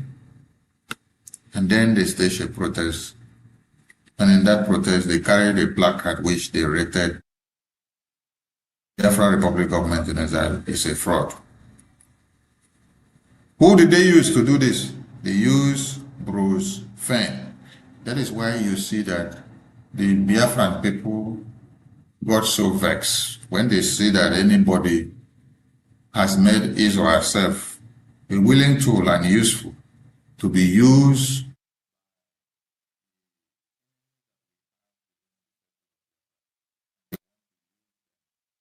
capitalize on the destruction of the recognition and restoration and the state at which the Biafra Republic government in exile have gone in diplomacy and policy making in America. Biafra Republic government in exile have gone very, very far.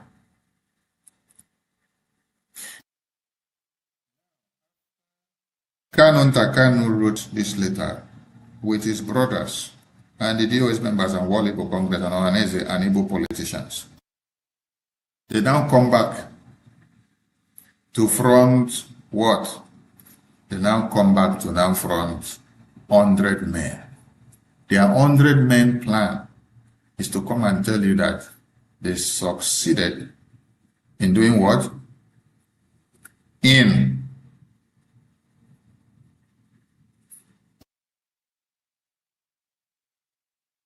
tell you that they succeeded in doing what? In sending the Biafra Republic government in exile members to prison, Mazi Simon Ekpa to prison, and that they are looking up to send many other Biafrans to prison. That is what you see from here. And what they are doing now is to front the 100 men madness. Now, I ask you, Biafra Republic government in exile have held a congressional briefing in the US Congress. The Prime Minister of the Biafra Republic government in exile goes on and on educating the US lawmakers on a daily basis about the plight of Biafran people. Very congressional briefing that you see on the screen behind where the US lawmakers talking. It was on the 20th of November, 2025. And in that very briefing, what did they do? The lawmakers that the Prime Minister of Biafra Republic government in Israel have educated so much about Biafra took up Biafra in that very congressional hearing. And they had to hear about Biafra spoken for the first time in the US Congress, where they were having a public hearing, where nobody had expected that such will come up. Nobody expected that such will be coming up in the US congressional briefing. So it shocked everyone to have seen that Biafra was spoken of in the US Congress on 20th of November. All glory to the Biafra Republic government in exile.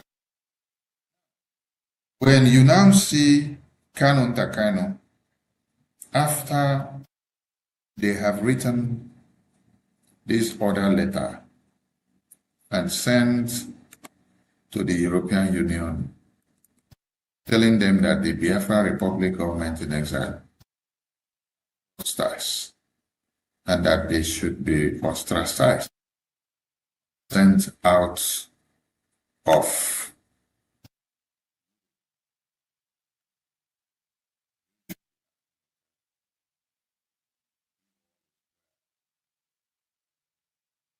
these people. Yes. You should be asking yourself, if all is well with them, what they now front is 100 men. And with this nonsense 100 men, the same way that you have them have attacked Mazinam verse later, is the same way that they have carried his name and his face and put on this Bible.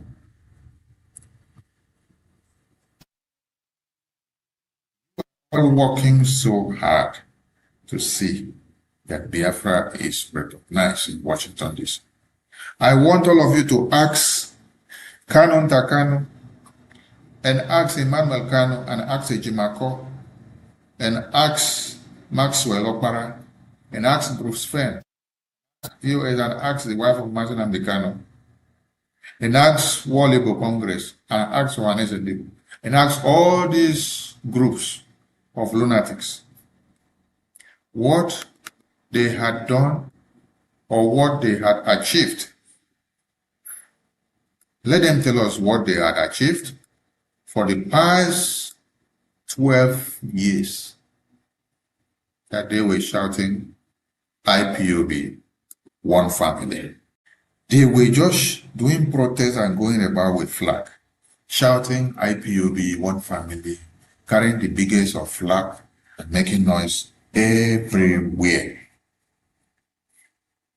Until now that the Biafran people decided to come together and then form a government. They are not happy that there is a government, and it's not just a government, but a proactive government that is doing something. Many of you have fallen for this trap of 100 men.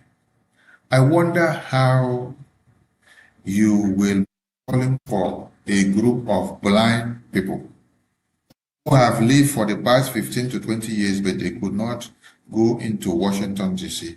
to deliver anything and to have the result. But Okenkere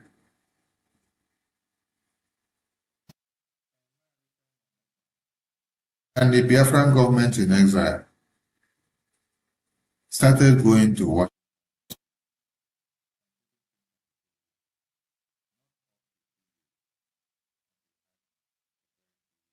Difference. And these people are very angry at why should we make a difference while they have been for the past 15 years, they did not make a difference. They are not happy that Biafra is going forward. They are not happy that the US Congress are now discussing and talking about Biafra. They are not happy that people now feel comfortable to engage about Biafra and to give their opinion and counsel.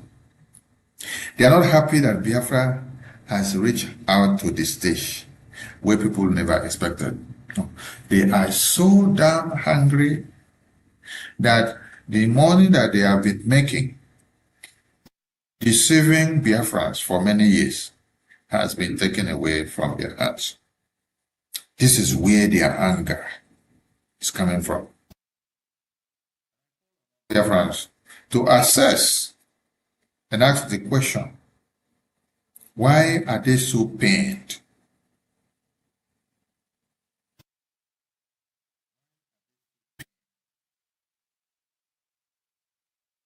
So pained, and who will help them out? Pain in them is so much that they don't know what to do, and they don't know how to be able to hide it. Because we are not stopping them from doing what they were supposed to have done. If they were doing well, I tell you, we wouldn't have had Biafran Republic government in exile to come in to make a difference. It's only when you are making no difference, that is when another people will tend to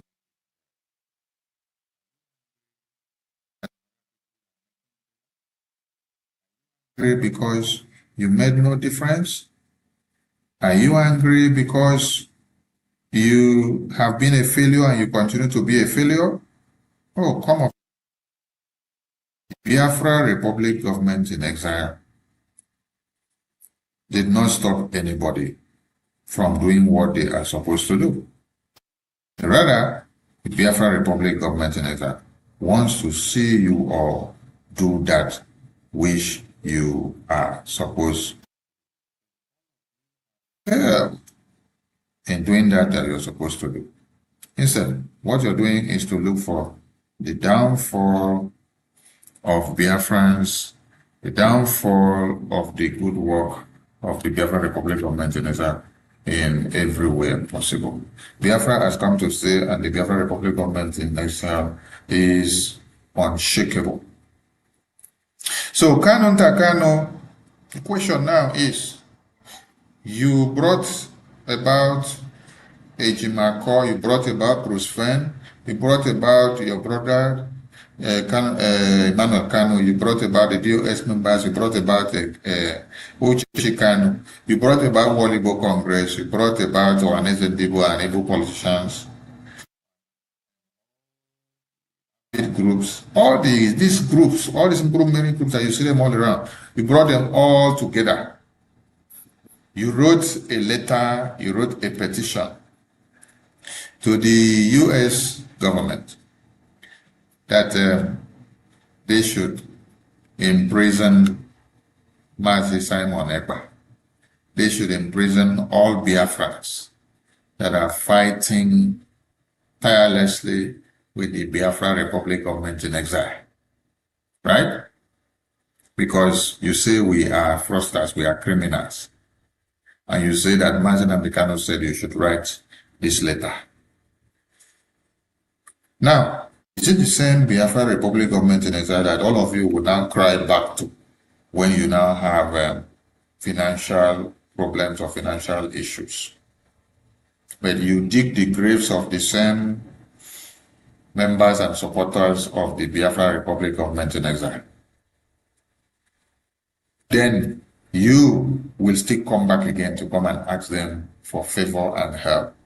Do you know that there is some help that you will come back to get from the Biafra Republic government in exile, and then it will backfire on you? Yes, it will definitely backfire on you.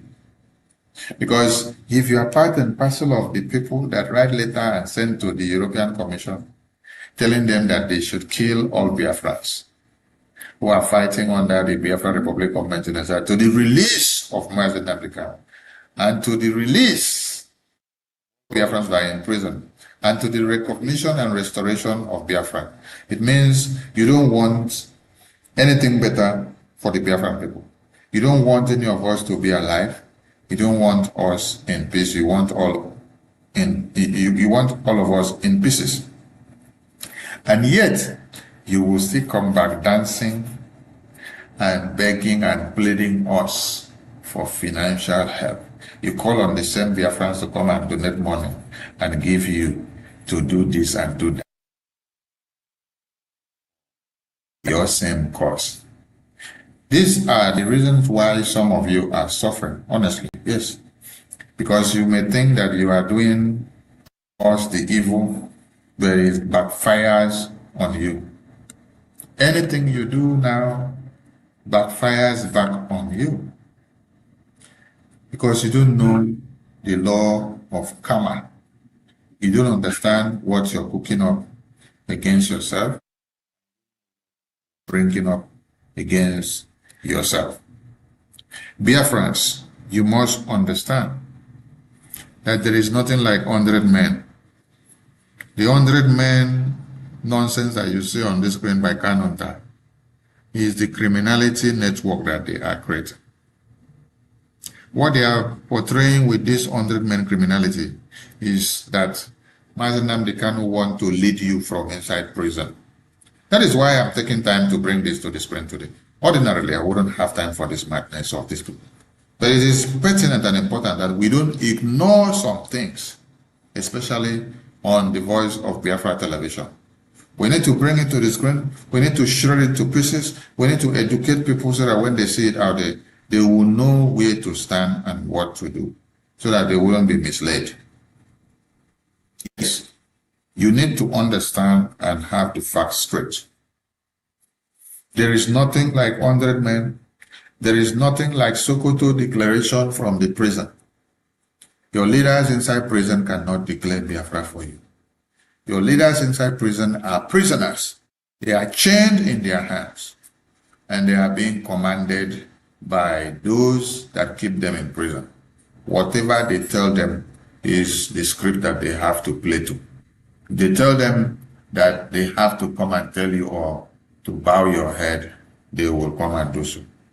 If they tell them that they have to tell you or to start denying Biafra, they will come and tell you so.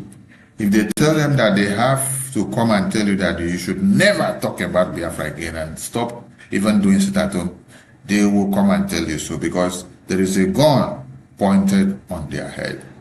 These are all the scripts of the Nigerian government. It is a script that needs to be played in the hands of the oppressor.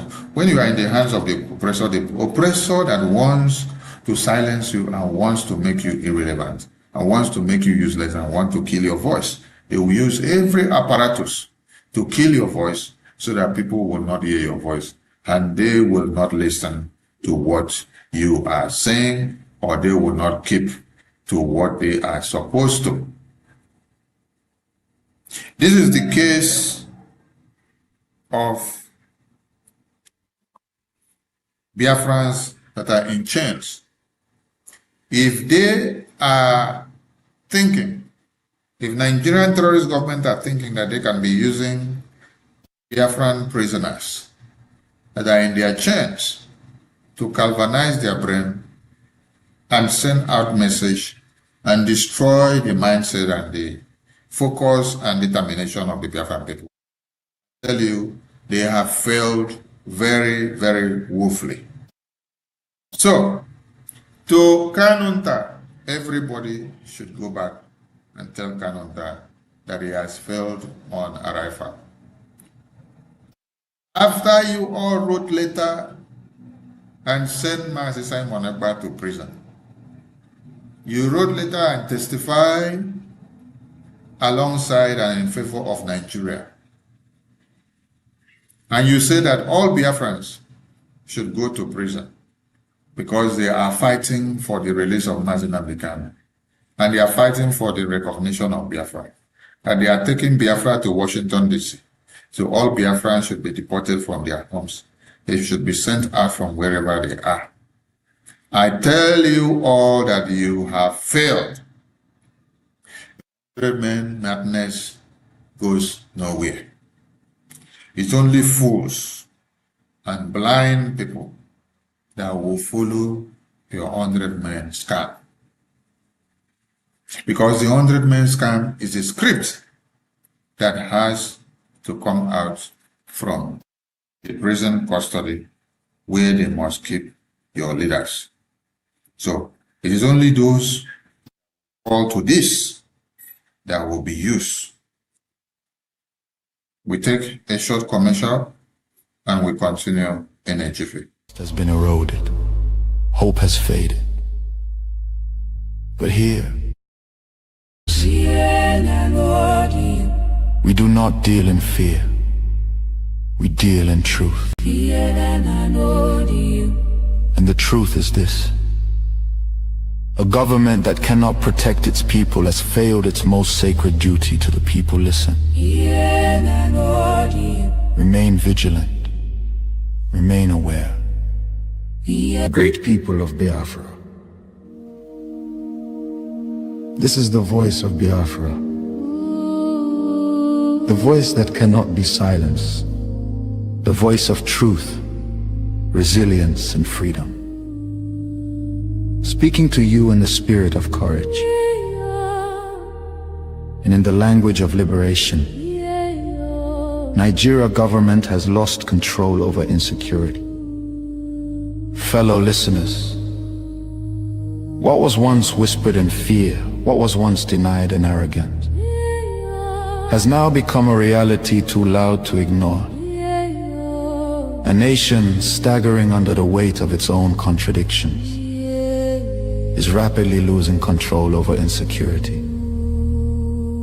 From the north to the south, from the east to the west, the land trembles, not from natural disaster, but from man-made chaos. Communities abandoned, villages raided under the cover of darkness, highways turned into corridors of fear.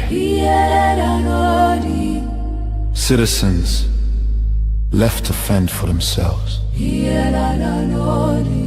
In a country where the government once promised protection, the question now echoes across the land. Where is the government? Where are the security forces? Where is the accountability? In recent times, markets have become targets. Travelers have become victims. Families have become statistics. And yet, those in power continue to speak in rehearsed tone. Detached from the suffering of the people, observers say, this is no longer a matter of isolated incidents. This is systemic failure. A collapse of responsibility. A nation where innocent lives are wasted daily. As fear grips the population, a new reality emerges. The people have lost confidence. Trust has been eroded. Hope has faded. But here, on this frequency, we do not deal in fear. We deal in truth. And the truth is this: a government that cannot protect its people has failed its most sacred duty to the people. Listen. Remain vigilant. Remain aware. Remain strong. Nigeria has failed its citizens. and in awareness lies survival. This is a wake-up call. You are listening to the voice of Biafra, where truth lives and freedom speaks. Biafrans stand firm until justice speaks louder than silence. And stay safe. God bless Biafra Republic. God bless Biafra Republic government in exile. Colleague who was on the trip as well, and I appreciated her and her time with that. Welcome back to Voice of Biafra Television, where we give you the news undiluted the way it is. Yes, this is what we've been talking about.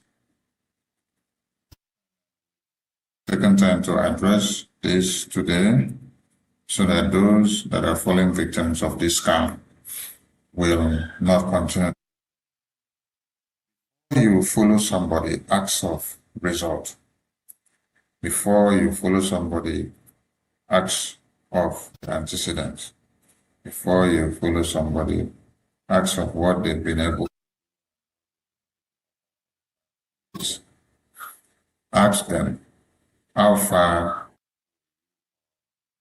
is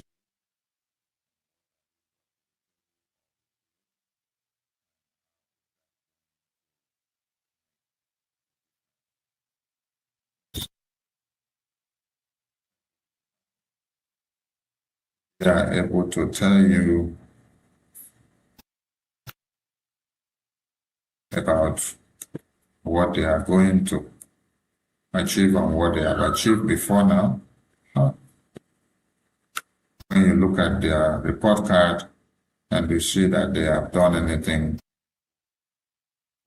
pick off and to follow, then you can be able to. But for these people here that are campaigning and pushing these 100 men, they are the same people that sent Simon Ekpa to prison. They are the same people that came together with World Igbo Congress and Igbo politicians. They testified in the court of Finland against Biafra Republic government in exile. Clapping for them and you're joining them, you are actually clapping for the imprisonment of Mazi Simon Ekpa. You're clapping for the imprisonment of all Biafra Republic government in exile members.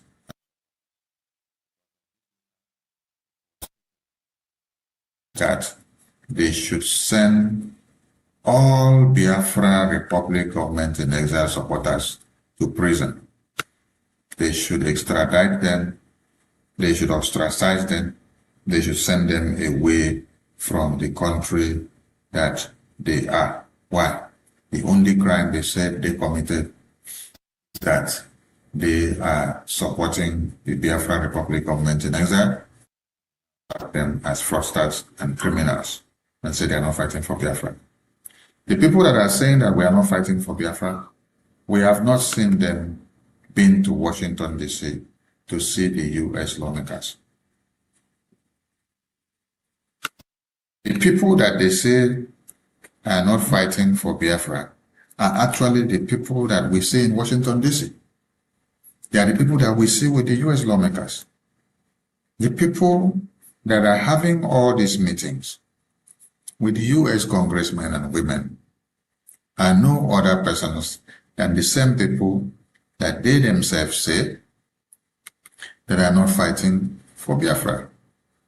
The Biafra Republic government in exile is the Biafra Republic government in exile that is meeting the U.S. congressmen and women every time, educating them and telling them the plight of the Biafran people. Also telling them about the Mazi Nnamdi Kanu that was imprisoned, that was kidnapped all the way from Kenya, taken to Nigeria.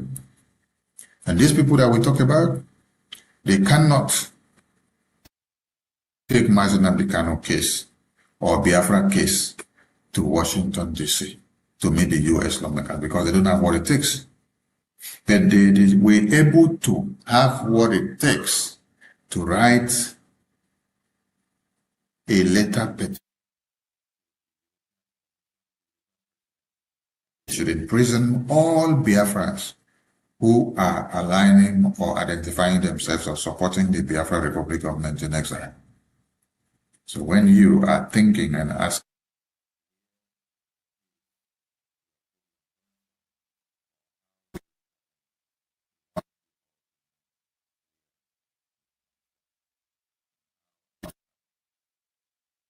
what's happening to you, you will be asking what is happening or why is it happening or so who did that.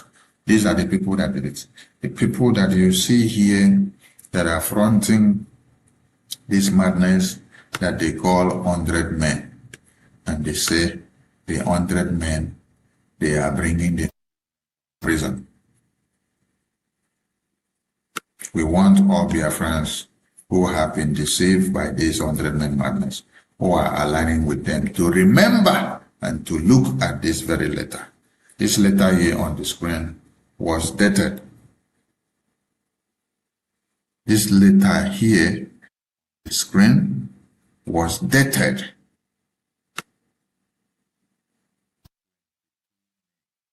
2023. If you calculate the years to today being May 20, you will now see how many years this letter was drafted and sent to the European president.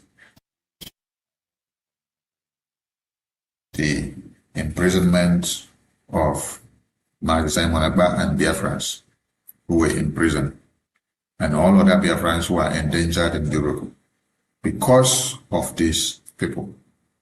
So, you that is supporting them, you that is joining this 100 men madness group, know ye that you are joining this group to imprison Simon Agba and to imprison all Biafrans and to destroy Biafra Republic of Maintenance. Because the key word here is that everybody that is supporting Biafra Republic of Maintenance, that they are fraudsters. Look at it here. They say you are all fraudsters and that you should be ostracized, you should be deported from your country where you are resident and you are working in Europe. This is what the lawyers of Mazi Nnamdi Kanu did. This is what Kanu, all his group of lawyers. This is what Ejima did with all his group of lawyers. This is what World Igbo Congress did. This is what AFID did. This is what the Ambassador Group did. All the groups, the DOS, all the groups that are saying that they are the real people identifying with Biafra and they are the ones actually fighting for Biafra for the past 12 years, who says they don't agree with Biafra Republic government and they hate to see Biafra Republic government. This is what they all brought up together against the people of Biafra.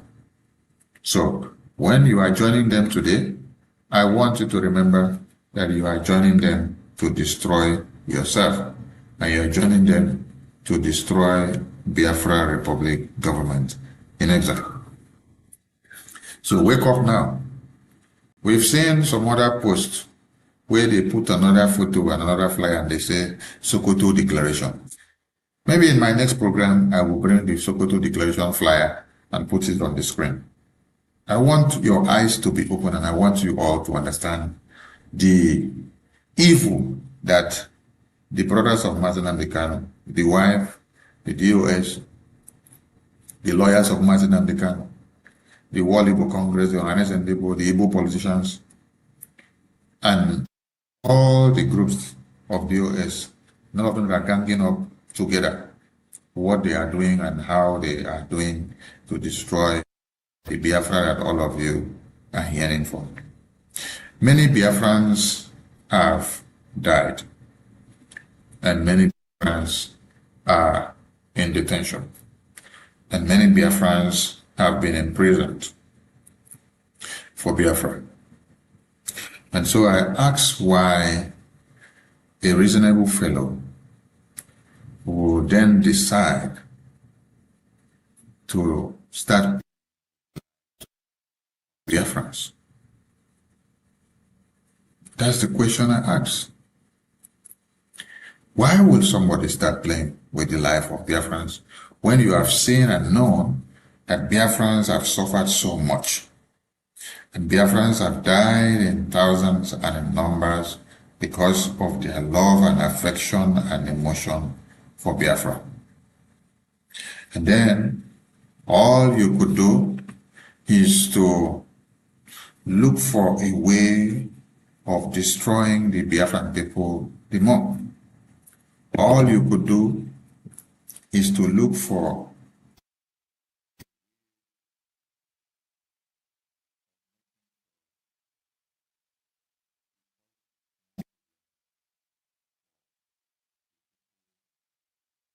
Biafra that have sacrificed so much already.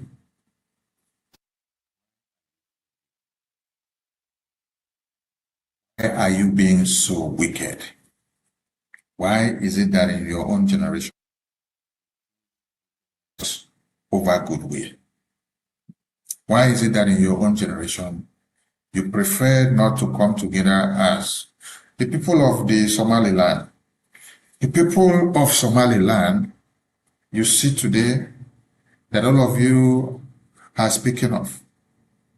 They did not have this evil mindset of shattering everywhere and destroying. No, they had the mindset of bringing all together. Looking at the fragile situation of Somalia, they all came together, they made use of their unity of purpose, and they galvanized a common cause. And they were able to drive it down to where you see results coming out. And if they did not do that, they wouldn't have gotten the results that they got. So they worked so hard, they kept their differences aside, they kept their pride and their ego, they kept their ethnocentrism aside, they all came together and made it work. And today, many of you are speaking of the Ambazonia people. You are speaking of the Somaliland. You are speaking of while in Biafra Republic government in exile and while in Biafra cause, we are working so hard to destroy the Biafra Republic government in exile. What will it profit?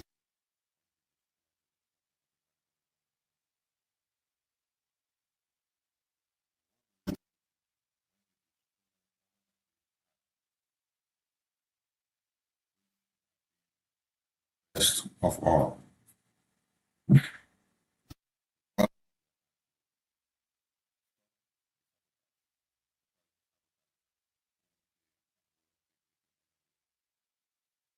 Nigeria is on the crossroad. You sleep and wake up and you see a series of genocide happening in Nigeria today. Have you ever wondered why it is happening so? It is for the appointed time, because Nigeria is about time it gets down to where it should have been.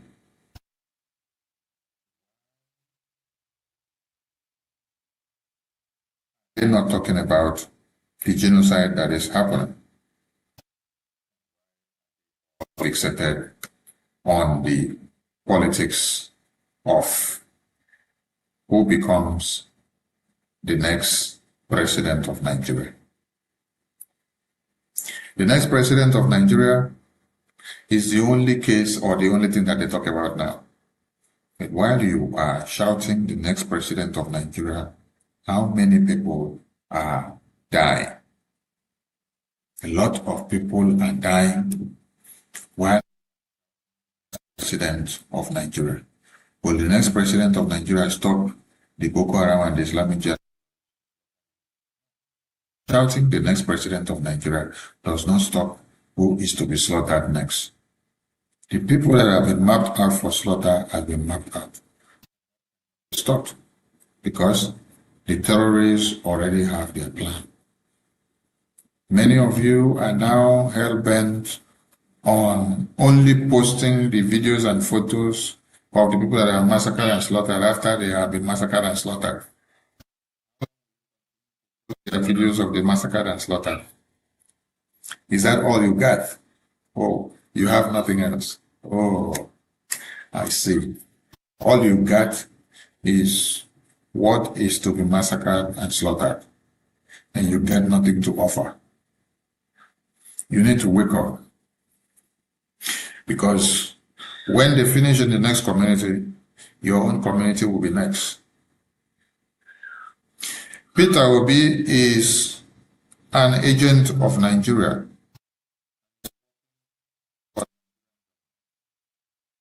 These are the things all of you need to know and to understand.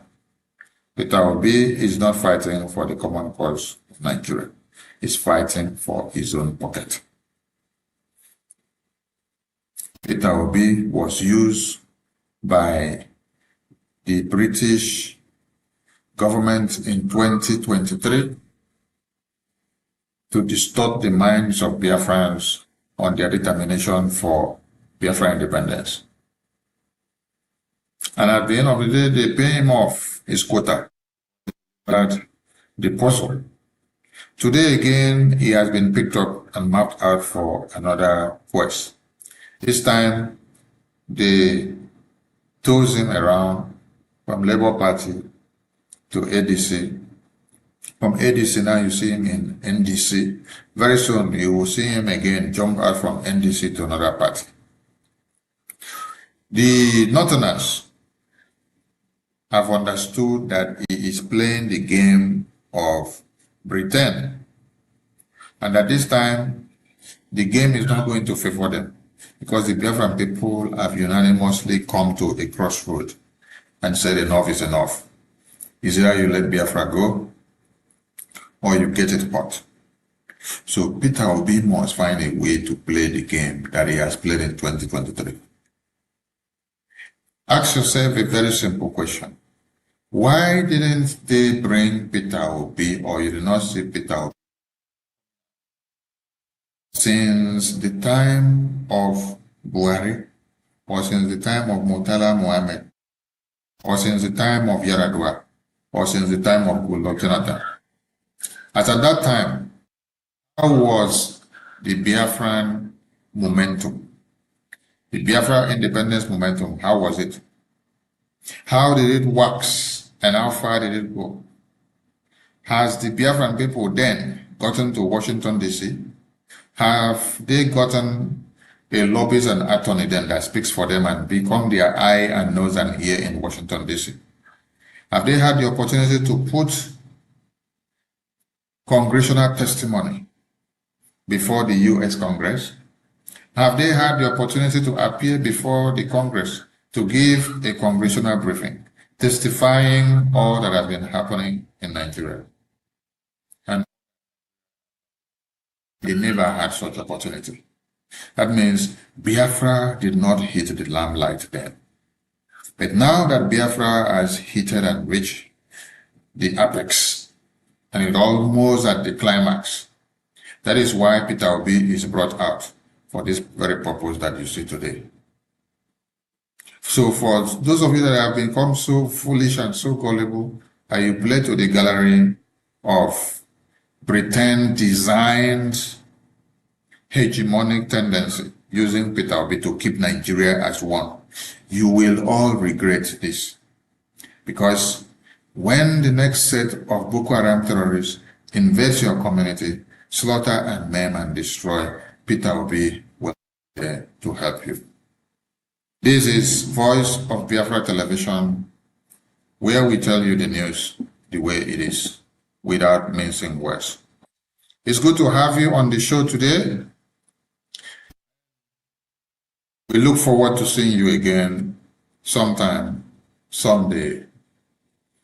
And may the God of Biafra bless you as you continue to do the bidding of the Biafran people. Biafra Republic is the voice of the Biafran people.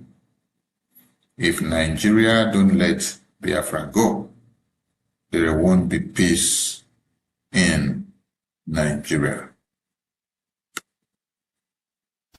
And any deal that is done, any negotiation that is done by Nigerian government,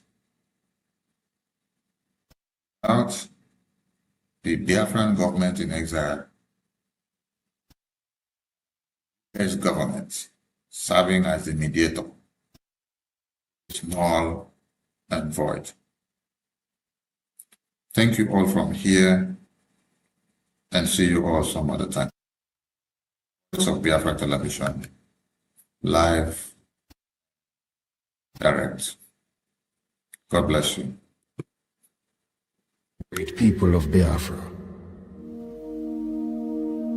This is the voice of Biafra.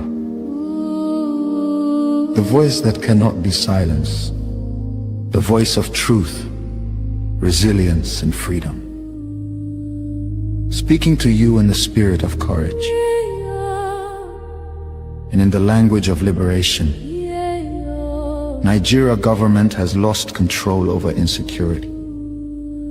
Fellow listeners, what was once whispered in fear, what was once denied in arrogance, has now become a reality too loud to ignore.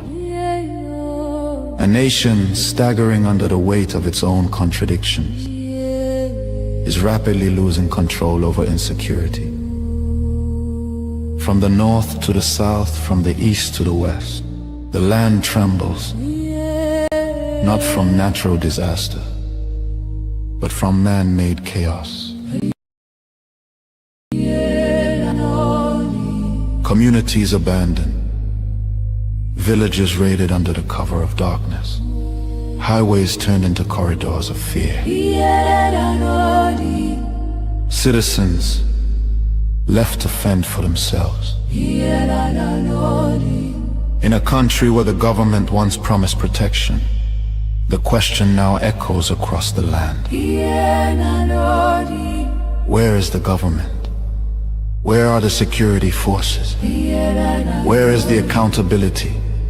In recent times, markets have become targets. Travelers have become victims. Families have become statistics. And yet, those in power continue to speak in rehearsed tone. Detached from the suffering of the people, observers say, this is no longer a matter of isolated incidents. This is systemic failure. A collapse of responsibility. A nation where innocent lives are wasted daily. As fear grips the population, a new reality emerges. The people have lost confidence. Trust has been eroded. Hope has faded. But here, on this frequency, we do not deal in fear. We deal in truth. And the truth is this. A government that cannot protect its people has failed its most sacred duty to the people. Listen. Remain vigilant. Remain aware. Remain strong. Nigeria has failed its citizens, and in awareness lies survival. This is a wake-up call. You are listening to the voice of Biafra, where truth lives and freedom speaks. Biafrans stand firm until justice speaks louder than silence. And stay safe. God bless Biafra Republic. God bless Biafra Republic, government in exile.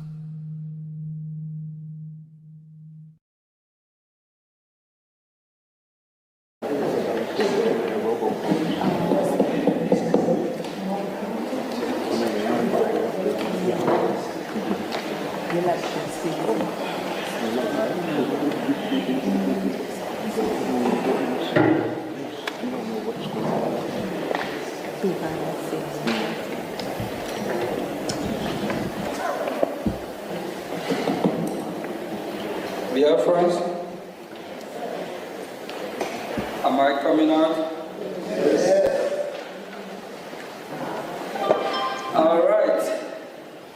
All right. The hour is here.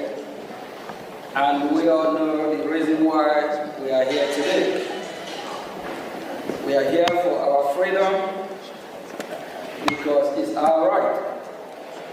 And today is our first congressional briefing. And we have our special guest here. We Biafrans are familiar with who he is.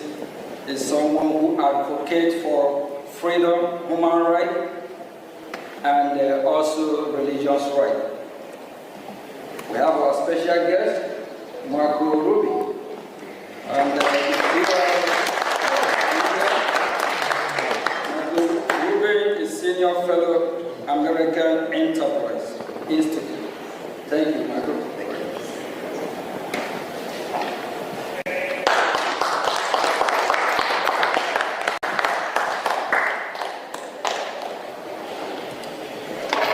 Thank you very much, Mr. Acting Prime Minister.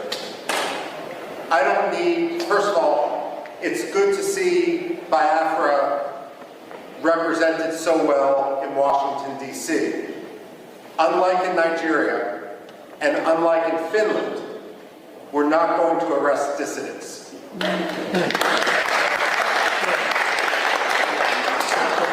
I'm a historian by training, and especially with this audience, we don't need to tell you that Biafra may have redeclared its independence, but it is a long history. And if we count the maps that European merchants, geographers, and other travelers made dating back to the 17th century, then Biafra is actually older than the United States of America. We're not talking about a so-called secession. We're talking about decolonization. And when we look at Africa today, we must recognize that the problem of colonialism is no longer based in London and in Paris. It's based in places like Abuja and Lagos.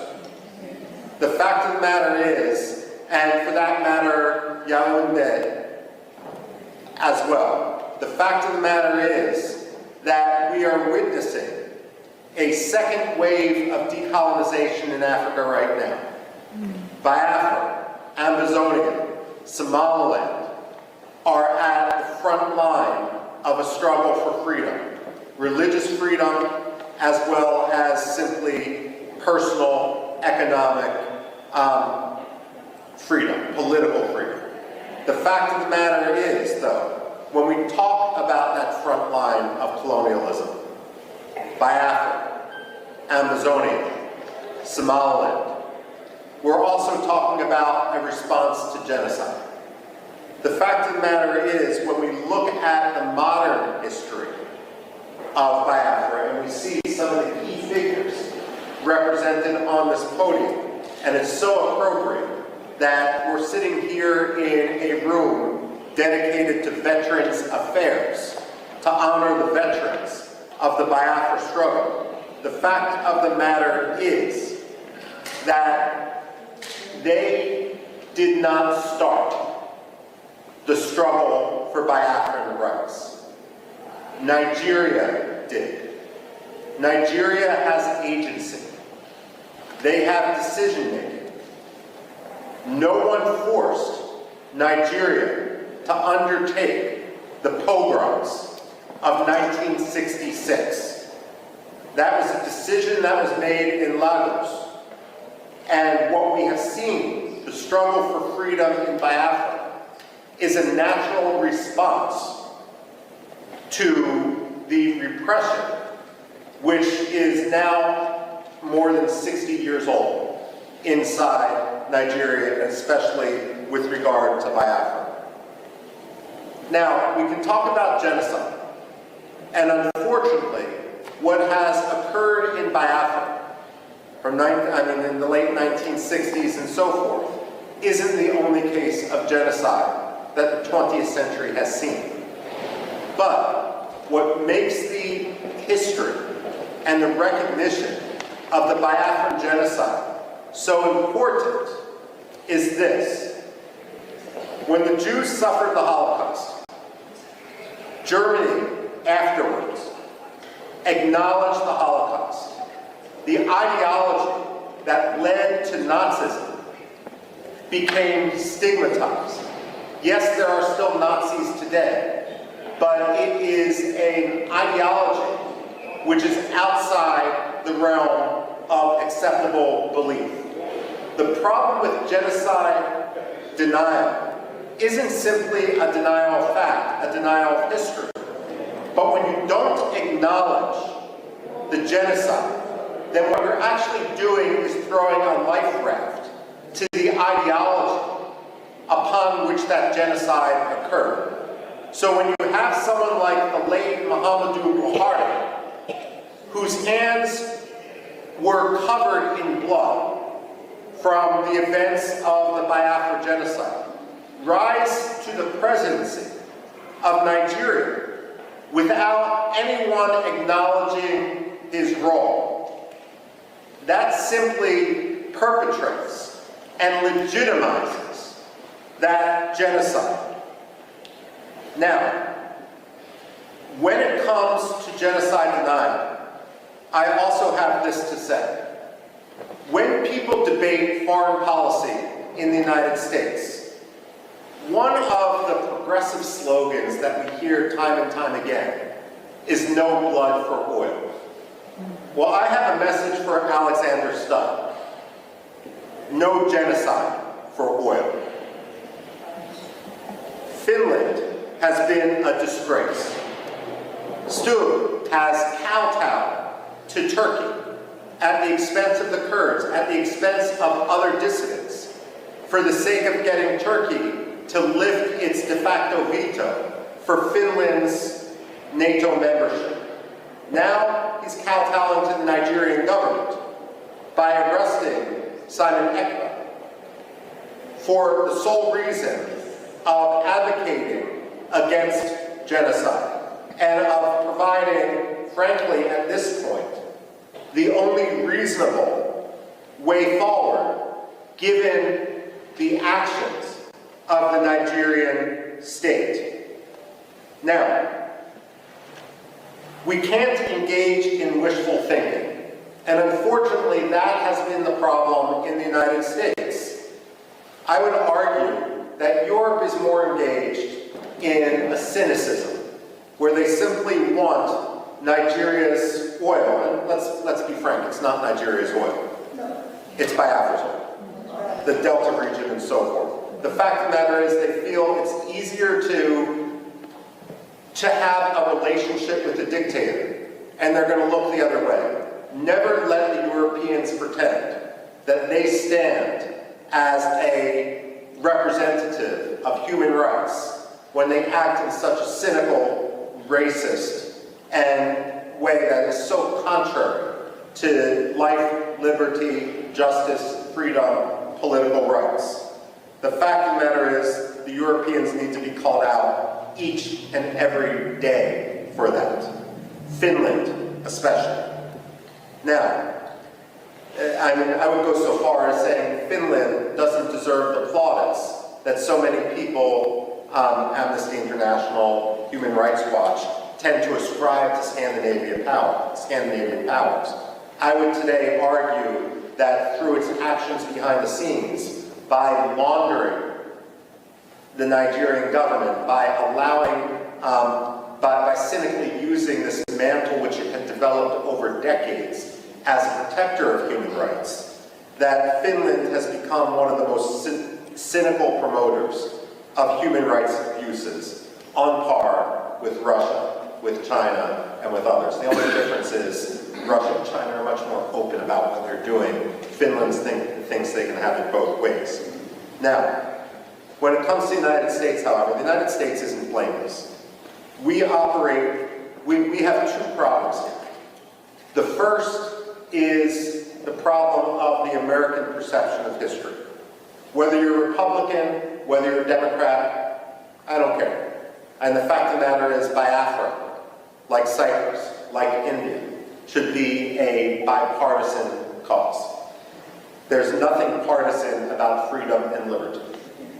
And I say that as someone who personally is a Republican, but I was a Congressional Black Caucus Foundation fellow working for the late Congressman Bill Gray, who was a Democrat. So I say this not just as wishful thinking, but someone who truly believes in the importance of principle and its triumph over cynical partisanship. But let's face it, both the Republicans and the Democrats have a problem, and American society in general, and that's our general ignorance of history.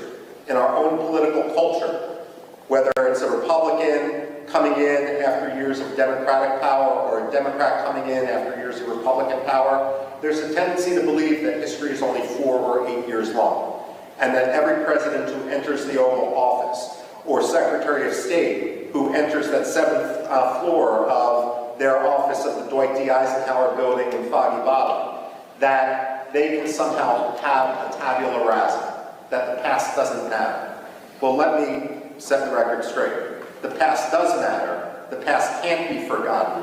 And we wouldn't be here today if it weren't for repeated efforts to work within the system, only to be crushed by Nigerian corruption, Nigerian dictatorship, and Nigerian cynicism. And if I may, Nigerian religious animosity on the parts of some sectarian communities.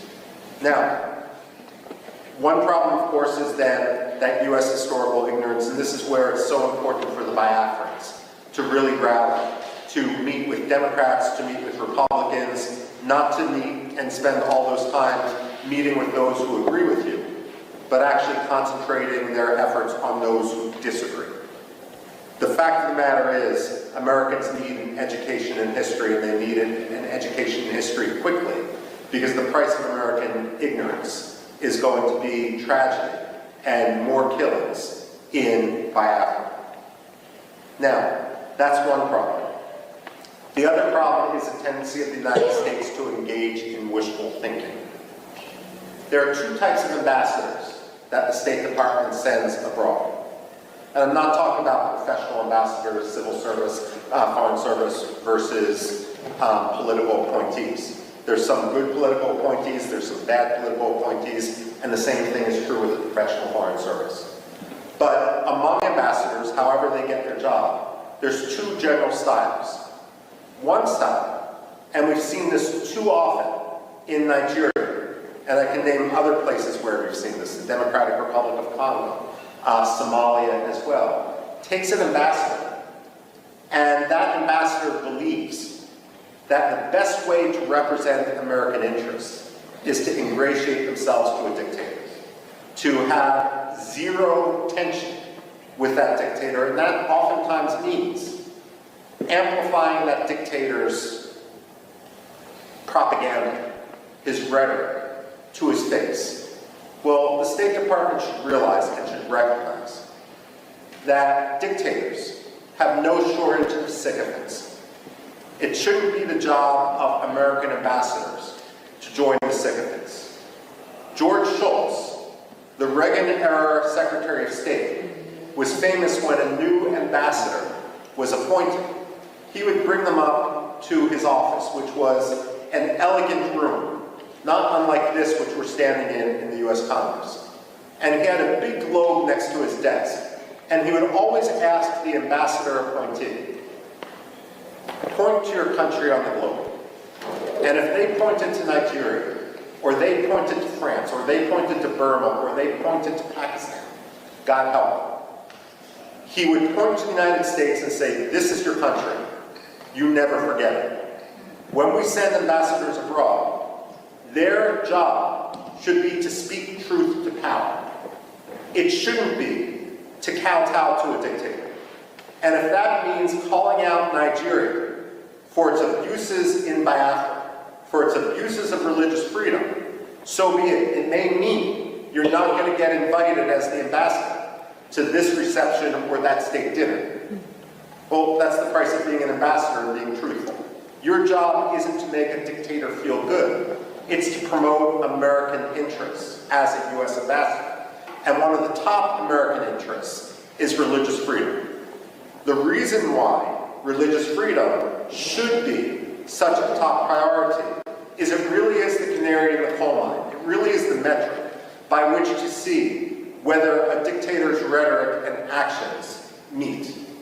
When former Secretary of State Antony Blinken went to Nigeria and he met with the late Muhammadu Buhari, and he removed Nigeria from the religious freedom watch list, that was wishful thinking.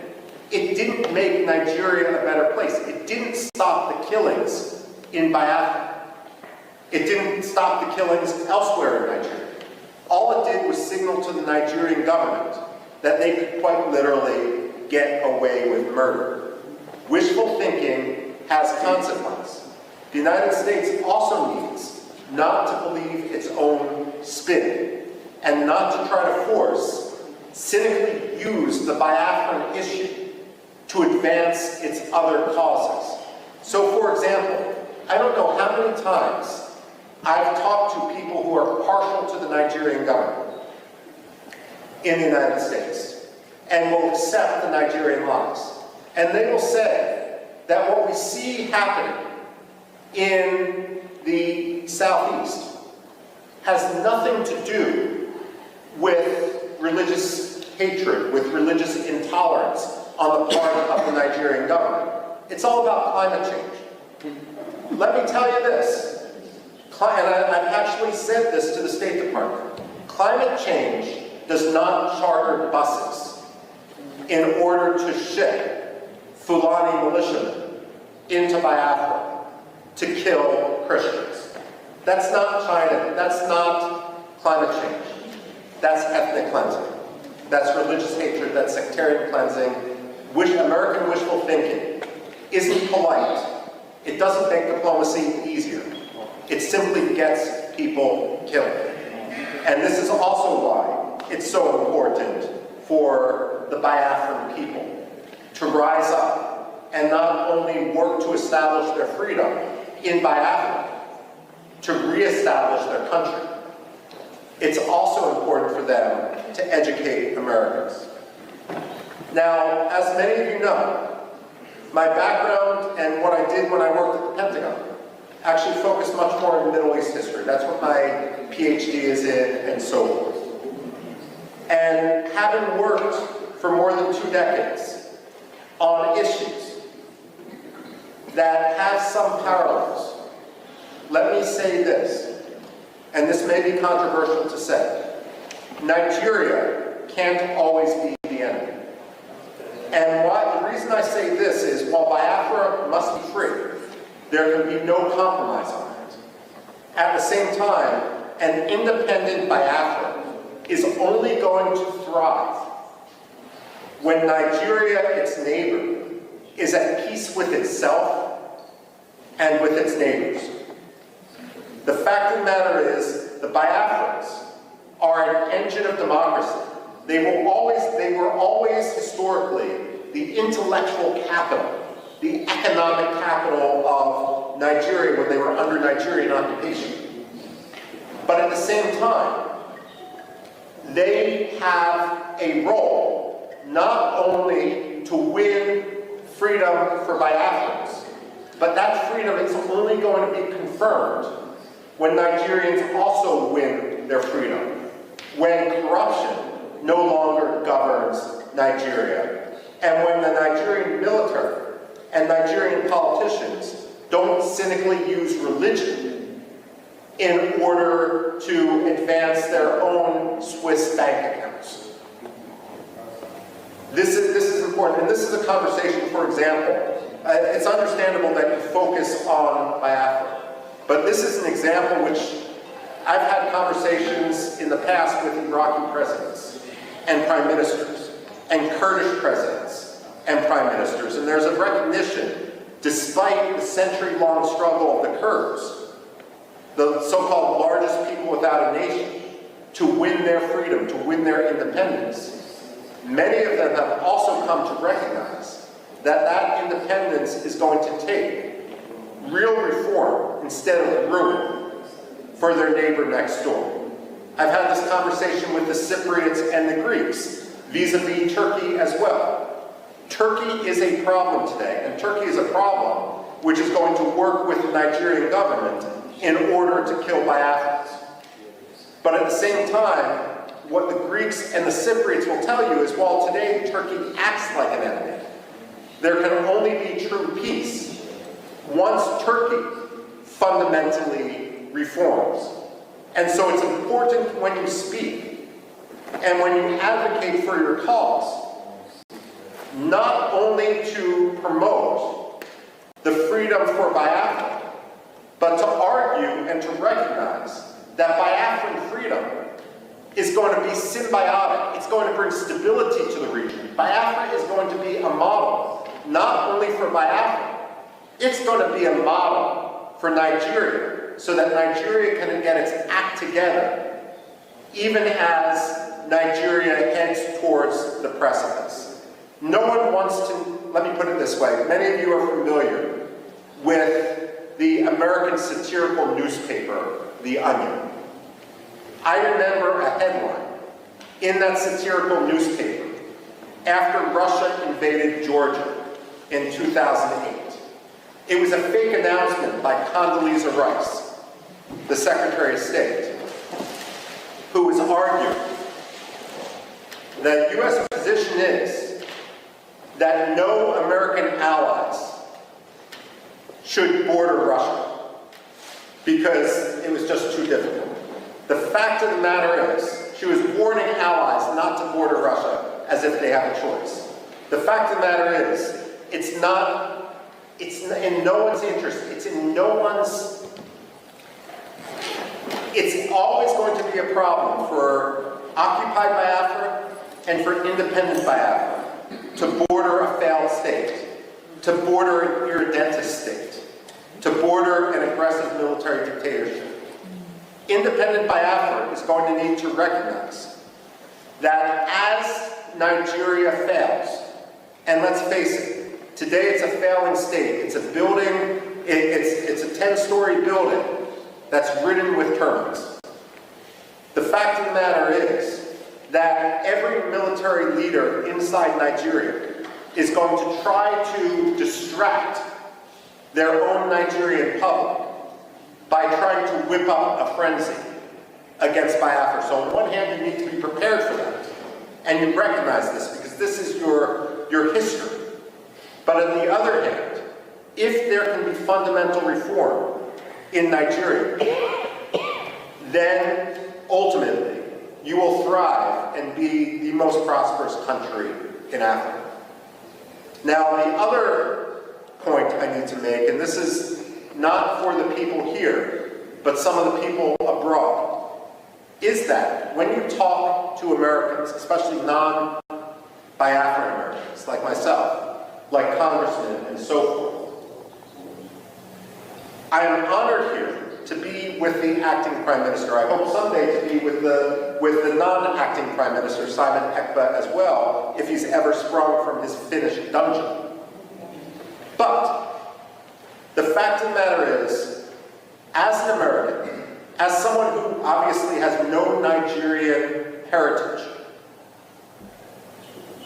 it's not my job or my concern to decide who the leader of Biafra is.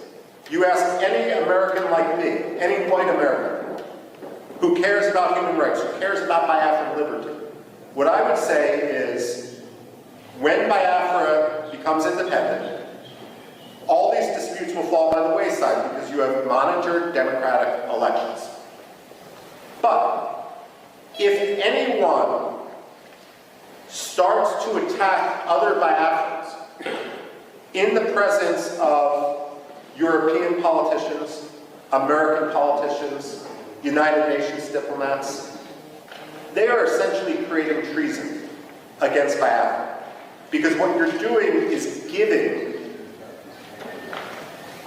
evidence to your enemies that Biafra isn't serious.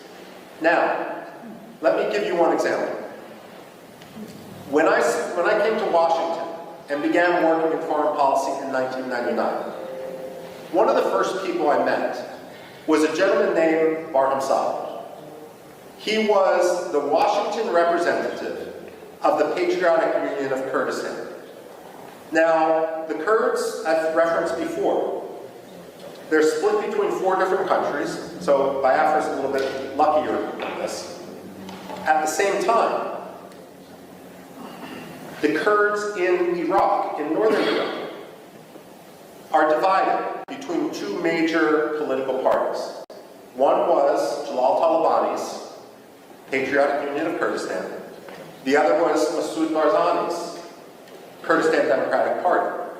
And between 1994 and 1997, these 2 Kurdish parties fought a civil war to suggest that anger among the Kurds wasn't high would be an understatement. They hated each other's guts. 2,000 people remain missing to this day from that civil war in northern Iraq between the Kurdish parties. And again today, that region is essentially divided. Barham Saleh had a rule as the representative of one of the 2 Kurdish parties in Washington, D.C. His rule was, I will talk Kurdish politics to other Kurds, but I will never talk Kurdish politics when someone else is in the room. Because the only message that Washington needs to hear is Kurdistan must be free. The only message that Washington must hear today is that Biafra must be free. Decisions with regard to the leadership of Biafra are going to be made by Biafrans themselves. But the most important issue for everyone, whether they are legitimate or frankly whether they are illegitimate, is that Biafra must be free. Don't tweet against your political adversaries. Take the high road. Don't talk about your rivals to congressional staffers. And if your rivals talk about you, you may feel that it does you a disadvantage. Let me assure you it does not. If the acting prime minister, if the acting cabinet are the ones who are speaking softly and achieving things, creating a new currency, creating the structures of state, ultimately every serious congressman, like Chris Smith, like Mark, one of the most important staffers on Capitol Hill, they are going to recognize you for what you are. Because only amateurs talk about their rivals. Those who are legitimate, those who are serious, those who are here today are the people who advance their cause.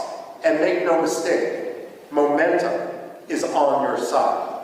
So I speak here today, and I'm concluding my remarks right now, by thanking you for your activism, by welcoming you to the halls of Congress, where you are free to talk to anyone, and you don't need to risk arrest, because again, your words we're not in Finland. We don't have to talk about the Helsinki standard. The fact of the matter is, I hope to be here when the United Nations General Assembly recognizes Biafra as the 55th or 56th African state. And I have absolutely no doubt about that. And with that, I turn the floor back over to the acting prime minister.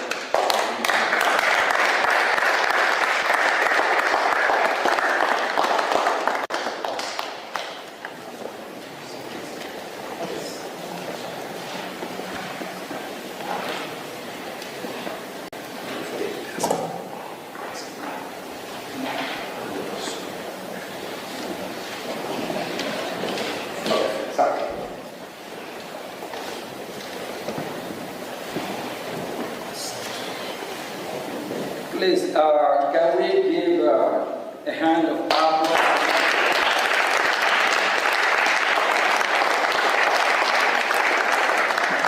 He is a true friend of humanity, not just Biafra. He fights for me, he fights for you, he fights for the global community. And he is a kind of one we need. so that we can have a safer world and a better world, a world that will be great again. Thank you.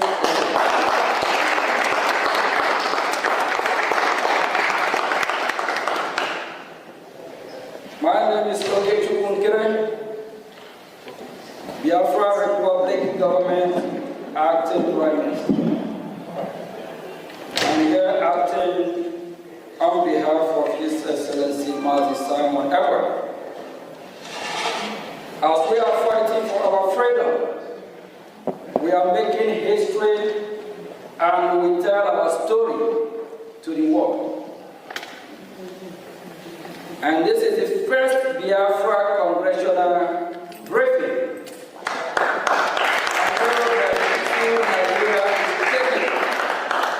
If I tell you, you won't believe.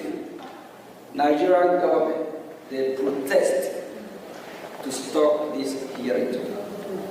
They protest. They have not started protesting. Thank you all for being here today. Thank you. It is an honor to speak today during this historical congressional briefing on Biafra, the first in modern times. I want to thank Michael Ruby, which we are just giving hand of applause now before, of the American Enterprise Institute for his unwavering support and friendship to the Biafran people. Today, I will provide a broad overview of Biafra issue for all those watching. Nigeria is oil-rich country. When we say Nigeria, it's Biafran oil. Marco just on his speech, he made it clear. It's Biafran oil and a continent power in Africa. It is a multi-ethnic, multi-language, and multi-religious country with a population of about over 200 million people. There are three major ethnic groups: the Igbo, the Yoruba, and the Hausa Fulani, and 250 other smaller ethnic groups.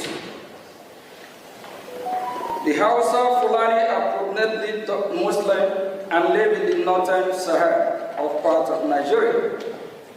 The Yoruba who live in the southwest are split almost even between Muslim and Christian.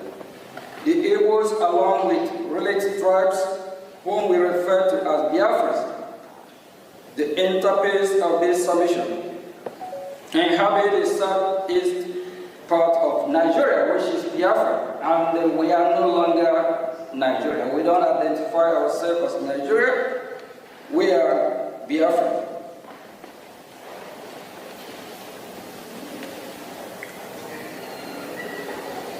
Part of Nigeria, which is combined population of over the Biafrans population and over 70 million. Biafrans are predominantly Christians and traditional worshippers, with constituencies also practicing Judaism. Their land is blessed with human and mineral resources, including vast hydrocarbon. Biafrans are very commercially inclined, industrious, and are given to scholarly and professionally pursuit in addition to their first nature of gifted martialized. They had an established grassroots democracy order known as the Omuna system, which is still practiced to this day, before the advent of colonization. They are very republican and arbitrary in nature and coexist peacefully with their neighbors, including northern Nigeria and Cameroon. Prior to their amalgamation with the rest of Nigeria in 1914, Biafra then, there was no single massacre of Biafrans anywhere in pre-amalgamation in the so-called Nigeria. this is noteworthy. The first start of this program that was levied on Biafrans, particularly the Igbos, among them happened in 1948 in northern Nigeria, where Biafrans were, without any justification, massacred just for being Biafran or merely looking like one, pivoting on false narrative of the so-called Igbo coup, an Igbo plot to dominate Nigeria. Nigeria's military officers and the police and notable civilians, mostly from the north, planned and executed the Biafrans. Over 3 million Biafrans were murdered between 29th May 1966 and 12th January 1970. And had the Biafrans not resisted by unilaterally declaring its independence, the massacre would have been incalculable and more horrendous. There is credible evidence that sectional Nigeria provoked the Nigerian Civil War as a cover-up to accomplish the genocide that they have begun against Biafra. Generally, and the Igbos in particular, as far back as 1948 in northern Nigeria, the difference this time was to take it to their homeland, where they had fled and taken refuge under the Hitler-declared Republic of Biafra, a nation born in dire necessity and desperation to survive a genocide. The following aspect from recent declassified U.S. Embassy diplomatic dispatch of the era on the program and the war that follows is instructive, and it states that the North was minded to use the war as a tool to resort its dominance of natural affairs.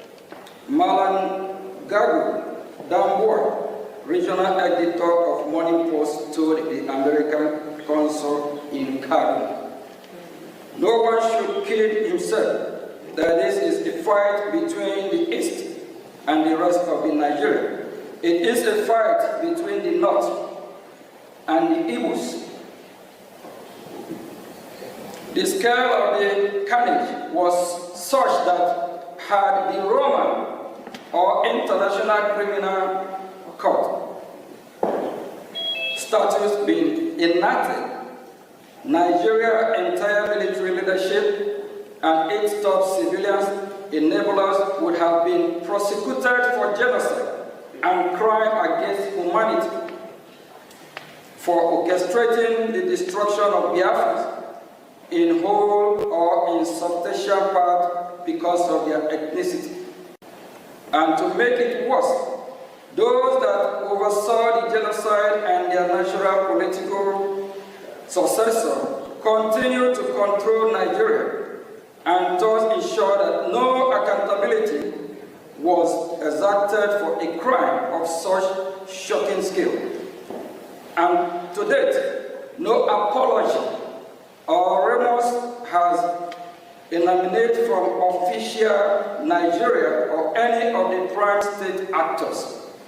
It is this state of affairs and the post-war political suppression of Biafrans that grandfathered the insurgency of Biafra agitation in recent times. The modern-day Biafra independent movement surfaced in 1999 with the creation of movement of the actualization of sovereign state of Biafra Mazur in 1999 by Chief Owazurike, in 2012 by Mazi Nnamdi Kanu, a protege of Chief Owazurike, then created the Indigenous People of Biafra, IPOB, in 2012, which became the predominant Biafra independence organization. Post-war agitation for Biafra and support for IPOB accelerated in late 2015 when former President Muhammad Buhari systematically embarked on widespread anti-Igbo policies, coupled with his open toleration of Fulani Islamic terror that was breaching the northern reach of the Igbo land. It was in the face of this that the indigenous people of Biafra IPOB and the idea of Biafra government in exile gained much traction as protector and defender of the people that have been detained by the government of the day of Nigeria.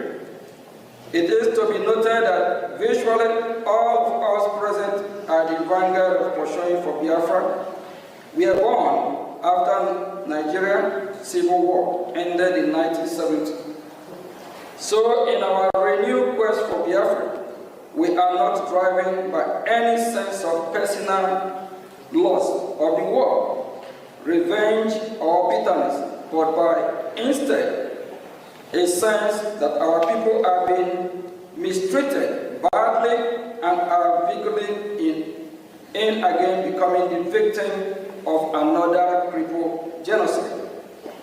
Vast majority of the Biafrans share the same view, even so, quietly because of fear of retribution by the Nigerian government or other non-state actor in alliance with the government. Amnesty International reports that since the advent of the former Buhari administration in 2015, Nigerian insecurity forces have killed more than thousands of Biafrans and wounded many more while they held peaceful protests against the killing and for self-determination. Amnesty International says that many of those pro-Biafra protesters were shot and killed in their sleep, and others while they gathered in churches to pray. Many of the protesters were shot and killed from behind while they tried to escape. Contemporaries country report released by the United States Department confirmed such of this, particularly the Nigerian government declaration of IPOB as a terrorist organization in October 2017, which gave a dubious legal cover to Nigeria's security forces to resort extrajudicial killing of Biafra perceived by self-determination agitator or members of IPOB. As such, as you are reading this, the other killings of Biafrans by the Fulani Islamic terrorists is ongoing as we speak. The killing have not stopped to date, especially in the northern boundary of Igbo land, such that several innocent villagers were murdered in Ebonyi State in February 2025. Igbo communities to bury their brothers, sisters, fathers, mothers, sons, and daughters almost every month. And after times, the violence is maliciously and falsely attributed to unknown government or faceless Biafran separatists. In the face of all this, and in the perception that rogue elements of the security forces are complicit, the Biafran government in exile emerged as beacon of hope for Biafrans that have become distrustful of the government. It bears mentioning that when the agitation for Biafra accelerated in late 2015, the response of Nigerian government was disappointingly non-pragmatic. Instead of acknowledging the burgeoning popularity of the agitation and take bona fide measure to contain it through constructive engagement or dialogue, the government went wide with deadly and extrajudicial law enforcement action that backfired by fueling the agitation to levels not seen since the end of the Civil War in 1970. This misguided law enforcement action turned a dangerous corner and boom-raged when the government went rogue by extraordinary rendition of our leader, Mazi Nnamdi Kanu, a Biafran leader from Kenya, in late June 2021. No doubt this is an avoidable overreaction that has composed Nigeria's legal system, triggered the international legal order against Nigeria, and bettered the government-driven insecurity that have rocked Southeast Nigeria, which is Biafra, to this day. In between, Fulani Islamic terrorists have capitalized on the situation to dissuade Southeast Nigeria to no end. After Mazi Nnamdi Kanu illegal kidnapping, one of Mazi Nnamdi Kanu protege, Finland-based Biafran activist, His Excellency Mazi Simon Ekpa, took charge of the Biafra independence movement and created the Biafra Republic government in Brgie, of which he is the Prime Minister. As the next illustration of the Biafra independent movement, the Brgie has galvanized the support of the Biafran population and has engaged in high-level dialogue in Washington, D.C. with U.S. government officials. Furthermore, Brgie organized a self-referendum in which more than 50 million Biafrans voted in favor of independence. Brgie held an independence convention in Lahti, Finland, which started November 29 to December 2, 2024, in which Brgie declared the independence of Biafra on December 2, 2024. December 2, 2024, Biafra was redeclared. The government of Nigeria, according to Mr. Ekpa, has orchestrated 5 assassination attempts against his life. After allegedly failing to assassinate Mr. Ekpa, the government of Nigeria successfully pressured the government of Finland to arrest Mr. Ekpa in November 2024 on political motivated charges.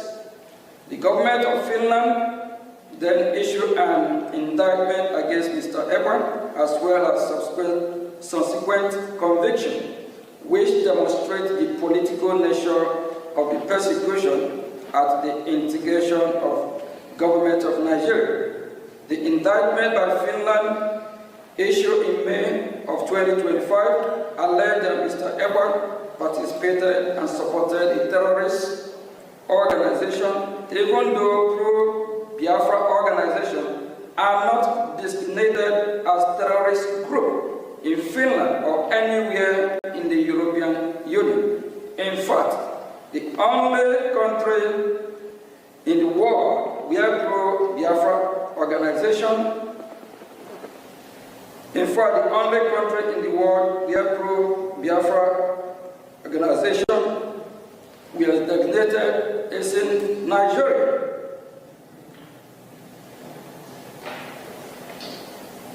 For the government of Finland to accept that the Finnish citizen holding political position regarding internal policy matters within Nigeria is somehow a criminal offense in Finland is a nonsensical and absurd, and demonstrate that Finland is engaging in a political motivated prosecution. Nigeria conduct toward both Mazi Nnamdi Kanu and Simon Ekpa demonstrate transnational repression.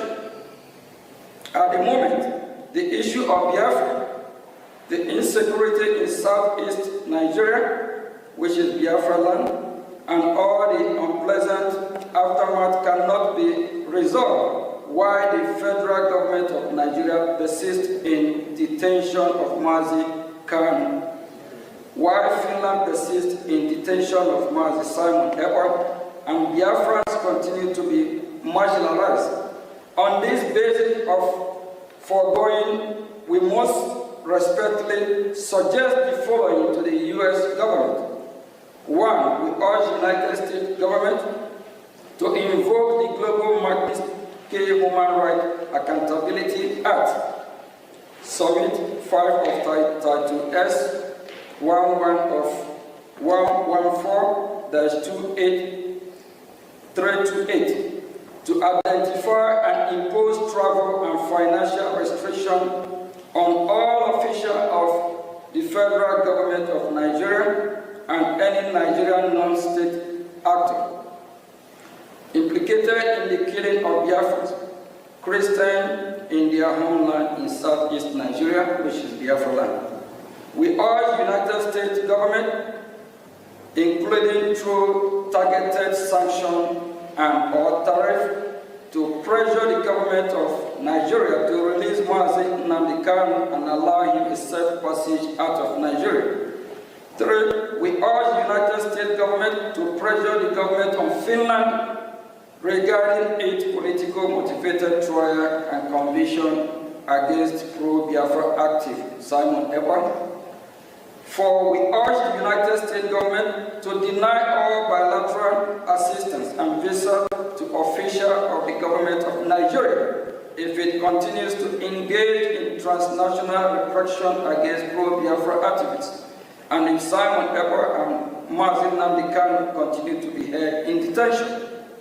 Consequently, Biafra troop Brgie are ready to engage with the international community, include the United States of America government, especially in seeking to establish a newly independent Biafran state. The Brigade is willing to engage in deal-making with U.S. government and come to economic defense and security agreement with the United States. Biafrans represented by Brgie are willing to negotiate with the U.S. in reciprocity and in anticipation for specific demand, interest, and expectation of the U.S. recent event in Sub-Saharan Africa have created a compelling need for the United States of America to get involved in the Gulf of Guinea. There is no better opportunity than that presented by the Biafra. For example, Biafra can be an ideal place for U.S. military base, as well as seaport. Biafra can also be host to African installations.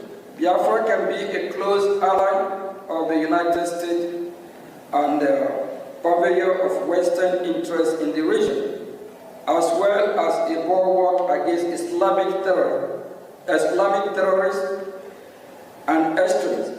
This is important now more than ever, given the loss of key U.S. military bases in Sahel countries, as well as the Nigerian government ever closer relations with United States adversaries, a United States designated Islamic terrorist organization. In addition, Nigeria's persecution of Christians continues to worsen and further adds to the case of independent homeland for Nigeria.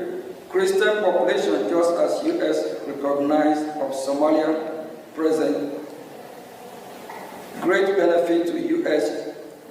strategic interest in East Africa. Similarly, Biafra can present opportunities along similar lines for the U.S. in West Africa. We hope today's historical briefing will provide a precedent for further diplomatic engagement.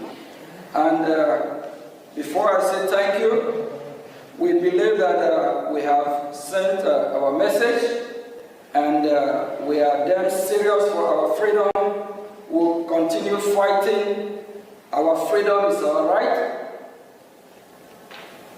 No one else can do it better for us than us. And we are sending a message to the world, especially the United States of America. We appreciate the opportunity and the privilege they have given us to voice out so that they can do what is right. We believe they are listening. We believe very soon we'll be having more diplomatic engagement with the United States of America, the leader of the free world. Thank you.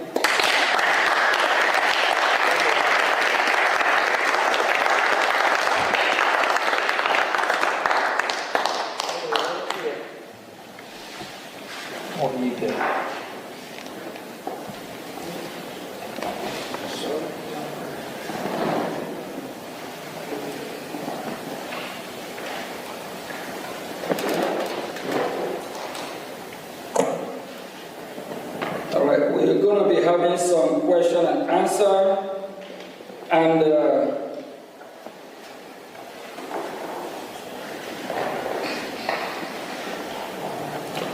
we have some witnesses that will be asking questions about the current situation, what is happening in Biafra land, if it is suitable for them, if it is that what they want. Do they deserve to live better than what is happening here today? We are glad to be here, and this is the beginning of our hearing in Washington, D.C. We believe that U.S. government, they are watching, they are listening, they are following, even if the members of the Congress, the ones that are not here, they are watching, so they know what we are doing and what is going on. I will call on Mazia Mobi. Yeah.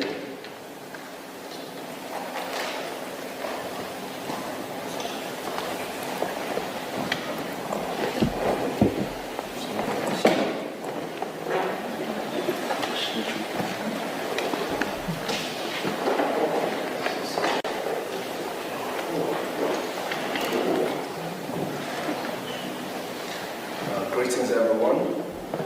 Greetings, Biafrans who are here present. First of all, I want to appreciate everyone for being here. It's not easy. It is only a man who seeks for freedom that goes knocking on all doors. Because every locked door against each and every one of us is a locked door against millions of Biafrans. Especially millions of Biafrans, yourself, myself, who are witnesses, and over 50 million people who gave the Brgie government their vote for the self-referendum conducted in Finland. It conducted back home and ratified in Finland by over 517 Biafrans. So I appreciate each and every one of you who are here. And we thank the United States Congress for giving us this opportunity, for calling us to hear our voice at this time. It is of utmost importance that the Biafran people in general speak up now to stop the killing, to help the world, to help those who cannot speak for themselves, and the entirety of the people who live in the geographical location known as Nigeria, to regain their freedom. The freedom that we seek today is not just for the Biafran people, but for over 230 million people who exist in a place where they are all in a cave. Most of the people who exist there do not know themselves no more, cannot, for some reason, stand up and defend themselves. Of course, we know fear is part of terrorism. With me here are fellow Biafrans who are witnesses to the ongoing genocide in my land, Biafra. The ongoing genocide is a continuation of 1967 to 70, as we all have heard the acting Prime Minister of Brgie speak to us who are Biafrans and to the rest of the world who are listening. So I would like to ask my brothers and my sisters a few questions so that in their own words they can explain to the rest of the world, those who are watching, and to the congressmen and women who have given us this opportunity, who I'm sure would hear everything that we are saying here today, either today or tomorrow or in the nearest future. And whatever we say here will help them make decisions quick and act fast to save lives of Biafra, to save lives of women children, and even unborn. Because in our case, we lose children in the mother's wombs due to Nigerian terrorism. Now, first of all, I would like to call on my sister, who is a witness, Love Akobondo. I would like to ask you, Love Akobondo, how would you describe the persecution and marginalization of Biafrans from your own personal observation and experience? What are the root causes of this genocide?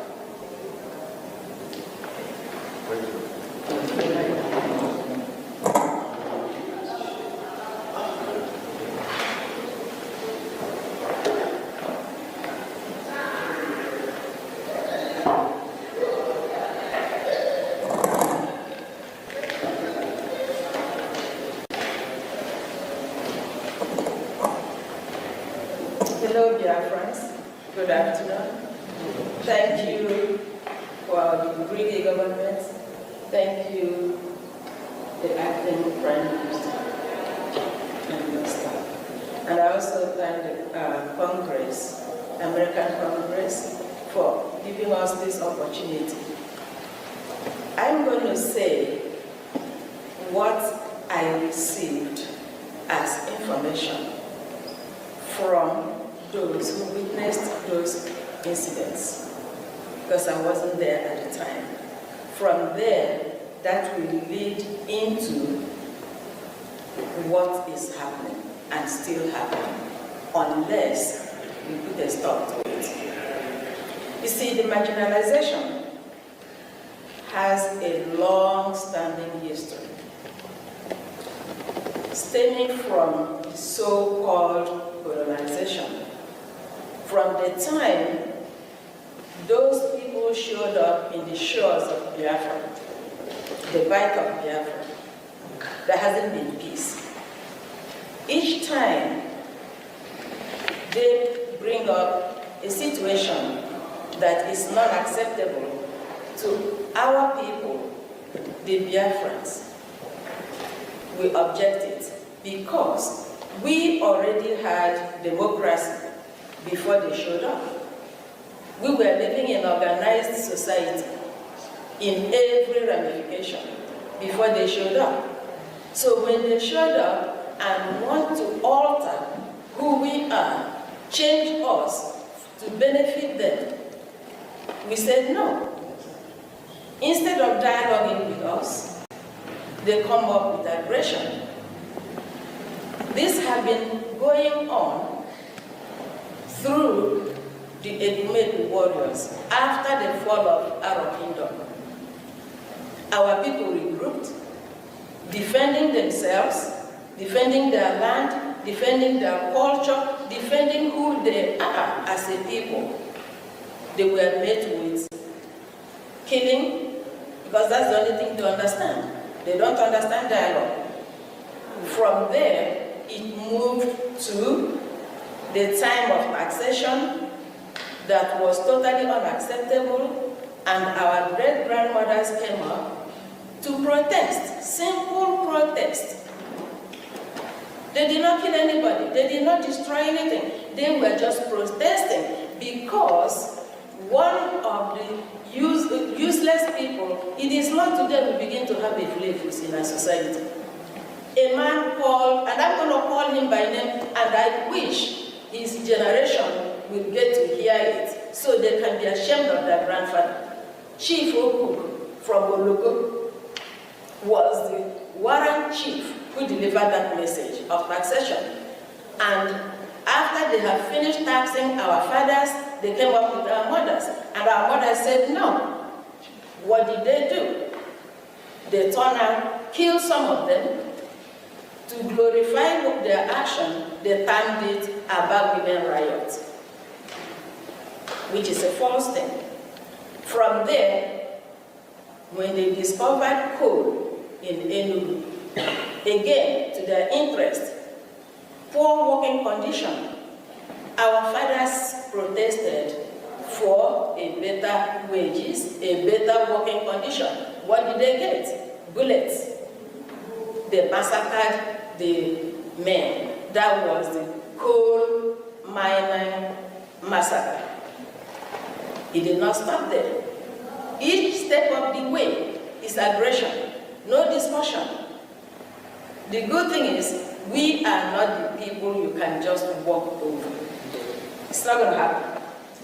It's not yesterday, it's not today, it's not going to be all the tomorrows to come, because we are Biafrans. No two ways about to take it or drop it. We're going to fight to the last man standing. Now, it did not stop there. It continues the same marginalization, the same wickedness in all form and shape.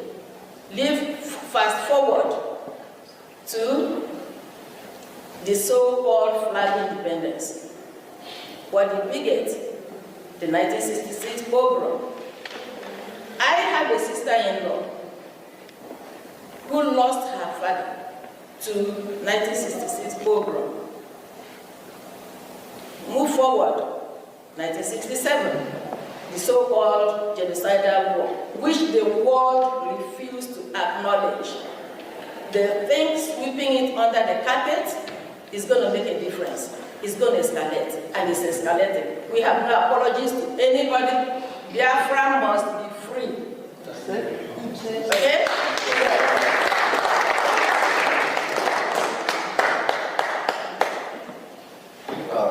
Thank you so much, my sister Love. You heard it all. Now, I will ask another question to another sister of mine, Miss Nonya Chima, sorry. We know how the United States government categorizes certain countries as state sponsors of terror. How do you rank Nigeria given their killing of Biafrans? And should the US government designate Nigeria as a state sponsor of terror?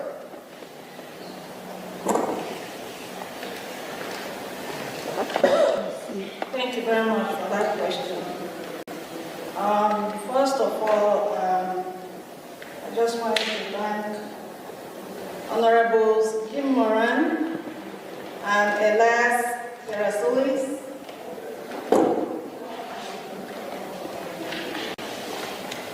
and the U.S. Congress for giving us the opportunity to inform the world of what has been going on in Biafra land for decades. So for the question, these are some of the reasons why the United States government should designate Nigeria as a terror organization. One, between 2015 to 2016, Amnesty International reported that Nigerian security forces killed over 1,500 IPOB protesters in cold blood. Remember, they didn't have any weapons. They were just exercising their rights as citizens. And in 2017, there was what they called Operation Python Dance, which targeted the Southeast residents who are Biafrans, with soldiers invading communities, shooting civilians, and committing extrajudicial killings, which led to about 28 young men and women in our leader, Mazinam Dekano's house.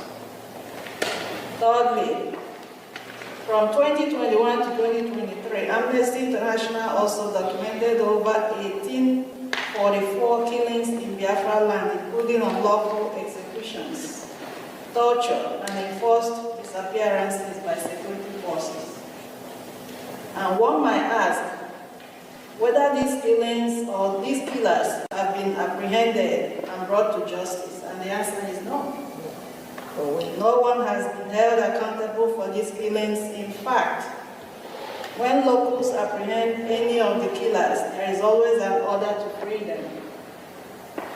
Up till today, the killings continue, and the painful thing is the fact that Biafrans are killed simply because we are Christians, simply because of the crude oil in Biafra land, and because they want to Islamize us by force, which we are resisting.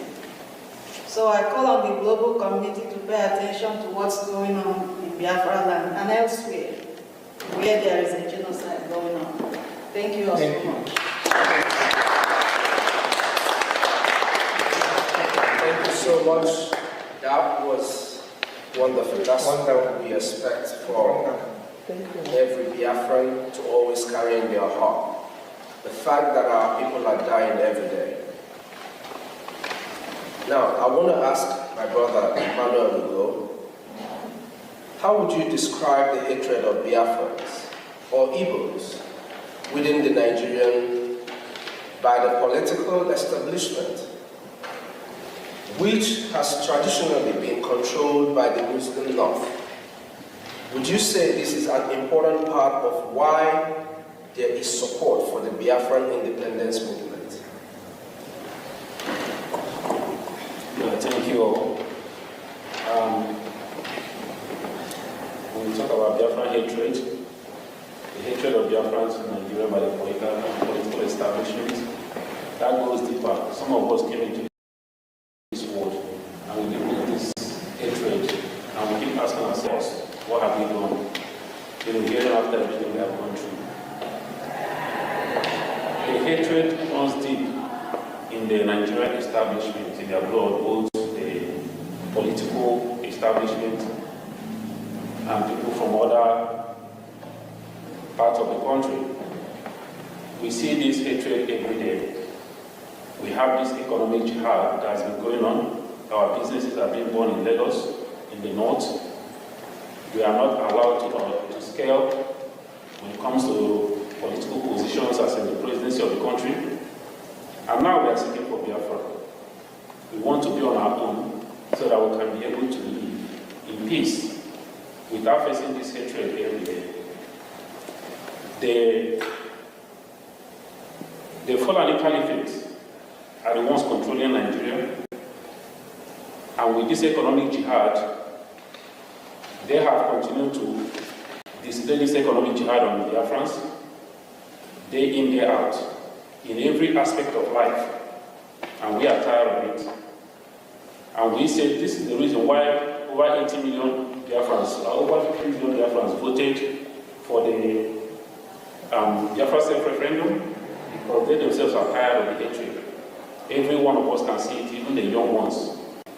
And that is why there is maximum support for Biafra, so that we can have our own independent state and live in accordance with our own values. So that's what I will say about that. Thank you.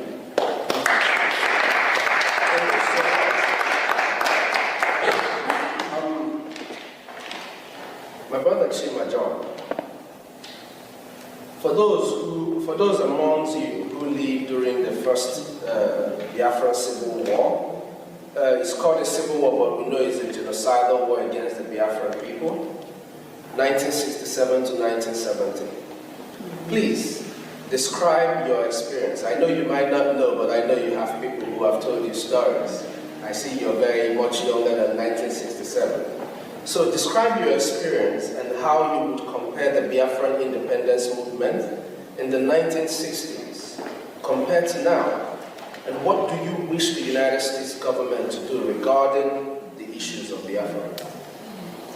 Thank you very much. Thank you very much. And I want to thank the U.S. Congress for the opportunity that we have today to be at control for this hearing regarding Biafra. Some of us will have